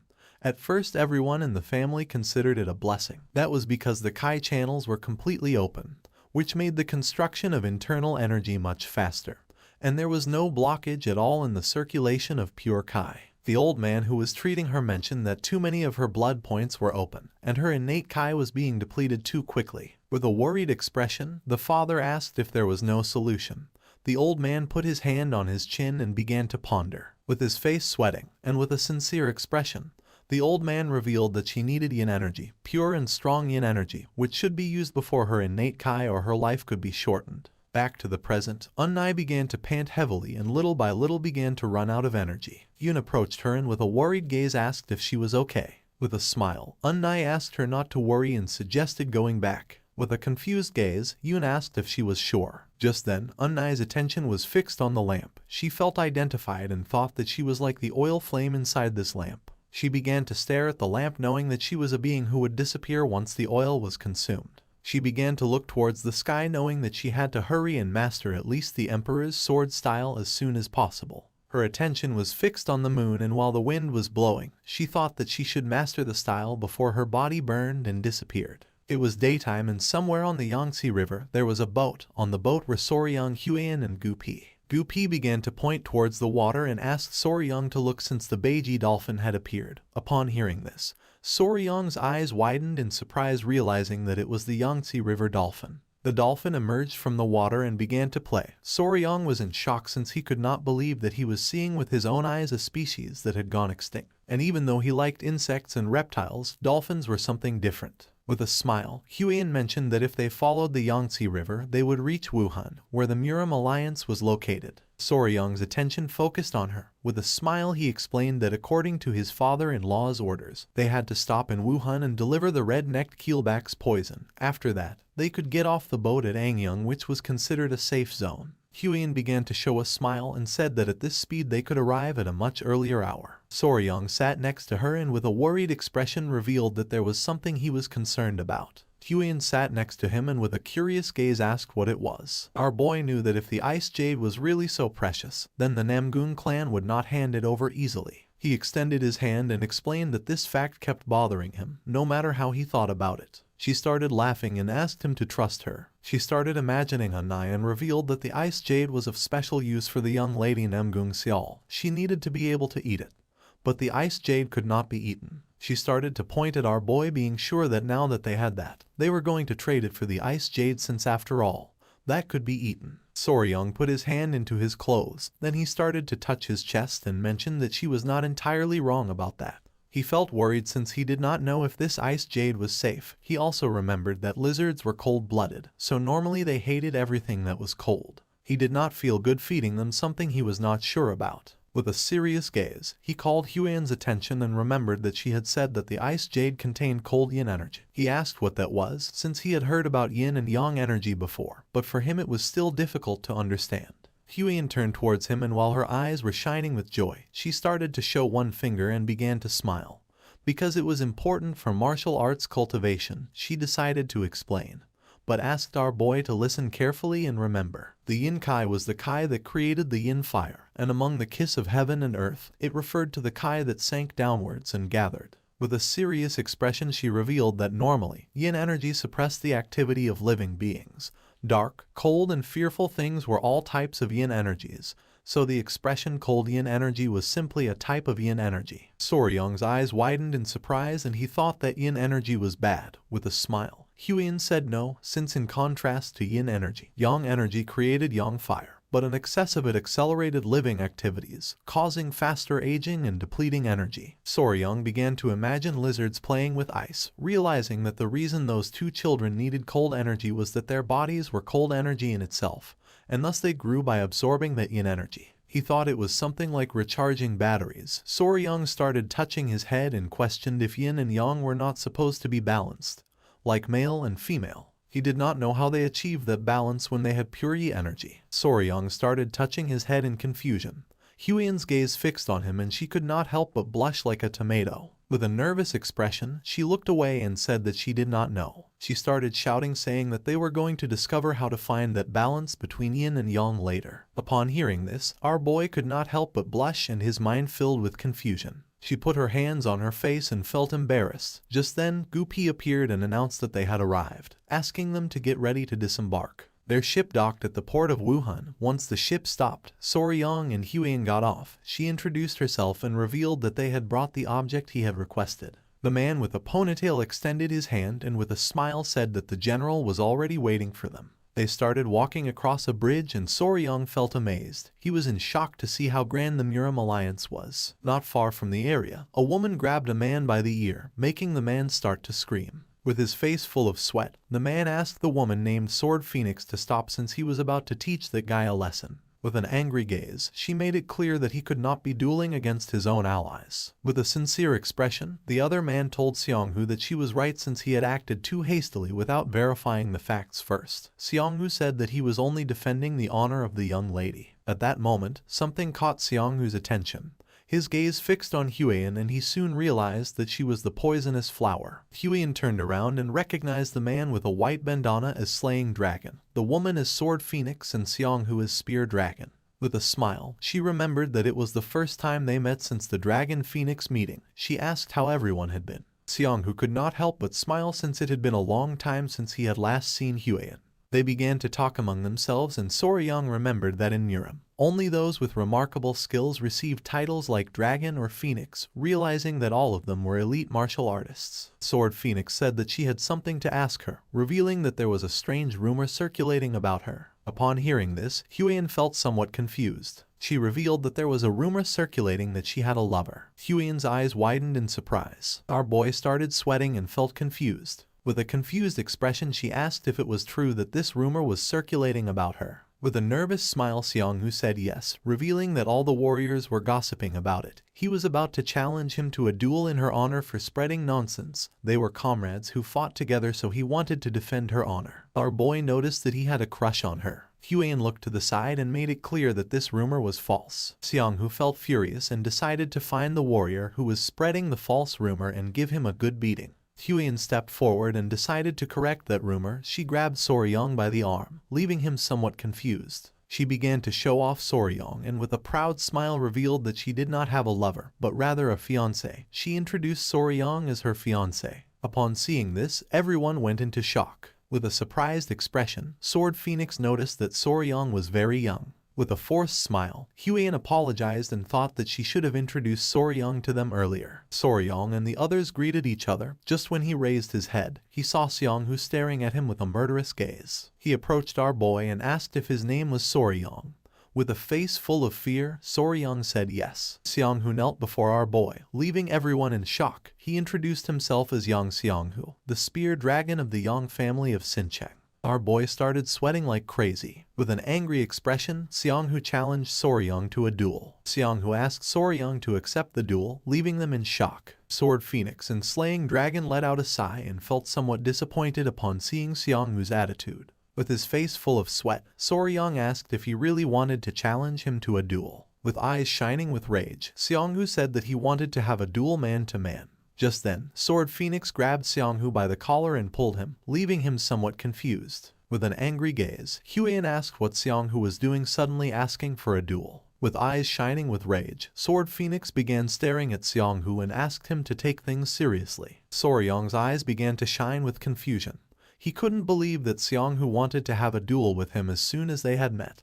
He didn't know why he kept meeting strange people. At that moment, someone wearing white clothing approached them and asked why they were making such a fuss. This man was none other than the military advisor, Junju. Soryong closed his eyes and greeted the military advisor with respect. Upon seeing this, Seongwoo's eyes filled with fear, and he couldn't help but panic. Junju hit Seongwoo in the face with the fan and with a furious gaze demanded to know what he was doing to the guests. Upon receiving the blow, poor Seongwoo panicked. With a kind smile, Junju suggested going together to the Heavenly Martial Pavilion where the leader of the alliance was. Soryong's eyes widened in surprise and he nodded his head. Junju, Soryong, and Huan went to the Martial Pavilion. Seongwoo clenched his fist and his eyes began to shine with rage since he wanted to have a duel with Soryong. Seeing his expression, his friends felt somewhat confused and suggested that it was better to leave. It was daytime and next to the Heavenly Martial Pavilion there was a beautiful river. Huan decided to wait in the guest hall. Soryong, who was walking beside Junju, did not refuse and nodded his head. A girl who was in the guest hall began to sweat and with a nervous expression started pointing out the way, saying that first they had to go greet the leader of the alliance. Soryong's attention focused on her and he soon realized that she was a rookie and seemed a little lost. Junju began to smile and mentioned that they had caught that guy thanks to Soryong and explained that she was the one they had brought to replace the previous maid, who had turned out to be a spy, and because she was new, she was still somewhat inexperienced. Our boy began to show a forced smile. The maid closed her eyes and informed the leader that the general and the young warrior from the Tang clan had arrived. Upon hearing this, the leader gave them permission to enter. The door of the hall opened. The leader of the alliance was standing on the balcony enjoying the views. Junju and Soryong bumped their fists against their palms and bowed their heads to him as a sign of respect. Our boy introduced himself as Y Soryong from the Tang clan of Sichuan. Upon hearing this, the leader's eyes filled with surprise. With a kind smile, he asked them to come in since he knew that Soryong must be tired from such a long journey. Just then, something caught his attention, putting him on alert. He began pointing at our boy with his finger and with a serious expression questioned whether those little guys on his wrist and waist didn't bite just anyone.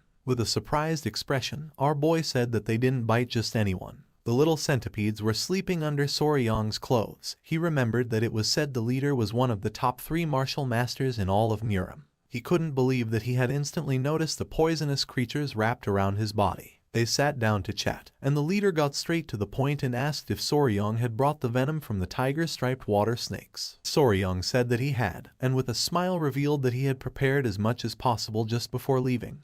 He had brought 3 bottles. Junju was in shock, and with a calm expression mentioned that when he was in Sichuan, he had seen the process of extracting that venom. A complicated task. It required a lot of work and effort to collect. He didn't know how to thank Soryong for having brought 3 bottles. The leader began to look at our boy and mentioned that he had heard that he had become the son-in-law of the Tang clan. Soryong turned his head toward him and nodded. The leader decided to ask about his parents, and Soryong revealed that he had no family. He was alone in this world and had no one to trust. Junju interrupted the conversation and with a serious tone said that he had heard that Soryong had lost all his memory in an accident, and before being taken in by the patriarch of the Tang clan, he used to live alone on Hainan Island, hunting snakes and selling them. The leader crossed his arms and it didn't take long for him to realize that Soryong must have lived a lonely and difficult life on his own. With a cheerful smile, Soryong began to touch his head and mentioned that he wasn't completely alone. The leader decided to change the subject and talk about the reason why he had summoned Soryong. He knew that our boy had played an important role in the recent blood cult incident and wanted to grant him a reward. The eyes of our boy widened in surprise. With a nervous gaze, he mentioned that he had already told the general what he needed the last time. Junju began to show a smile. What Soryong had discovered was something enormous, enough to ensure that those disgusting leeches from the blood cult would never set foot on the Central Plains again. And according to him, this kind of service deserved more than just a simple reward. With a nervous expression, Soryong began to shake his hands in denial, revealing that it had been something he had stumbled upon while trying to save his people from them. If it was that gift which had already been promised to him, according to him that was more than enough for him. The eyes of the leader and of Junju began to shine with seriousness. The leader placed his hand on the table and asked if he had really stumbled upon it while trying to save his people. He stood up, crossed his arms, and couldn't help but smile, as he had been wondering why he felt a sense of closeness with Soryong. Now he had realized that it was because they were alike. Soryong's eyes filled with confusion, and the leader clarified that he wasn't talking about their faces. With a serious gaze, he revealed that he had lost both his clan and the one he loved because of those bastards from the blood cult. He was struggling, doing everything possible to save even a single remaining member of the family, and at some point along the way, he reached enlightenment and achieved martial mastery. The leader began to observe our boy and mentioned that he had heard that Soryang had thrown himself against an elder of the blood cult while he was poisoned in order to save his people from the Tang clan.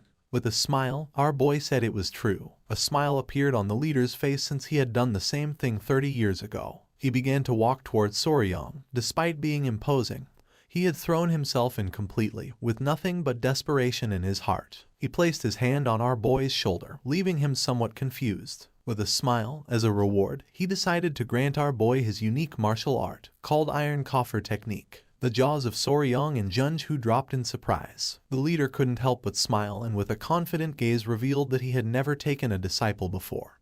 And when he died his martial art would disappear with him. He had no intention of pretending to be his master, so he decided to let the Tang clan know they didn't need to worry. Junju stood up and his face was covered in sweat. Our boy was open-mouthed and sweating like crazy. From the bottom of his heart, he thanked the leader and swore to make sure not to bring shame to his great name. Upon hearing this, a kind smile spread across the leader's face. Once night fell, Soryang was walking around the area carrying a heavy book. He held the book tightly. The alliance leader was granting him his own martial art. For now, Soryang had to keep it secret from everyone except for the elders of his clan, since if it were found out, he could become a target of the blood cult. He decided to return to the guest hall and thought that if he told Huyen she would be delighted. Just then, a man appeared and began watching him in silence. The man asked our boy to wait. With a curious gaze, Soryang turned around and saw the furious Xianghu staring at him. Soryang couldn't help but tremble. Xianghu took a step forward and with a serious look said that he had heard that Soryang had passed through the heavenly martial pavilion. He had come since he still hadn't received an answer regarding their duel. Our boy was in shock to see how persistent this guy was. With a sincere expression, Xianghu admitted that he wanted to know if Soryang was a man worthy of marrying Huyen. He wanted Soryang to prove it. With a nervous gaze, Soryang said that a duel was very dangerous. Pointing at the spear with his finger, Xianghu explained that he shouldn't worry about that, since he was going to remove the tips from his spear. With a piercing gaze, Soryang revealed that he was worried because he was afraid that Xianghu could end up dead. Both remained silent for several minutes, looking at each other. Soryang's words made Xianghu angry. He grabbed Soryang by the collar and with a furious gaze demanded to know what he had just said. Just then, something that was hidden in our boy's clothes started to move. Xianghu's attention fixed on it, leaving him somewhat confused. With a furious gaze, the small centipedes emerged from Soryang's clothes and lunged at Xianghu. At that moment, our boy caught the centipedes and asked them not to bite Xianghu. The arrogant Xianghu fell on his butt to the ground, his face filled with sweat and fear since he didn't know what was happening. Soryang approached him and with a smile mentioned that as he had told him it was dangerous. Soryang sat in front of Xianghu, making him start to sweat like crazy. With shining eyes, with an arrogant expression, Soryang made it clear that he had already forgiven him once. Xianghu began to pant heavily with fear and realized that Soryang was not joking. If our boy had not stopped the centipedes,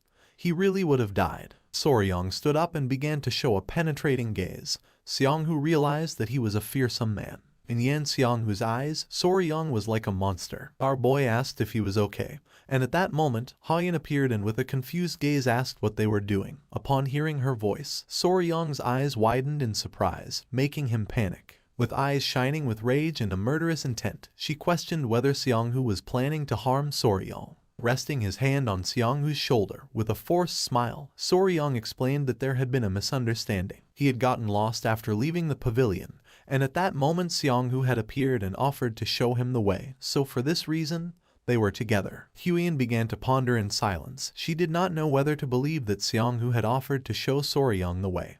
Upon observing closely, she saw that the centipedes were restless. With a nervous gaze, Soryang placed one of the small centipedes on Xianghu's head and mentioned that after chatting he wanted to show the centipedes to Xianghu. So he had asked Xianghu to release a bit of killing intent and this was what had happened. Our boy explained that he was only joking with Xianghu. Xianghu was confused, but decided to play along with Soryang. He stood up and placing his hand on his shoulder, with a smile mentioned that Soryang was right. Huyen's eyes filled with suspicion. She didn't know if they were telling the truth. She thanked Seonghu for guiding Soryong and decided it was time to return to the reception hall. With a nervous smile, Soryong nodded and started running. Seonghu put his hand on top of his head and let out a sigh of relief since he had narrowly avoided getting into trouble. While Soryong was walking away, he turned around and with a smile made it clear that he had saved Seonghu's life twice. After saying this, they left. Seonghu's jaw dropped in confusion. He didn't know what was happening. The next morning, the ships began to arrive at the port. Soryong, Huian and Gupi got ready to leave. With a smile, she greeted Seonghu and the others by bowing her head and explained that they had something to do, so they had to go, thanking everyone for their kindness. Slaying Dragon asked both of them to take care. Just before they could leave, with a curious gaze, Sword Phoenix asked Soryong to wait a moment. Then, she placed her hand on Seonghu's shoulder with eyes full of nervousness. He bowed his head to Soryong as a sign of respect. Sword Phoenix mentioned that she had heard what Seonghu had done and thanked Soryong for his generosity. Soryong's eyes widened in confusion. Seonghu started touching his head and with a nervous gaze thanked our boy, explaining that after talking with Sword Phoenix at night, he had realized how foolish he had been. A proud smile appeared on the faces of his friends. With eyes full of tears, he clenched his fists and revealed that he had convinced himself when he saw Soryong's great tolerance, who had covered up his bad manners. According to him, Soryong was the most suitable as Huian's fiancé. He asked our boy to take good care of her in the future. Soryong said goodbye to them and couldn't help but smile.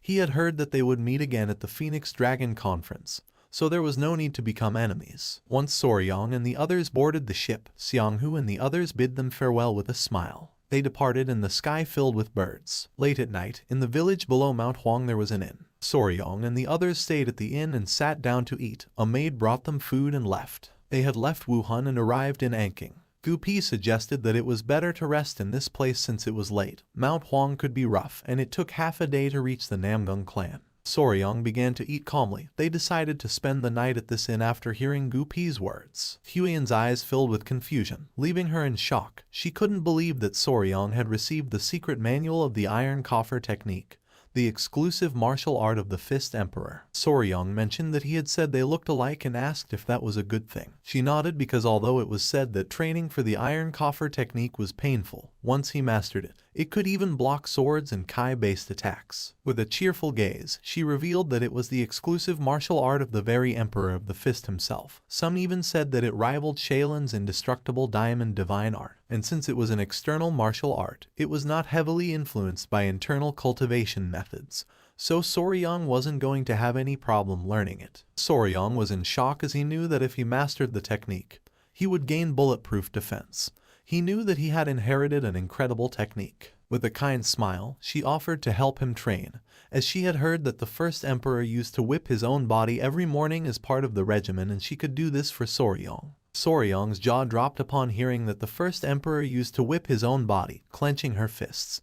She said this was true since hardening skin through whipping was part of training. Soryong couldn't help blushing at the thought of Huian dressed as a maid holding a whip. Just then, an old man approached them and asked if they were planning to climb Mount Huangshan. Soryong's eyes filled with curiosity and he turned around. Huian nodded her head and questioned why the old man was asking this. The old man introduced himself as the owner of the inn and asked if they were heading to the Namgung clan. Our boy stood up and with a confused gaze asked if there was any problem. Huian remembered that her father had said that sinister rumors had been spreading. She didn't know if this could be related to them. The old man approached her and revealed that during the last few months, the people who had gone up Mount Huangshan had started to disappear. Eventually they had been found safe and sound, but all their yang energy had been completely drained. Upon hearing this, Soryong's face filled with fear, while on the other hand, Huian became suspicious since according to her this was strange. She questioned what all of this had to do with the Namgung clan. The old man coughed and couldn't help blushing when he revealed that each of the people who had come back to their senses had said the same thing.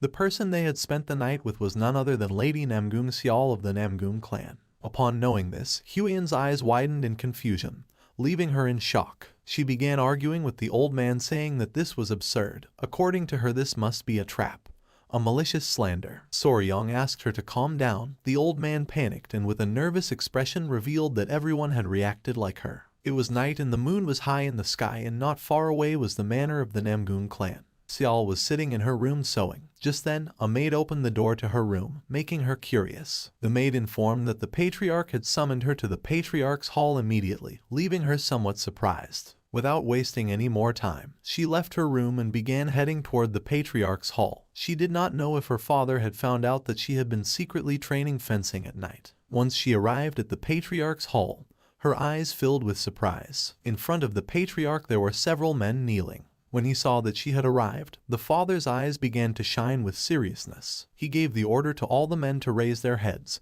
and asked everyone to say if the one they had seen was really his daughter. With a face full of fear and trembling, one of the men raised his head, and the others began to ask for mercy. With a furious gaze, the father gave them the order to speak the truth at once, leaving Xiao somewhat confused. With a serious expression, he asked if Xiao had been secretly going out to Mount Huangshan at night. He revealed that these men were saying that she had drained their yang energy.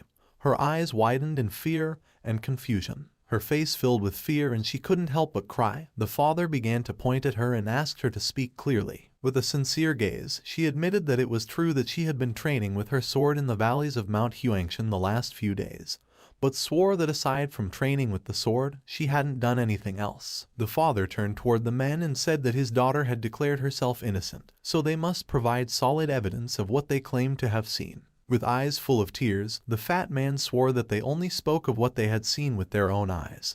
They did not intend to insult the young lady. The other man began to cry since he didn't know what was happening in this world, nor if everyone had gone crazy or been possessed by spirits. Upon hearing this, the fat man's eyes filled with surprise.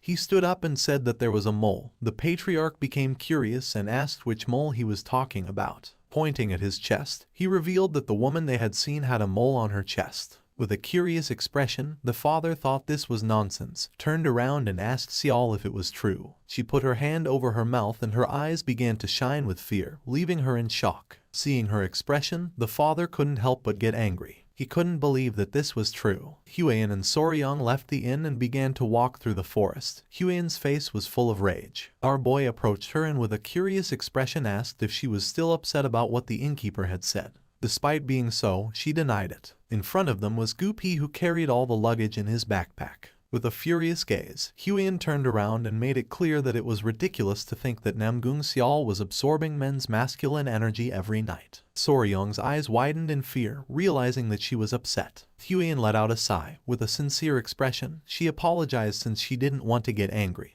But according to her, those rumors were nonsense. She revealed that Namgung Xiao could not have contact with men, leaving Soryang in shock. With a face full of sadness, Huiyan revealed that Xiao had a strange illness, and if she didn't constantly receive yin energy, her life expectancy would shorten. Due to that type of body, yang energy was like poison for her. That's why she was careful not to let any man get close to her. So spending each night with men was something impossible for her. With a confused gaze, Soryang realized that this scenario was like that of a fantasy heroine. He didn't know if this was going to end well. Several hours later, they arrived at the entrance of the Namgung Manor. With a serious gaze, the guard began looking at Soryang and asked what they had come for. Huiyan began whispering and her eyes started shining with seriousness, realizing that the family atmosphere in the Namgung clan wasn't good. So it was possible that the guards wouldn't allow them, and if they said they came to see Xiao without any reason. So she asked our boy to make something up. With a curious expression, Soryang decided to listen to her. Our boy approached the guards, coughed, and with his eyes shining with confidence said they had come to make a deal. The guards said nothing, and upon seeing this, Huiyan panicked since she didn't know what Soryang was saying. Seeing that the plan hadn't worked, our boy couldn't help but sweat. Just then, someone opened the door upon hearing the commotion. Upon seeing who this person was, Soryang and Huiyan's eyes filled with surprise, leaving them in shock. This person was Namgung Yoon. She was just as surprised to see Huiyan. Thanks to her, Soryang and the others entered the clan's manor, and Huiyan and Yoon began to dance with joy. Yoon was happy since it had been a long time since the last time she had seen Huiyan. With a smile, Huiyan mentioned that it had been 2 years since the meeting of the 7 families. With a confused expression, Yoon asked what Soryang meant by making a deal. Huiyan closed her eyes and let out a sigh. With a nervous expression, Soryang began to show a smile. Huiyan explained that they needed the ice jade, and she had heard last time that Xiao had it. Upon hearing this, Yoon felt somewhat surprised. With a sincere gaze, Huan mentioned that they really needed it, so they had come to see if they could get it. Yoon put her hands together and with a kind smile suggested first going to the patriarch's hall to talk about the matter with her father. She was sure that her father was going to be happy to see Huan after such a long time. Resting her hands on Soryong's shoulders, with a smile Huan revealed that she had brought something to exchange for the ice jade. Our boy's eyes widened in confusion. Yoon was in shock and asked if she wanted to exchange Soryong. Not long after, they went to the Namgun clan patriarch's hall. They told everything to the patriarch. He stood up and with a surprised gaze asked if it was true. His eyes widened in fear. He was in shock since he couldn't believe that they had brought an elixir that contained cold energy. Huan asked Soryong to show it. Upon hearing this, with a smile, our boy put his hand inside his clothes,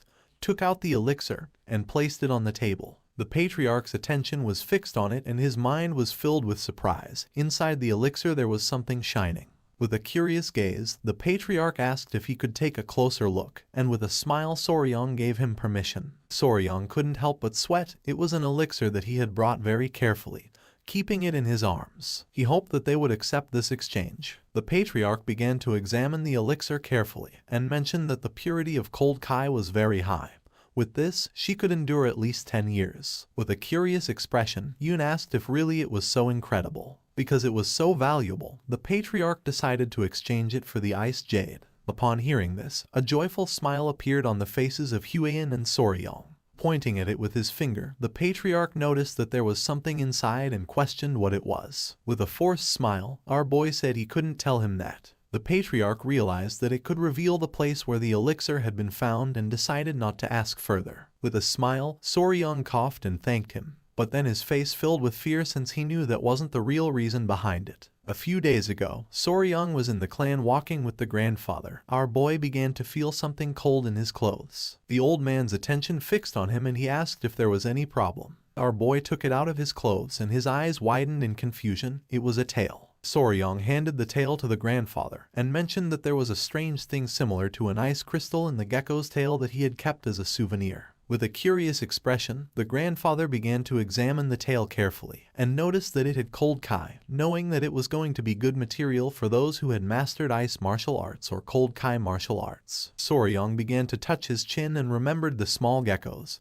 He thought they stored nutrients in their tails, like fate-tailed gecko. He would have never thought that it was actually cold kai. With a smile, the grandfather asked if Soryong wanted to try turning the tail into an elixir. Back in the present, our boy was in shock since he knew that a withered gecko's tail wasn't even worth mentioning. With a cheerful gaze, the patriarch asked Yoon to go tell her sister to exchange this elixir for the ice jade. Upon hearing this, she nodded. Now that they were already here, he asked them to rest a little. He had to organize a party to welcome the guests of his clan.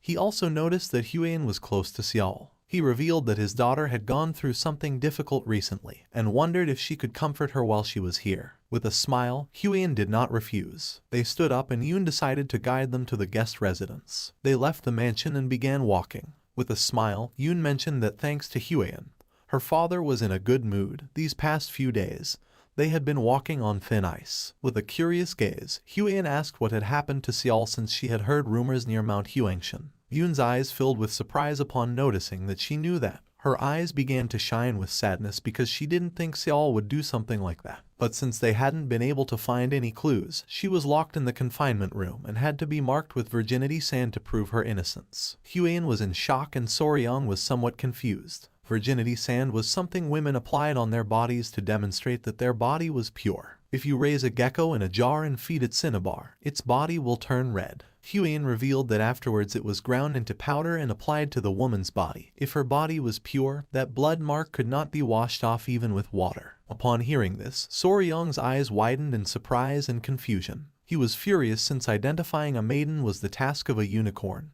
not that of a gecko. Seeing Soryong's expression, Huan panicked. Just then, they arrived at the place where Seol was, catching their attention. Soryong's eyes widened in surprise. Not far from them sat Seol with the blood mark still on her hand. With a smile, Huan greeted her. Upon seeing Huan, Seol couldn't help but go into shock. Yoon revealed that she had brought an elixir containing cold kai. Their father wanted her to exchange it for the ice jade. Yoon gave Seol the elixir. Her eyes widened with curiosity and her jaw dropped upon noticing the immense cold kai of it. She thanked them and decided to make the exchange, making Huion and Soryong feel happy. She took out the ice jade and handed it to Soryong. Our boy began to observe it carefully and couldn't help but smile. Just then, with a sad gaze, Seol let out a sigh. The attention of our boy and Huion focused on her. With a sincere gaze, Huion admitted having heard the rumors. She didn't believe that Seol would do something like that, so she asked her not to get too discouraged. With an expression full of sadness, she mentioned that there were many witnesses who knew where her mole was. Soryong's eyes filled with emotion upon realizing that this was a mysterious case. He put his hand over his face and couldn't help but smile. Our boy was an expert in this kind of thing, and in his previous life he was called Sherlock Faber when they played escape and deduction rooms. With a smile, he asked if Seol had ever bathed alone in a pond or river at night. She began to observe our boy and felt confused. With a serene expression, Huion asked if he wanted to know if someone had been spying on her. Soryong's jaw dropped when he realized she was right. With her face full of sweat, Seol admitted never having bathed outside, and even if they had seen her, they had no reason to defame her. The people who were in the reception hall were like family since they lived together in the village at the foot of the mountain.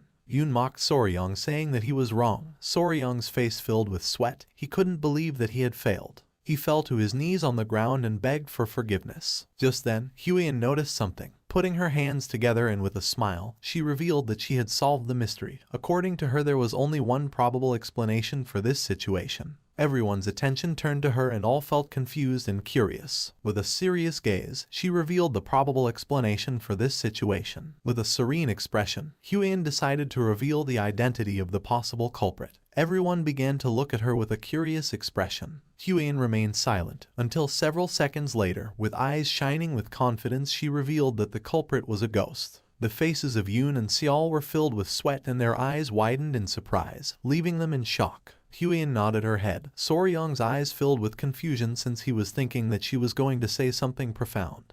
He didn't know why she suddenly started talking about ghosts. With a curious expression, Soryong began to touch his chin and started thinking about it. He remembered encountering the ghost of the blue-spotted centipede after it died, so this situation wasn't so absurd. Soryong extended his hand and asked Seol if by any chance she had touched or done something strange lately, like eating the inner core of a spiritual beast. Seol began to ponder and with a serious gaze revealed that she had recently touched an acorn and also a tree branch. Soryong and Huion began to sweat and felt confused, realizing that this was what they called idiotic charm. Seol's eyes widened in surprise. She clasped her hands and remembered something. She revealed that while she was training alone at night, she felt the presence of someone. It was as if someone had been watching her all the time. With a confused expression, Yoon asked her sister if this was true. Seol nodded her head. She had no doubt about it. She had clearly felt it. At first she thought it was Yoon, and when she went to check there was no one. She put her hand on her chin and couldn't help but wonder if she was being too sensitive. Soryong began to observe her, knowing that this was a suspicious situation. While they were distracted, a maid came running. Upon hearing her voice, the sister's attention focused on her. With a face full of sweat and while panting heavily, the maid revealed that something terrible had happened. Upon hearing this, with a worried expression, Seol asked what was going on. The maid clenched her fists and revealed that another villager had disappeared. She also mentioned that the warriors had left the clan's territory to begin the search. With a confused gaze, Yoon asked if this was true. Seol began to look down at the ground and couldn't help but feel furious. Soryong's attention fixed on her. With a calm expression, he asked if she was okay. Seol's eyes began to shine with determination. No matter what, she had to catch the ghost personally and avenge the affront against her lost chastity. Yoon clenched her fists and with a serious gaze asked her sister not to go, since if she sneaked out alone again and was caught, this time it was going to be a very serious problem. Seol started to think, and then with a smile, asked Yoon not to worry. Then she turned towards Soryong and Huion, and revealed that this time they were not going alone. With a confused gaze, Yoon asked what she meant by that. Seol approached Huion and grabbed her hand, and with a sad expression asked if the two of them were willing to help her. Soryong and Huion's eyes widened in surprise, leaving them in shock. Night fell and somewhere in the forest there was a small owl sitting on a branch. When it turned around it saw Soryong and the others searching the area. With her body trembling and her eyes full of tears, Yoon grabbed Huion by the arm, knowing that if she was caught this time, they were going to lock her up in the closed cultivation room. Then she thought she would be trapped there for at least half a year. Upon hearing this, Huion began to show a nervous smile. Yoon turned around and mentioned that Soryong must be helping her stop Seol. She didn't know how Soryong could fall in love with her so suddenly. Soryong's eyes widened in confusion, and he began to show a nervous smile. A moment before, Seol took out a golden ornament. She explained that it was a norigi made of knots. The central piece was designed so that an ice jade could be inserted. Our boy and Huian remained listening in silence. With a serene gaze, Seol mentioned that although she wasn't very sure why they needed the ice jade, if they were looking for something to carry with them, this wasn't a bad option. Soryong and Huian began to observe it closely, and their eyes widened in astonishment. She split it in half, revealing that even it could be split in half, it could serve as a symbol between the two. She promised to give it to Soryong if he helped her. Our boy went into shock. Their attention was fixed on the bright ornament. Back in the present, our boy began to think silently. He placed his hand over his chest and made it clear that, as he had already said before, it wasn't because he wanted the norigi.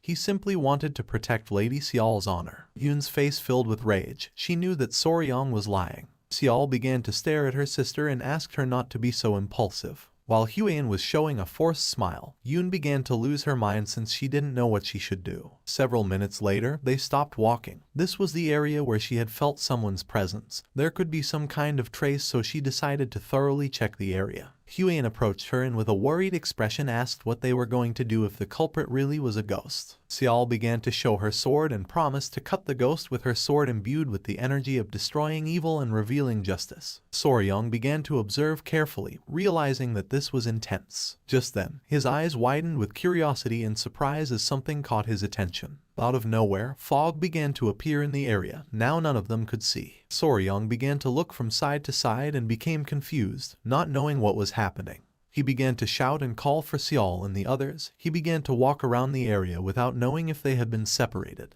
Just then Soryong's foot bumped into something. He became confused, not knowing what was happening. When he looked closely, he realized it was a spiderweb. He grabbed it in his hand and noticed that the thread was very thick, realizing that the creature that had created the web was enormous. At that moment, screams began to be heard. With a gaze full of fear, our boy turned around. He panicked since the voice was Yoon's. He didn't know what had happened to her. Our boy called the little centipedes, Grace and Myra, and asked them if they could find their mother. The little creatures began to smile. They jumped from Soryong's clothes and began to run. Soryong entrusted them with the mission of going and protecting Huian. Our boy began to run through the forest, realizing that they were being dragged deeper and deeper into the forest. He didn't know why there were spider webs. He began to pant heavily, remembering that spiders were divided into two types, sedentary and wandering.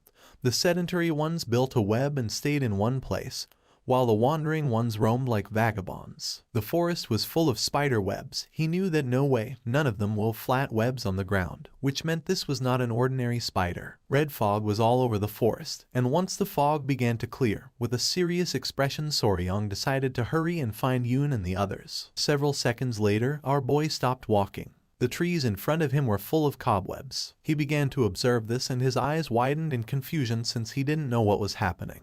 At that moment he heard Yoon's voice, and when he lifted his head his eyes widened in fear. She was wrapped in spiderwebs and stuck to a tree. Upon seeing this, our boy panicked. With a surprised gaze, Soryong turned around and saw a woman sitting on top of a giant spider. The woman began to smile. It was Seol, with her eyes shining with evil. She started staring intently at Soryong. With eyes shining with evil, Seol began to show a smile. Soryong's face filled with fear. He was in shock since he couldn't believe what his eyes were seeing. The area was covered in webs. It was a type of ground spider that our boy had never seen before. It wove its thread on the ground, not the air, so he thought it was a new species. Soryong clenched his teeth and began to stare at Seol, who was sitting on top of the giant spider. He finally understood everything that had happened. What was in front of him, under the form of Namgung Seol, was a pedipalp disguised as the spider. A pedipalp was, in essence, a sensory or manipulation appendage of spiders, often mistaken for a leg but actually being a specialized organ attached to the head, used for touch, mating or prey capture. He observed how, with a slight slide, it was revealing its shoulders and acting seductively to attract him,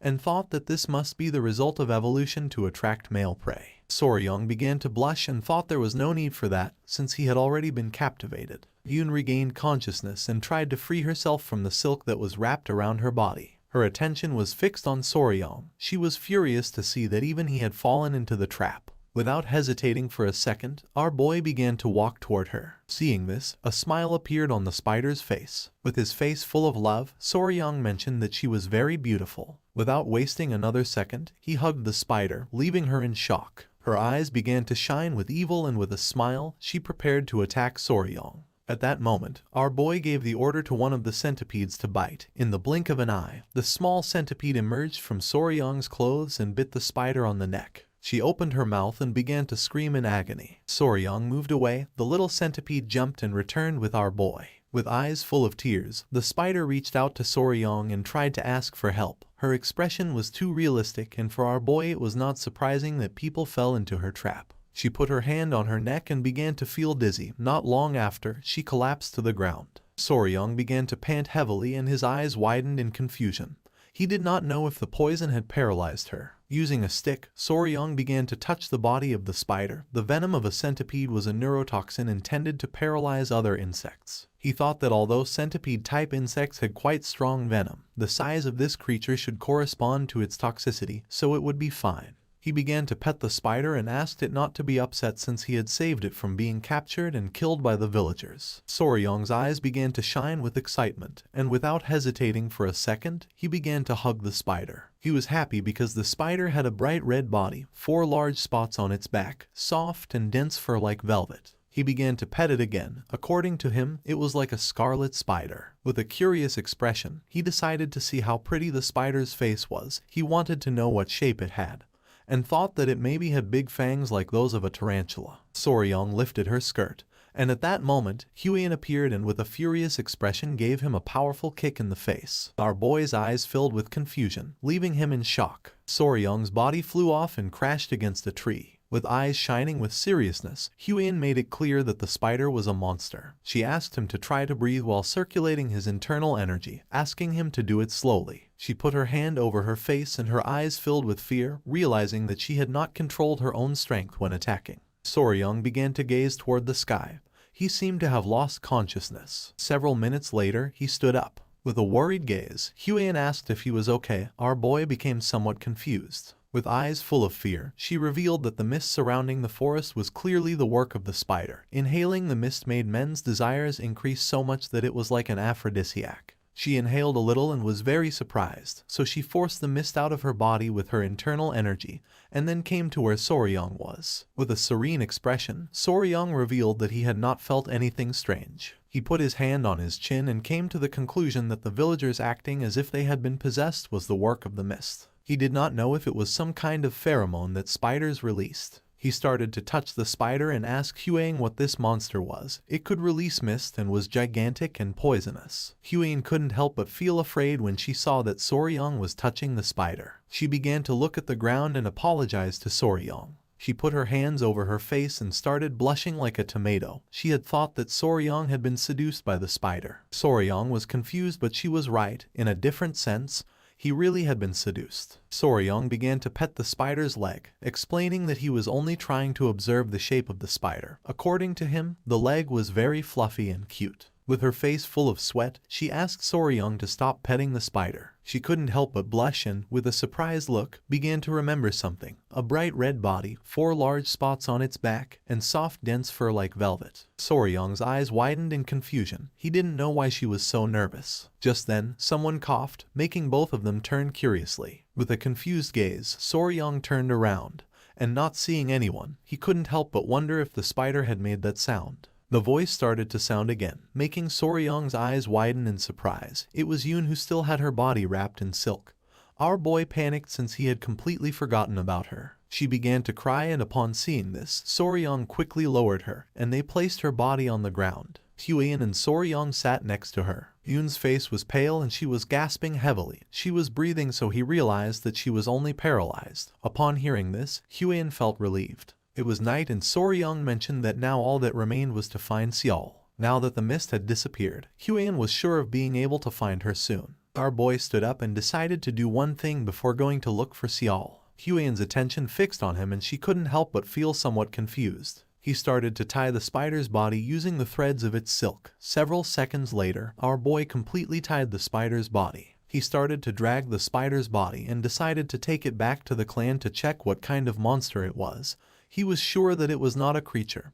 Huiyan did not refuse. Not long after, Xiao began to make her way through the forest and move toward them. Upon noticing this, Huiyan's eyes filled with surprise. Xiao's eyes began to shine with worry upon seeing that Yun was lying on the ground and gasping heavily. Her eyes filled with tears and rage. The spider had not only dared to stain her honor, but had also dared to hurt her little sister. She began to draw her sword and prepared to kill the spider. Seeing this, Soryang panicked and asked her to wait. Without hesitating for a second, Soryang started running and stood in front of the spider. Seeing this, Xiao stopped. She began pointing at the spider with her sword and with a serious gaze asked our boy to get out of the way. With an expression full of determination, Soryang stood firm in his decision and refused to step aside. Upon seeing this, Xiao felt confused. Soryang began to point at himself with his finger and made it clear that he had been the one who had caught the creature, so now it was his. Huiyan's eyes widened in surprise, leaving her in shock. Xiao began to gaze toward the ground in silence, not knowing what to do. She let out a sigh, and while her eyes were shining with rage, she began to stare intently at Soryang and asked what he had just said.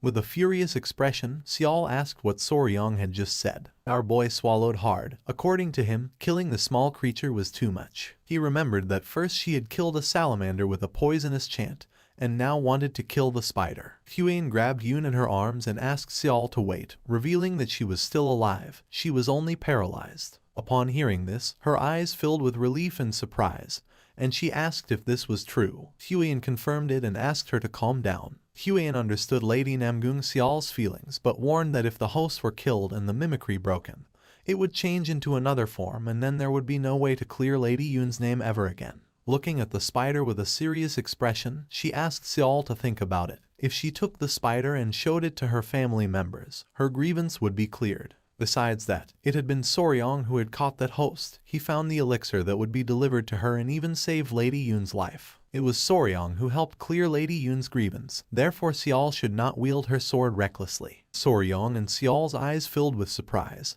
She let out a sigh and began to think about it. She put away her sword and apologized to Soryang, explaining that she had not considered the kindness he had shown her. With a confused gaze, Soryang began to wave his hands, saying that this was not important. With a smile, he gave Huiyan thumbs up and could not help but praise her for being able to think so logically in a situation like this. Observing the spider carefully, Xiao asked what Soryang planned to do with the creature. Our boy explained that, for now, he planned to forgive it and take it back to the Tang clan. Soryang began to caress Xiao's head and with a face full of emotion mentioned that she was very cute. Upon hearing this, Xiao's eyes filled with surprise and she couldn't help but blush like a tomato. She misunderstood the situation, started touching her fingers and got nervous mentioning that Soryang already had Lady Huiyan. Huiyan let out a sigh and with an exhausted gaze explained to her that Soryang hadn't said it with that intention. He was only referring to the fact that the host spider itself was cute. It was red, its fur was soft, and it possessed unique abilities, which is why Soryang had expressed that he found it adorable. Upon hearing this, Xiao's eyes filled with fear. Soryang's attention, who was caressing the spider, focused on her, leaving him somewhat confused. It was night, and when he asked what the two of them were talking about, they changed the subject. At dawn, the spider and Lady Namgung Yun were safely transported with the Namgung family. Everyone was in shock since they had never seen such a large spider before.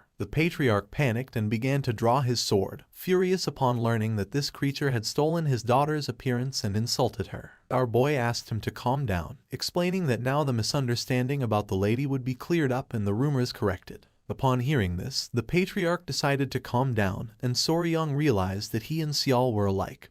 After all, they were father and daughter. The patriarch extended his hand to express his most sincere gratitude to the young warrior. He declared that it was as if he had saved the lives and honor of his two daughters and assured that the Namgung clan would never forget such kindness, so they would honor his wishes. Pointing at the spider with his finger, our boy mentioned with a smile that, just as he had said, he would take that guest with him. The patriarch showed no objection but mentioned that there was one thing that worried him. Upon hearing this, our boy became somewhat curious. The patriarch was in shock to see that the creature was still in the form of his daughter Xiao. He reasoned that, if that creature had stolen his daughter's appearance, it could also change into another form. Therefore, he asked if it could not at least adopt a different appearance. He never wanted to experience such doubts about his own daughter again. Soryang put his hand under his chin and began to ponder. He understood that, although he had secured ownership of the creature, there still remained the matter of image rights, and he wondered what should be done about it. Just then, he turned around and his eyes filled with surprise. Suddenly everything was becoming chaotic. He ran up to Gupi and asked what was happening. Gupi reported that the crowd was very agitated. 3 old men appeared, visibly furious. They began shouting, referring to the creature as a cunning little thing and a bastard who had been imitating the young lady's appearance. They demanded to know what they were doing and why they weren't killing it. With a serious gaze, Gupi extended his hand and asked them to watch their words. He reminded them that this guest had been captured by his clan and asked if they were daring to defame the property of the clan.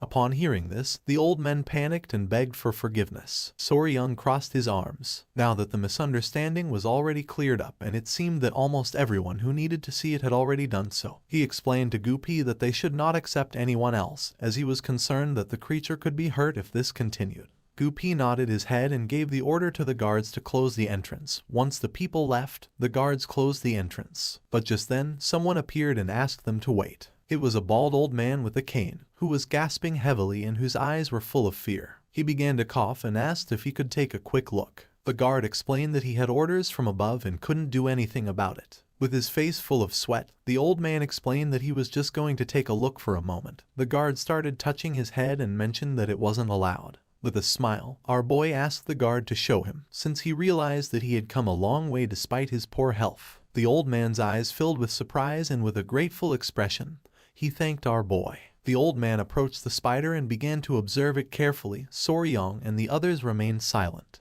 The old man's eyes filled with tears, and upon seeing that it was true, the spider's attention focused on him and its eyes widened in surprise. The old man turned around and asked if Soryung was going to kill the spider as the others said. With a calm expression, Soryung replied that he would by no means do so. He explained that it was a precious creature and he planned to take it to Sichuan to raise it properly in the Tang clan. Although its diet might seem unusual, it was simply a guest. According to him, this was something predetermined by the heavens, and it wasn't the little creature's fault. The old man's eyes filled with tears of joy, since he had never heard anyone say something like that. He decided to trust him. Without wasting any more time, the old man began to untie the ropes that were around the spider. Seeing this, Soryong and the others panicked. With eyes shining with concern, our boy revealed that this was very dangerous. After untying the spider, the old man began to caress it, and the spider's eyes began to shine with joy. With a confused gaze, Soryong let out a sigh. For him it was not surprising, since from the beginning he had felt that a familiar aura emanated from him. He began to observe the old man closely, realizing that he was a kindred spirit. There was no doubt about it, he was an enthusiast. The old man revealed that the name of the spider was Yowa. He explained that one day, after losing his entire family to the plague and falling into despair, he had found the little creature, who at that time was only about as big as his fist, and they started living together. That had been more than 20 years ago. When he still had vitality, he personally fed her with his yonkai in order to raise her. However, as his strength waned and he could no longer provide her with his yonkai, these kinds of things had begun to happen. He turned around and revealed that she had ended up doing something terrible to the young lady of the Namgung clan, and it was all his fault. Soryung's eyes filled with surprise. The old man couldn't help but cry, confessing that he didn't know what to do. He had been wandering in anguish, but now that a gentleman as kind as him had taken her in, he could finally rest easy, so he begged him to please take good care of his Yowa. Soryung greeted the old man with respect, bowed his head before him and promised to raise her well. With tears in his eyes, the old man explained to Yowa that he was already old and could no longer take care of her. He asked her, please, to follow Soryung and live a long life. Yowa and the old man gave each other a hug, and the creature's eyes filled with tears. Soryung felt moved and couldn't help but cry, amazed that a pet could understand human speech and respond to emotions in that way. He wondered how much time they must have spent together, realizing that the old man had truly treated and treasured her like a daughter. He reached out his hand and asked the old man to please stop. He asked if he would consider following them to Sichuan, suggesting that it might be better for them to go together instead of simply parting ways. The old man refused and, with tears in his eyes, explained that he deeply appreciated his words, but he was no longer young enough to endure such a long journey. Besides, his family's graves were here, so it was impossible for him to leave this place. Soryung began to touch his head and, with a smile, asked the old man if he could share the experience he had acquired raising Yowa,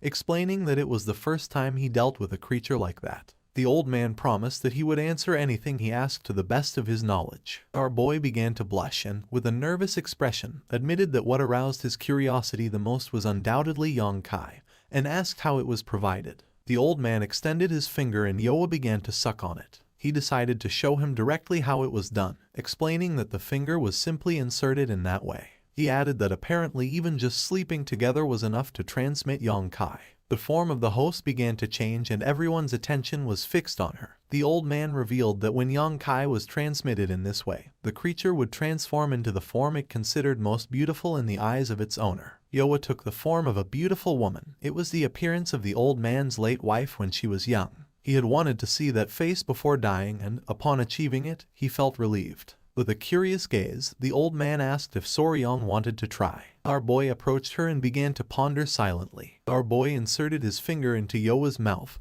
and not long after, her form began to change again, causing Soryong's eyes to widen in surprise. His eyes began to shine with excitement as he wondered what form it would take, assuming that, naturally, it would be Lady Huiyan's. The spider began to change shape, and upon seeing the form that it had taken, the old man and Soryong went into shock. Gupi's and the patriarch's eyes filled with fear and surprise. They asked if that new form was to her liking. The spider began to change shape and took the form of a wooden doll. The old man's eyes widened in confusion and surprise. According to him, this form was, without a doubt, the appearance that Yoa had shown only once before taking human form. Gupi panicked and asked Soryong why she did not appear as Lady Huiyan. Our boy was not very sure. Soryong began to sweat and feel dizzy. He understood that the reason why Yoa, or rather, the creature, had been able to maintain Namgung Xial's appearance all that time was because most of the villagers considered her the most beautiful woman. However, now it was about the most beautiful woman in all of the Central Plains, Tang Huiyan the poisonous flower. He himself had given his Kai Yang to the creature and yet Yoa had not transformed into Lady Huiyan, which made no sense to him. Soryong turned his back on them and started to run. He was sure that the Tang clan would see this as nothing other than a betrayal against them. Seeing this, Gupi and the others were thrown into confusion. Soryong began to pant heavily. For him, this was inconceivable. He refused to accept that his fascination with poisons was stronger than his admiration for Lady Huiyan, much less that this was the reason why the creature had revealed its true form. He was convinced that there clearly had to be another explanation for what was happening. At the same time, Huang was in Namgung Yun's room at the guest residence. On the bed lay Yun. Not long after, Soryong opened the door running. Upon noticing this, Huang's eyes filled with confusion and surprise. She didn't know what was happening or why he was so out of breath. Soryong said he had a favor to ask her. With eyes shining with seriousness, he asked if he could hug her. This made her blush like a tomato. With a forced smile, Soryong began to wave his hands and asked her please not to misunderstand him, saying that it wasn't like that. Although later, changing his mind, he considered aloud that maybe a misunderstanding wouldn't be so bad after all. She stood up and clenched her fists and couldn't help but get nervous upon realizing that in the end he had found out. She put her hands over her face and revealed that she had not intended to hide it on purpose. She had only read about it in books,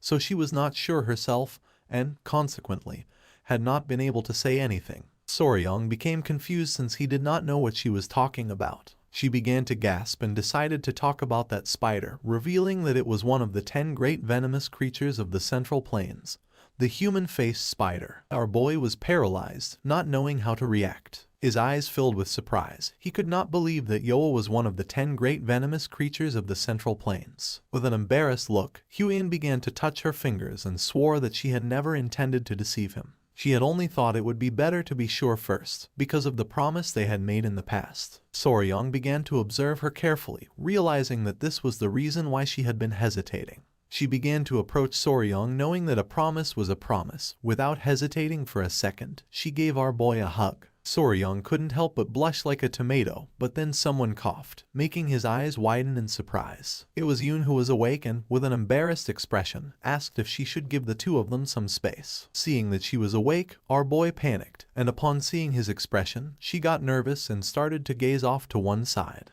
It was already daytime and the sun was shining high in the sky. And 2 days later, Soryong began saying goodbye to Xiao and the others. Xiao began waving goodbye to them and thanked them deeply, promising she would never forget that debt of gratitude. The incident came to an end, and they departed from the Namgung clan. Fortunately, after Yoa consumed Soryong's Yong-kai, she transformed into the appearance of Lady Huiyan.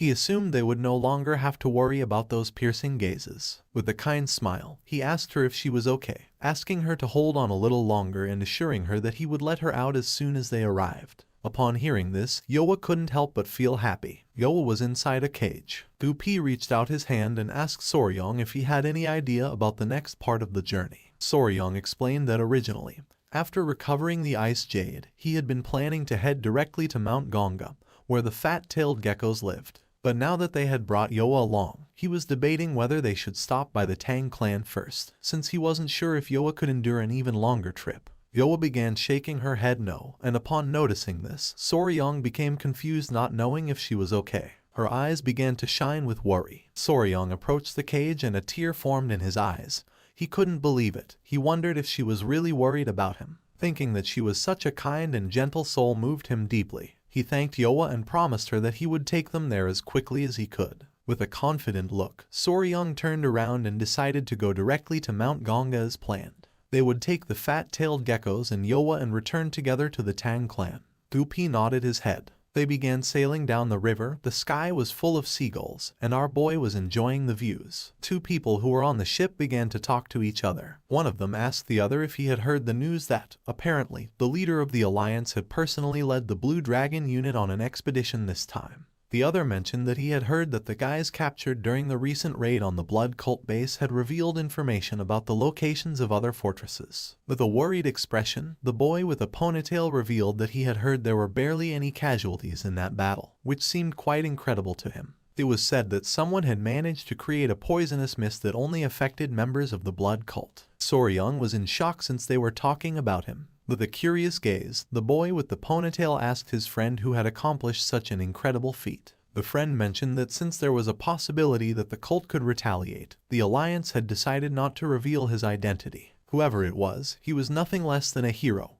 and he had decided to admire that person from that moment on. Soryong felt excited as he began to remember his past life where he was a YouTuber. While he was distracted by the avalanche of compliments, before they realized it, they had arrived at Mount Gonga. They got off the ship and reached the area where the waterfall was. With a sincere gaze, Soryong explained that he wasn't very good at Lightfoot techniques, so he wouldn't be able to cross by himself. Therefore, he asked if Lady Huan and Commander Gupi could go and bring back the little ones. He knew there wasn't anyone there this time to throw him across to the other side. Gupi began to touch his head. He was not sure if the geckos would follow them without Soryong. With a sincere gaze, Huang admitted that Gupi was right. She told Soryong that it would probably be better if he went in person, or else she asked him if she should try to extend a wild kudzu vine to the other side. With a confused expression, one of the warriors began to point toward the sky and asked Soryong to look. Our boy became somewhat confused and turned around. Yoa was climbing the mountain. Soryong panicked and asked her to come down. At that moment, the spider decided to use its silk and made a beautiful jump, passing over Soryong.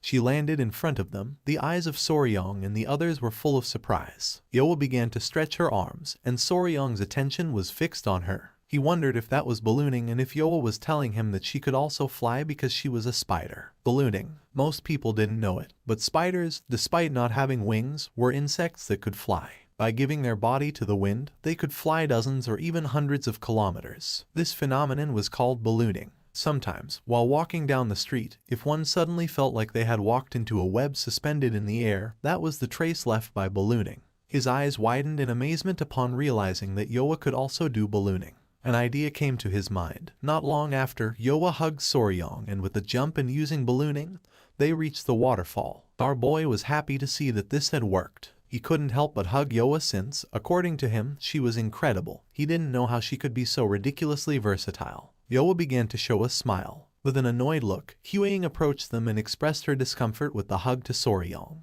She explained that, since Yoa had her appearance, the situation made her feel as if it were herself who was being cradled, which felt strange to her. Soryong got nervous and stopped hugging Yoa. He asked them to wait a moment and decided to go bring the geckos. Our boy entered the cavern. Sunlight was coming in through the hole in the roof, and in front of Soryong were the geckos. He started to show a smile and caught their attention. The geckos turned around, and upon seeing Soryong they felt somewhat surprised. They jumped and Soryong started running toward them. He was worried and wanted to know if they had been okay and if they weren't hurt anywhere. The geckos started licking our boy's face, and he couldn't help but smile. He realized they had become even more affectionate during his absence and was very happy to see them looking healthy. He began to show the ice jade and promised to take good care of them if they came with him. The geckos began to watch it closely. They started to show a smile. Soryang decided to name them. He called the female Snow and the male Ice. Carrying the geckos in his arms, Soryang decided it was time to go to their new home.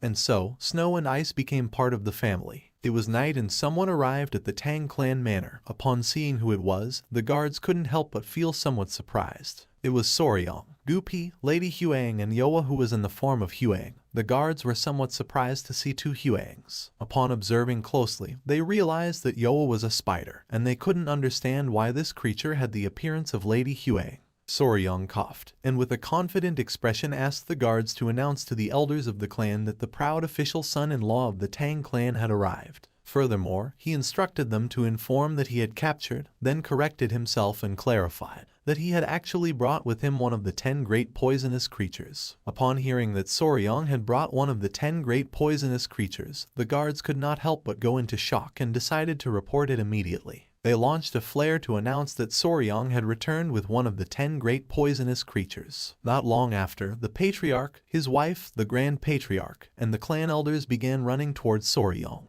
The Great Patriarch remembered that Soryang had said he would go look for food for the lizards, questioning with disbelief how, instead of this, he had ended up bringing a spider. The Patriarch demanded to know where Soryang had been and what he had been doing. The eyes of the Patriarch and his wife widened in surprise and confusion upon seeing that the spider looked just like their daughter. With a pleasant smile, Soryang explained that they had found the spider by chance when passing through the Namgung clan, leaving the Patriarch somewhat confused. The elders were somewhat confused. In their entire lives, it was the first time they had heard of someone encountering one of the 10 great poisonous creatures by chance, and they could not understand how a human-faced spider, which was said to be so fierce, could have been captured. They couldn't help but smile. With a proud expression, the Grand Patriarch mentioned that Soryang was always doing incredible things. After clearing his throat, he stated that at least in this way, one could truly be called the son-in-law of the Tang family. The Patriarch began to laugh, declaring that Soryang was officially their son-in-law. Huang's mother began to show a smile and mentioned that now the promise between Soryang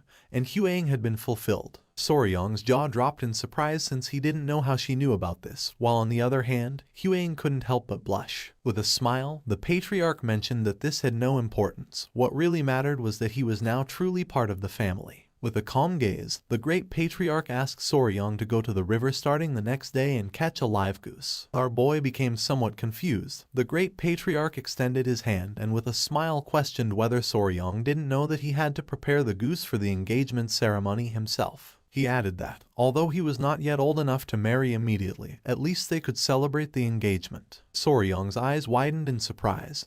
He didn't know what to say. The Patriarch began to show a finger and explained that once this was done, even if one day he stopped liking Huang, he wouldn't be able to run away.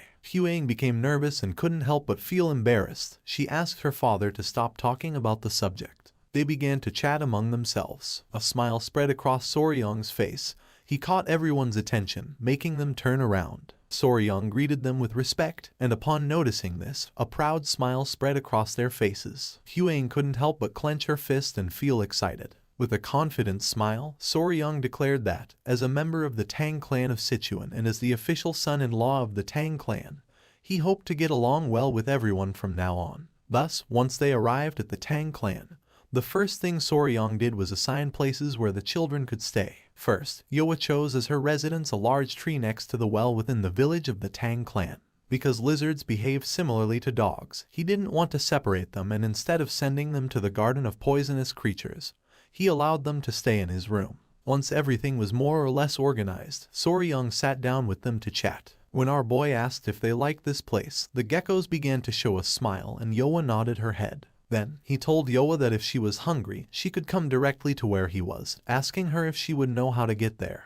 She began to show a smile, and then started pointing at the spiderweb with her fingers. Soryang's attention focused on it, making his eyes widen with curiosity. She had spread the spiderweb all over the place. If someone bad came, she would punish them and send out an alert with her web. Huang was somewhat confused, while on the other side, Soryang's eyes widened with joy. Showing a finger, he asked if what she meant was that, in case someone suspicious invaded, he should touch the spiderweb and she would come running. She started clapping. With eyes shining with joy, the geckos began to look at our boy. Soryang understood that they also wanted to say that he shouldn't worry because they were going to protect him. He put his hand over his mouth and couldn't help but cry with joy. He got ready to give them a hug, realizing that they were very trustworthy. He was very happy. Thus, once the new home for the new family members was prepared, the engagement ceremony was held. For this, the elders of the clan gathered and, in a simple ceremony, engagement gifts were given as an oath of marriage. However, there was a small misunderstanding during the preparation of the gifts. While Soryang was waiting in the hall, Huan appeared carrying the geckos in her arms. Soryang's eyes widened with surprise and confusion. She began to show a confident gaze, and our boy noticed that she wanted the gifts to be the lizards, and he couldn't help but wonder if they weren't just a simple ornament. Our boy's face filled with sweat, realizing that this was a problem. He regretted that it had to be precisely this, and he didn't understand how he was supposed to offer the geckos as an engagement gift. He began to remember Huang. He knew that she had liked the geckos, but he didn't think she would say it directly. With a confident expression, he apologized and explained that this was going to be complicated. She became somewhat confused as she didn't know why. Soryang grabbed her arm, began to look into her eyes, and explained that originally engagement gifts existed to promise eternal love. He clarified that although lizards were pretty, the gifts should be immutable objects, like ice jade, to properly symbolize this promise. Huang couldn't help but blush like a tomato. With a kind smile, Soryang mentioned that both geese, which symbolized 100 years of life together, and oath letters had deep meaning. He continued by explaining that in celebrating the engagement, everything he owned would essentially be hers. Upon hearing this, her eyes widened with love. She turned around and thought that this was true, and decided to follow Soryang's will. Our boy was happy and praised himself. She caught our boy's attention, making him curious. With a confident gaze, she asked our boy to call her Huang from now on instead of Lady Huang. Now that they were engaged, they shouldn't use titles between them. Soryang's face filled with sweat, making him blush like a tomato. While the geckos were playing, with a nervous expression, he nodded his head. The next day, when the sun came out, it was time for the meeting with the patriarch. He asked if Soryang and Huang had rested well. Our boy was somewhat curious, wondering why he had called them and whether it would be to give them some advice. With a serious expression, the patriarch revealed that they had been called because they had something to say about Soryang's great technique. Soryang's attention was fixed on him and his mind filled with confusion.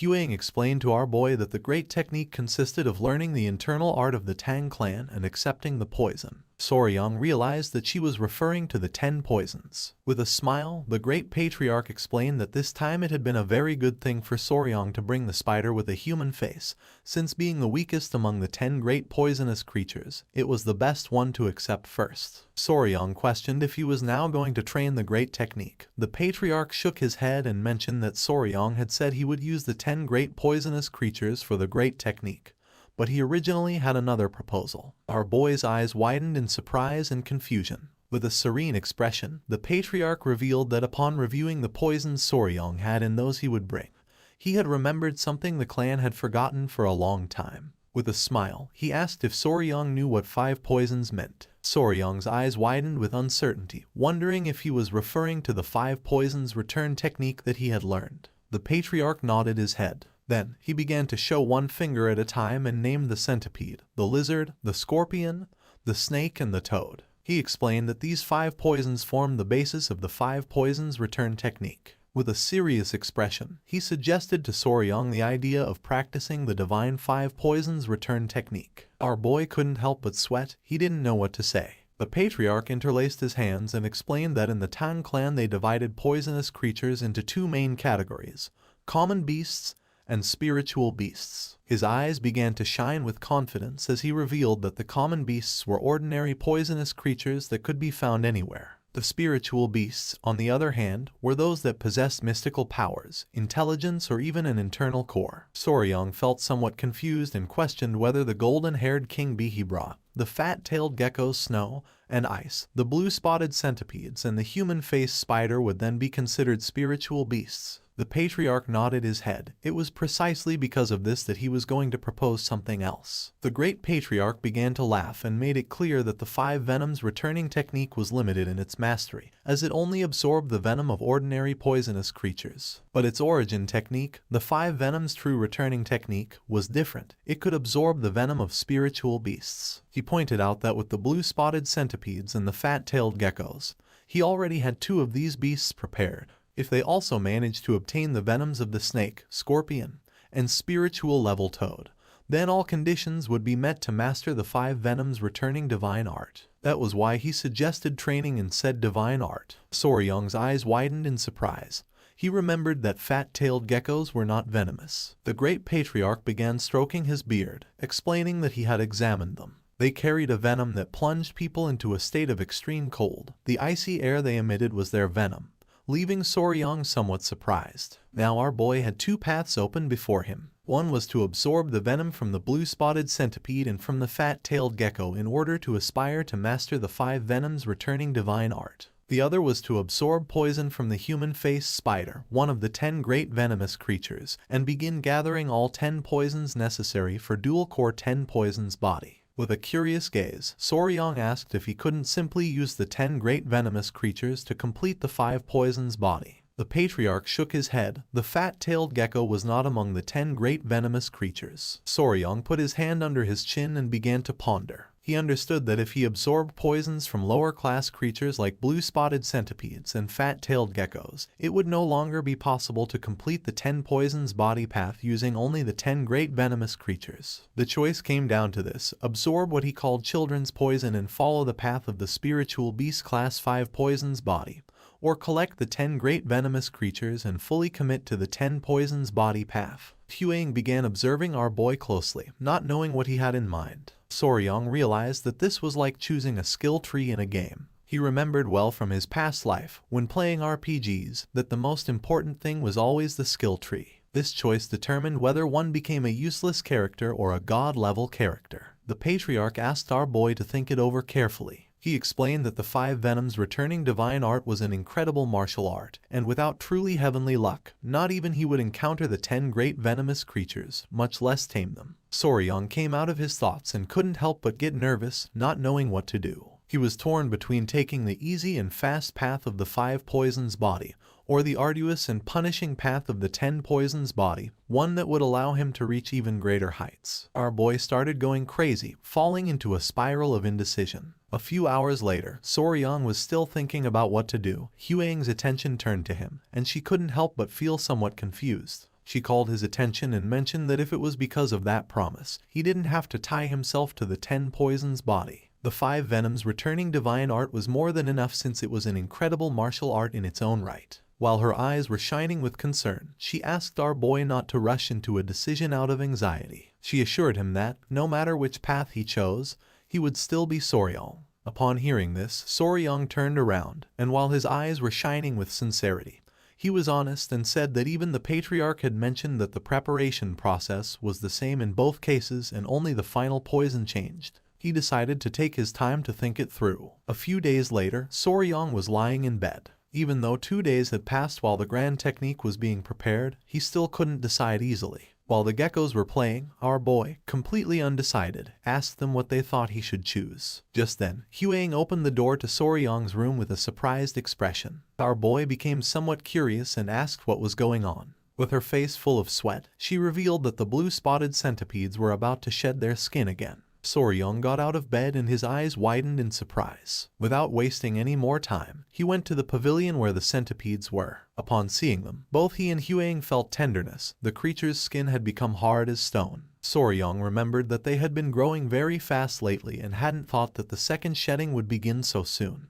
With a curious smile, Huang asked if the appearance of the blue-spotted centipedes would change again. With a confident smile, Soryong nodded his head, revealing that this time, blue spots would start to appear on their bodies. Our boy's eyes filled with excitement. Just the idea that they were becoming like their mother made his heart race wildly. Huang began to show a kind smile. She was very eager to see how the centipedes would change. Soryong was sure that they were going to be even cuter than before. Just then, his eyes widened in surprise and his attention focused on them. Suddenly he realized that this was not something to celebrate. What if they didn't manage to finish drying their bodies in time for the day when the grand technique would take place? Soryang put his hands on top of his head and couldn't help but feel worried. He knew that ordinary centipedes took an entire day to dry their bodies, and based on the last molt, this process would definitely take even more time. Huang's attention was fixed on our boy and she couldn't help but feel somewhat confused. Soryang knew that the venom of fat-tailed geckos was special and needed proper preparation before it could be extracted. He had debated between using the venom of the blue-spotted centipedes or Yoa's for the first dose. But if this happened, then he could no longer use the venom of the blue-spotted centipedes. Our boy began to think. He understood that if he tried to forcefully extract the venom now, something would go wrong. However, he also couldn't just sit around waiting for their bodies to harden. He started imagining Yoa, the gecko, and the centipede in a ring, with Yoa raising her fist. It was then when he realized why in hell he had been tormenting himself over these past few days. 2 days later, the grand technique prepared for him was finally carried out. The ritual took place in the grand technique hall, deep within the hall of 10,000 poisons of the Tang clan. He had considered postponing it for the sake of the blue-spotted centipedes, but the preparation for the grand technique was so meticulously complex that delaying it simply wasn't an option. The process was elaborate. First, hundreds of decoction cauldrons were used, each to boil different herbs and extract their medicinal essences. Then, these extracts were cooled and gathered into a massive jar. This constituted the first step.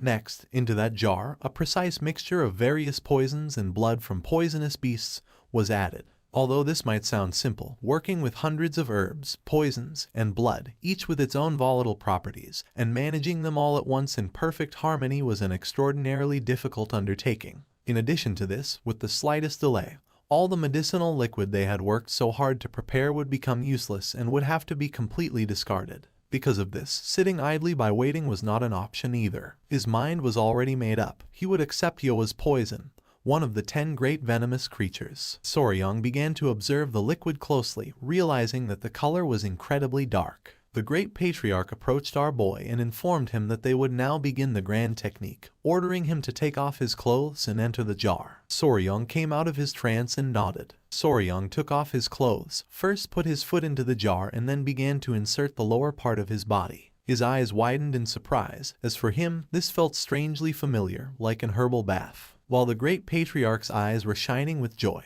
with a smile, he mentioned that they were going to add a single drop of Yoa's poison into this herbal decoction to provoke a reaction. Then, they would add the already prepared medicinal compounds so that his body could begin to absorb the poison. The great patriarch began to laugh, revealing that normally the process would be unbearably painful. Luckily, Yoa's poison was of a paralyzing type, so it wouldn't hurt too much. Upon hearing this, Soryang felt somewhat worried and couldn't help but sweat. The patriarch decided to go look for the rest of the necessary ingredients and asked him to wait a moment. After saying this, they left the room, leaving Soryang alone. Not long after, Huan, who was carrying the geckos in her arms, and Yoa entered the room and greeted our boy with a smile. With a cheerful expression, Huang revealed that the centipedes were awake, they had shed their skin, now had spots, and their bodies were emitting an intense glow. The centipedes began to play, and Soryang noticed that Nova, Myra, and Grace were now even more adorable. They began to climb onto the jar in which Soryang was submerged.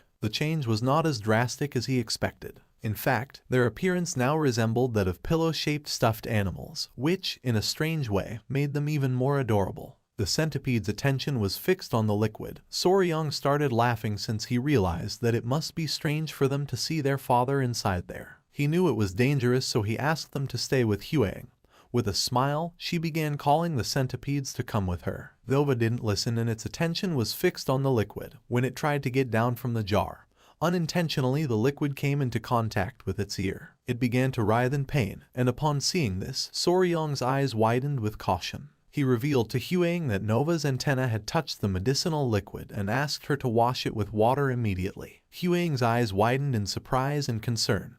Without wasting more time, she grabbed Nova in the process. It opened its mouth and its saliva came out of its mouth and fell into the liquid. Soryang began to observe closely. Nova's saliva caused the liquid to start reacting and began changing color. Huang's eyes filled with fear upon realizing that the poison was seeping into the jar. Soryang clenched his teeth tightly and not long after, he began screaming in agony. Our boy began to scream in agony. With a worried expression, Lady Huang asked Soryang to regain control. The liquid began to burn Soryong's skin, making his face turn red.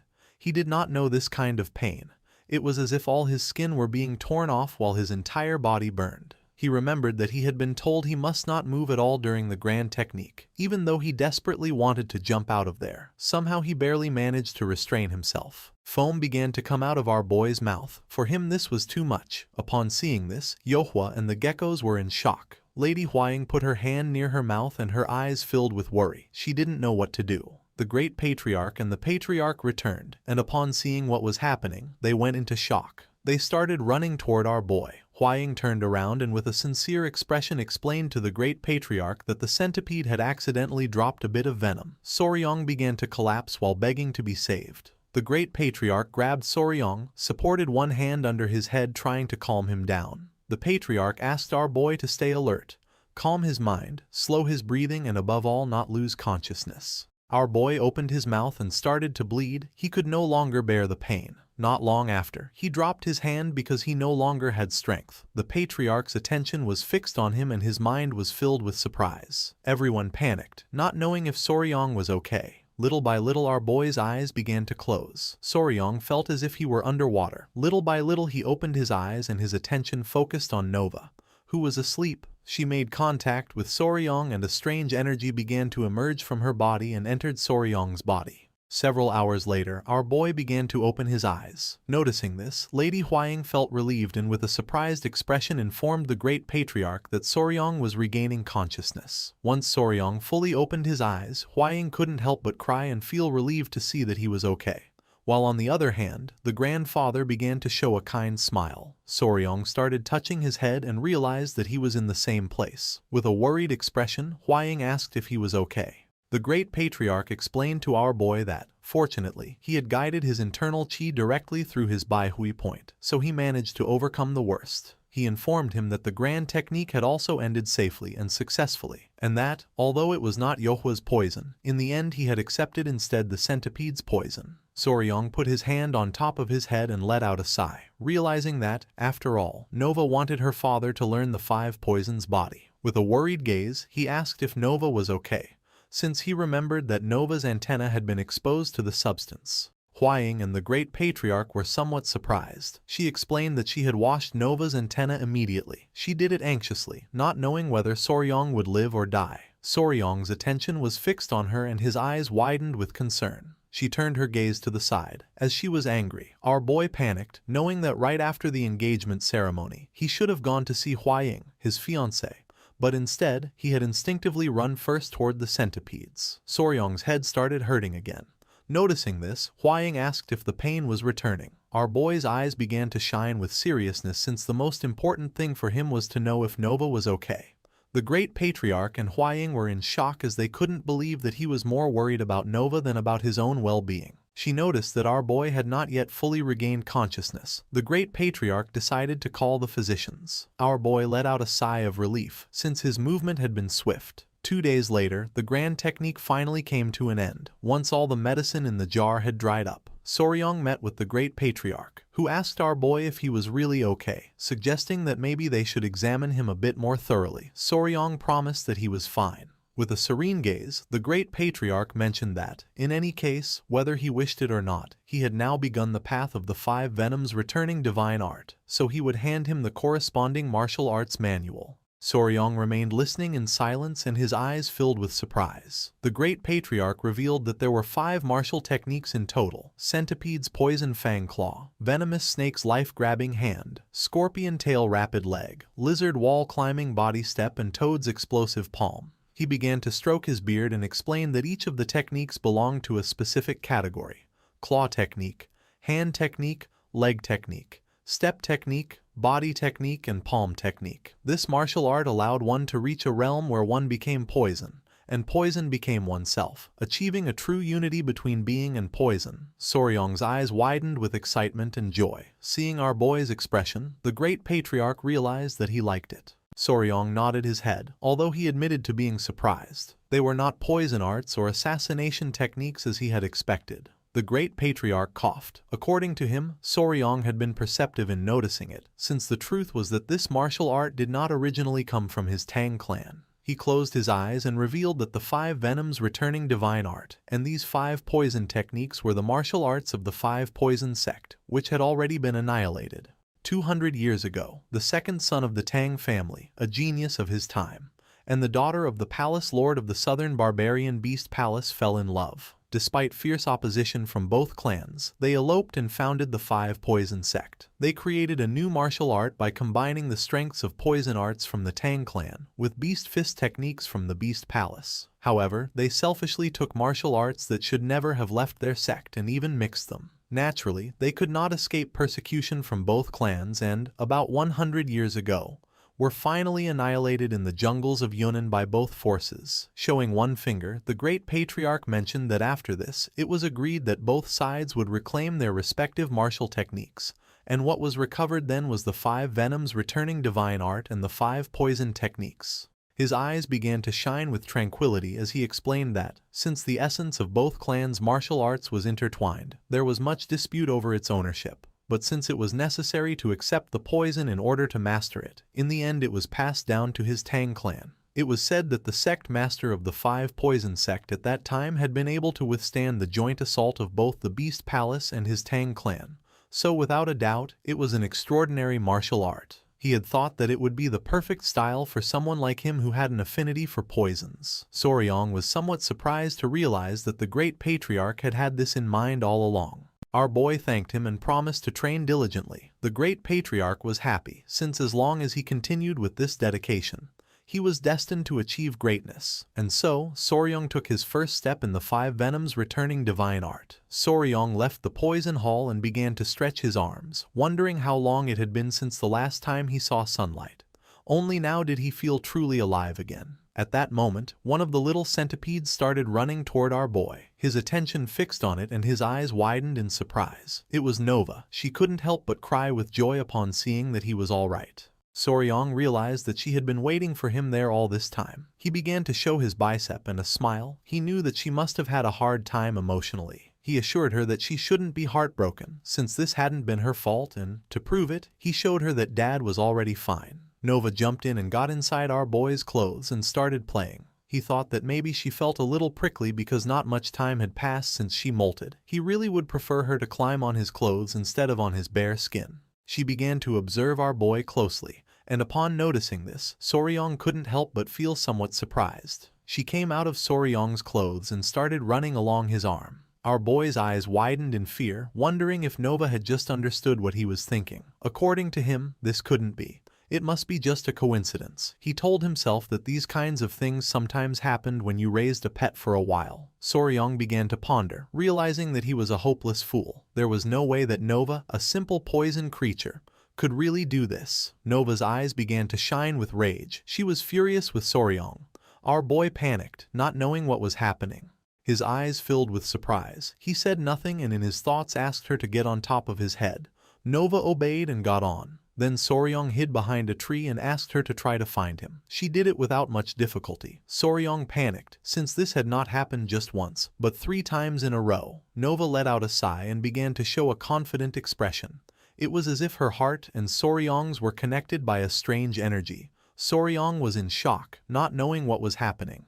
While the 2 centipedes were playing, Lady Huaying, who was somewhat worried about Nova, began to look for her, not knowing where she was. She approached the centipedes and asked them if they knew where Nova had gone, explaining that since she shed her skin, she had been wandering so much that it was hard to find her. Soryong, who was panting and carrying Nova on his back, began to run toward Huaying. His eyes were full of surprise. Our boy put his hands on his knees to catch his breath. Huaying asked if Soryong was okay, but immediately afterwards scolded Nova.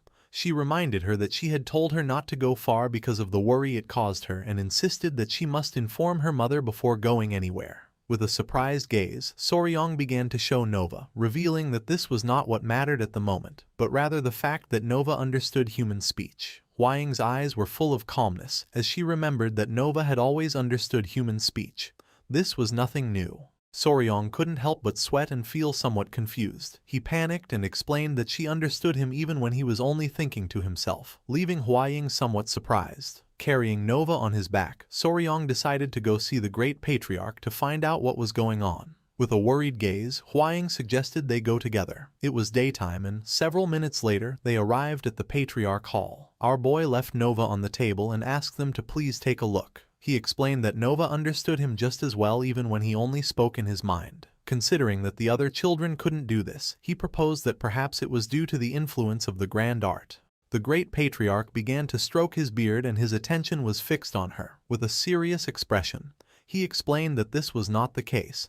He pointed out that in the history of the Tong clan, more than a few people had accepted the poison of spiritual creatures. If supernatural abilities like this had been discovered, there should be records, but he had never seen or heard of them. Soryong's eyes widened with curiosity. With a serene expression, Huaying questioned what could be the cause. The great patriarch began to think.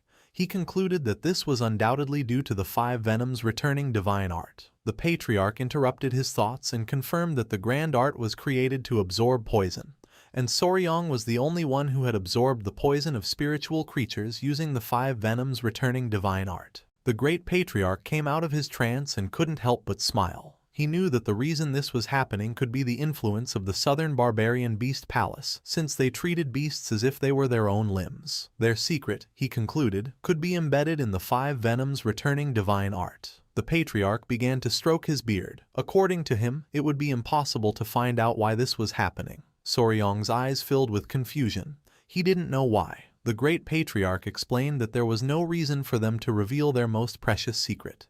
He added that if they found out they had mastered a martial art affected by that influence, it would be impossible to predict how they would react. Huaying felt somewhat worried, not knowing if there was any way to avoid this. The great patriarch closed his eyes and began to think, coming to the conclusion that it would not be easy, unless they owed them a great favor. A while later, Soryong came out of the Patriarch Hall. He was depressed since this was somewhat disappointing. He began to imagine himself with his pets. He had the hope of gathering Nova, Myra, Grace, Snow, Ice, golden-haired queen bees and Yohua to form something similar to the Bremen town musicians. While our boy was distracted, someone caught his attention, making him curious. When he turned around, he saw Commander Gupe, who greeted Soryong with a smile and expressed his joy at seeing that he was feeling better. Gupai started touching his head. According to him, it was lucky to have run into him there. He explained that there was a slight problem with the venomous creature garden and asked if he would like to accompany him. Soryong couldn't help but feel somewhat surprised to see that there was a problem. Soryong began to ponder. He decided that he should take care of the problem in the venomous creature garden first and then think about the southern barbarian beast palace. He realized that he had completely forgotten about the garden, since he had gone directly to the engagement ceremony as soon as he returned.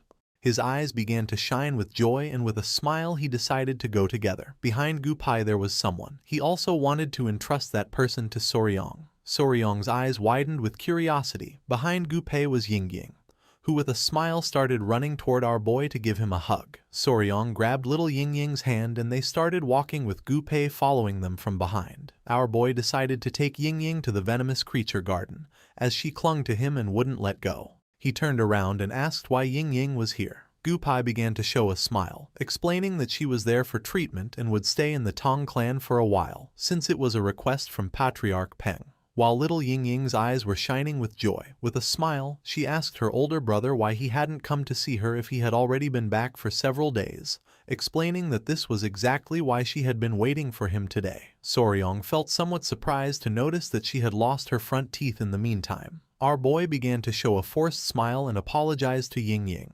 He explained that he thought she had already gone back and asked her if she had gotten very bored being alone. She began to show a bag, making it clear that she hadn't been bored since she had been playing with Clicky. Soryong opened the bag and his eyes widened with curiosity. Gupai also came closer to see what the bag contained. The bag contained a spring beetle. The spring beetle, known in the West as click beetle, was characterized by its ability to produce a clicking sound when flipped onto its back. It was a pest that bored into potatoes and sweet potatoes and destroyed plant roots, but for children it turned out to be a familiar and adorable insect. Gupai felt somewhat confused, not knowing if it was a snapping beetle. Yingying made it clear that it was Clicky, not a snapping beetle. Soryong began to remember his childhood. As a young boy, he called these insects click bugs. This was the first insect he raised in his past life. He could consider it an introductory insect, the one that had led him to where he was today. He sat in front of her and with a smile realized that Ying Ying liked bugs. She nodded, affirming that she did like them,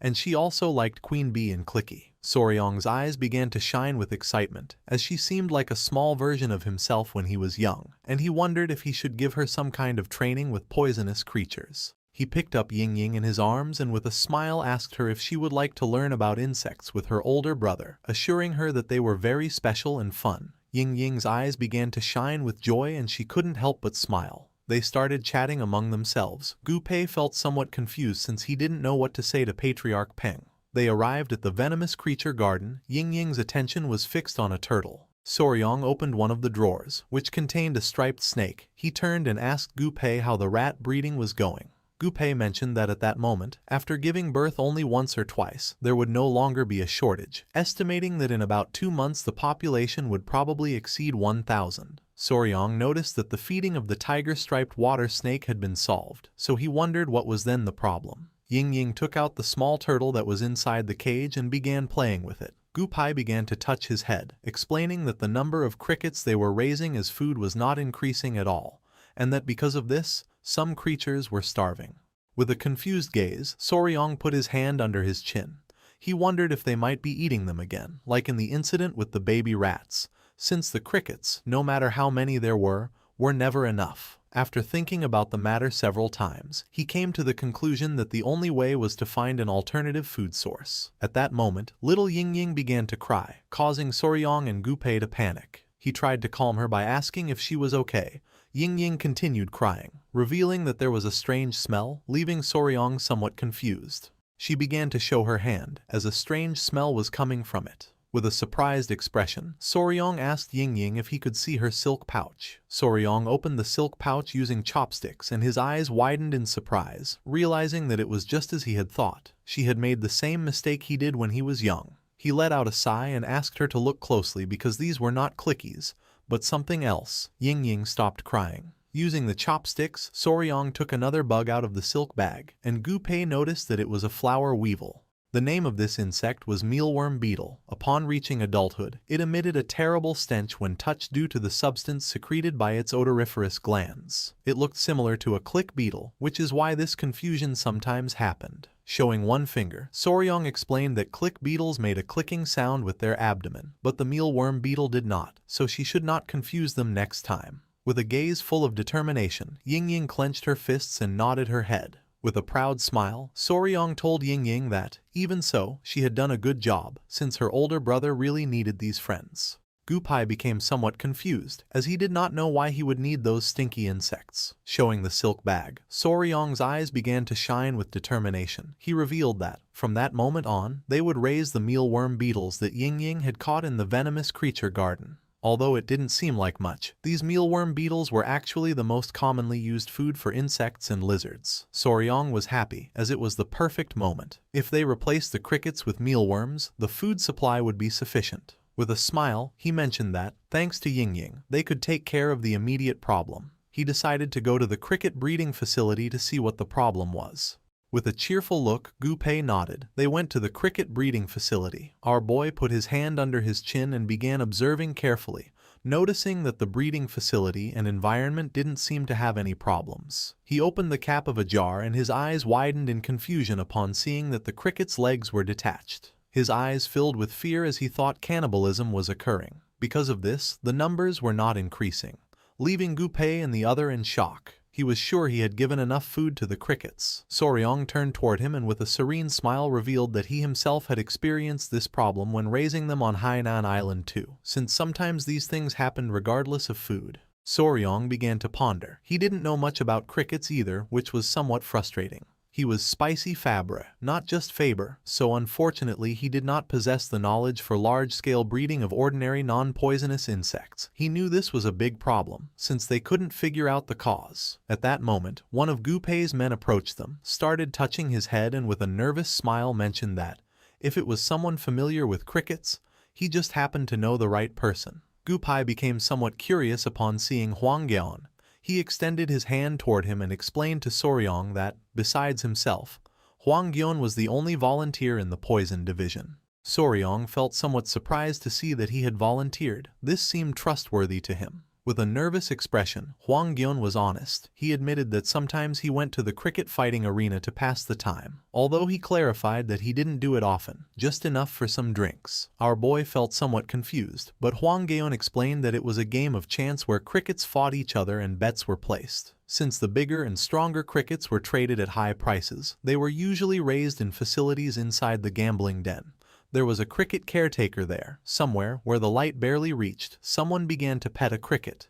It was a woman with long hair. She had bandages all over her body and messy hair. Hwang Gyeon had heard that she knew everything about crickets. Night fell and the streets of the Tang clan lit up with red lanterns. Everyone had gone out to have fun. The women had put on makeup and the men were drinking. Not long after, Soryong, Gu-pei, Lady Huaying and Hwang Gyeon arrived at the place. They headed toward the gambling den in the capital to meet the cricket caretaker that Hwang Gyeon had told them about. Soryong and Gu-pei wore elegant suits. Our boy had thought they would use the Lightfoot technique, believing that their destination was far away. However, they were advised to dress well and use a carriage since they were heading to a gambling den. While he was distracted, someone informed him that they had already arrived at the gambling den in the capital, causing him to snap out of his trance. In front of them was a man next to two muscular guards. Gu-pei approached, extended his hand and informed the man that Lady Huaying, the direct descendant of the Tang family, and her fiancé Soryong were there, asking him to show them the way. The man's eyes widened in fear upon hearing that it was the direct descendant of the Tang family.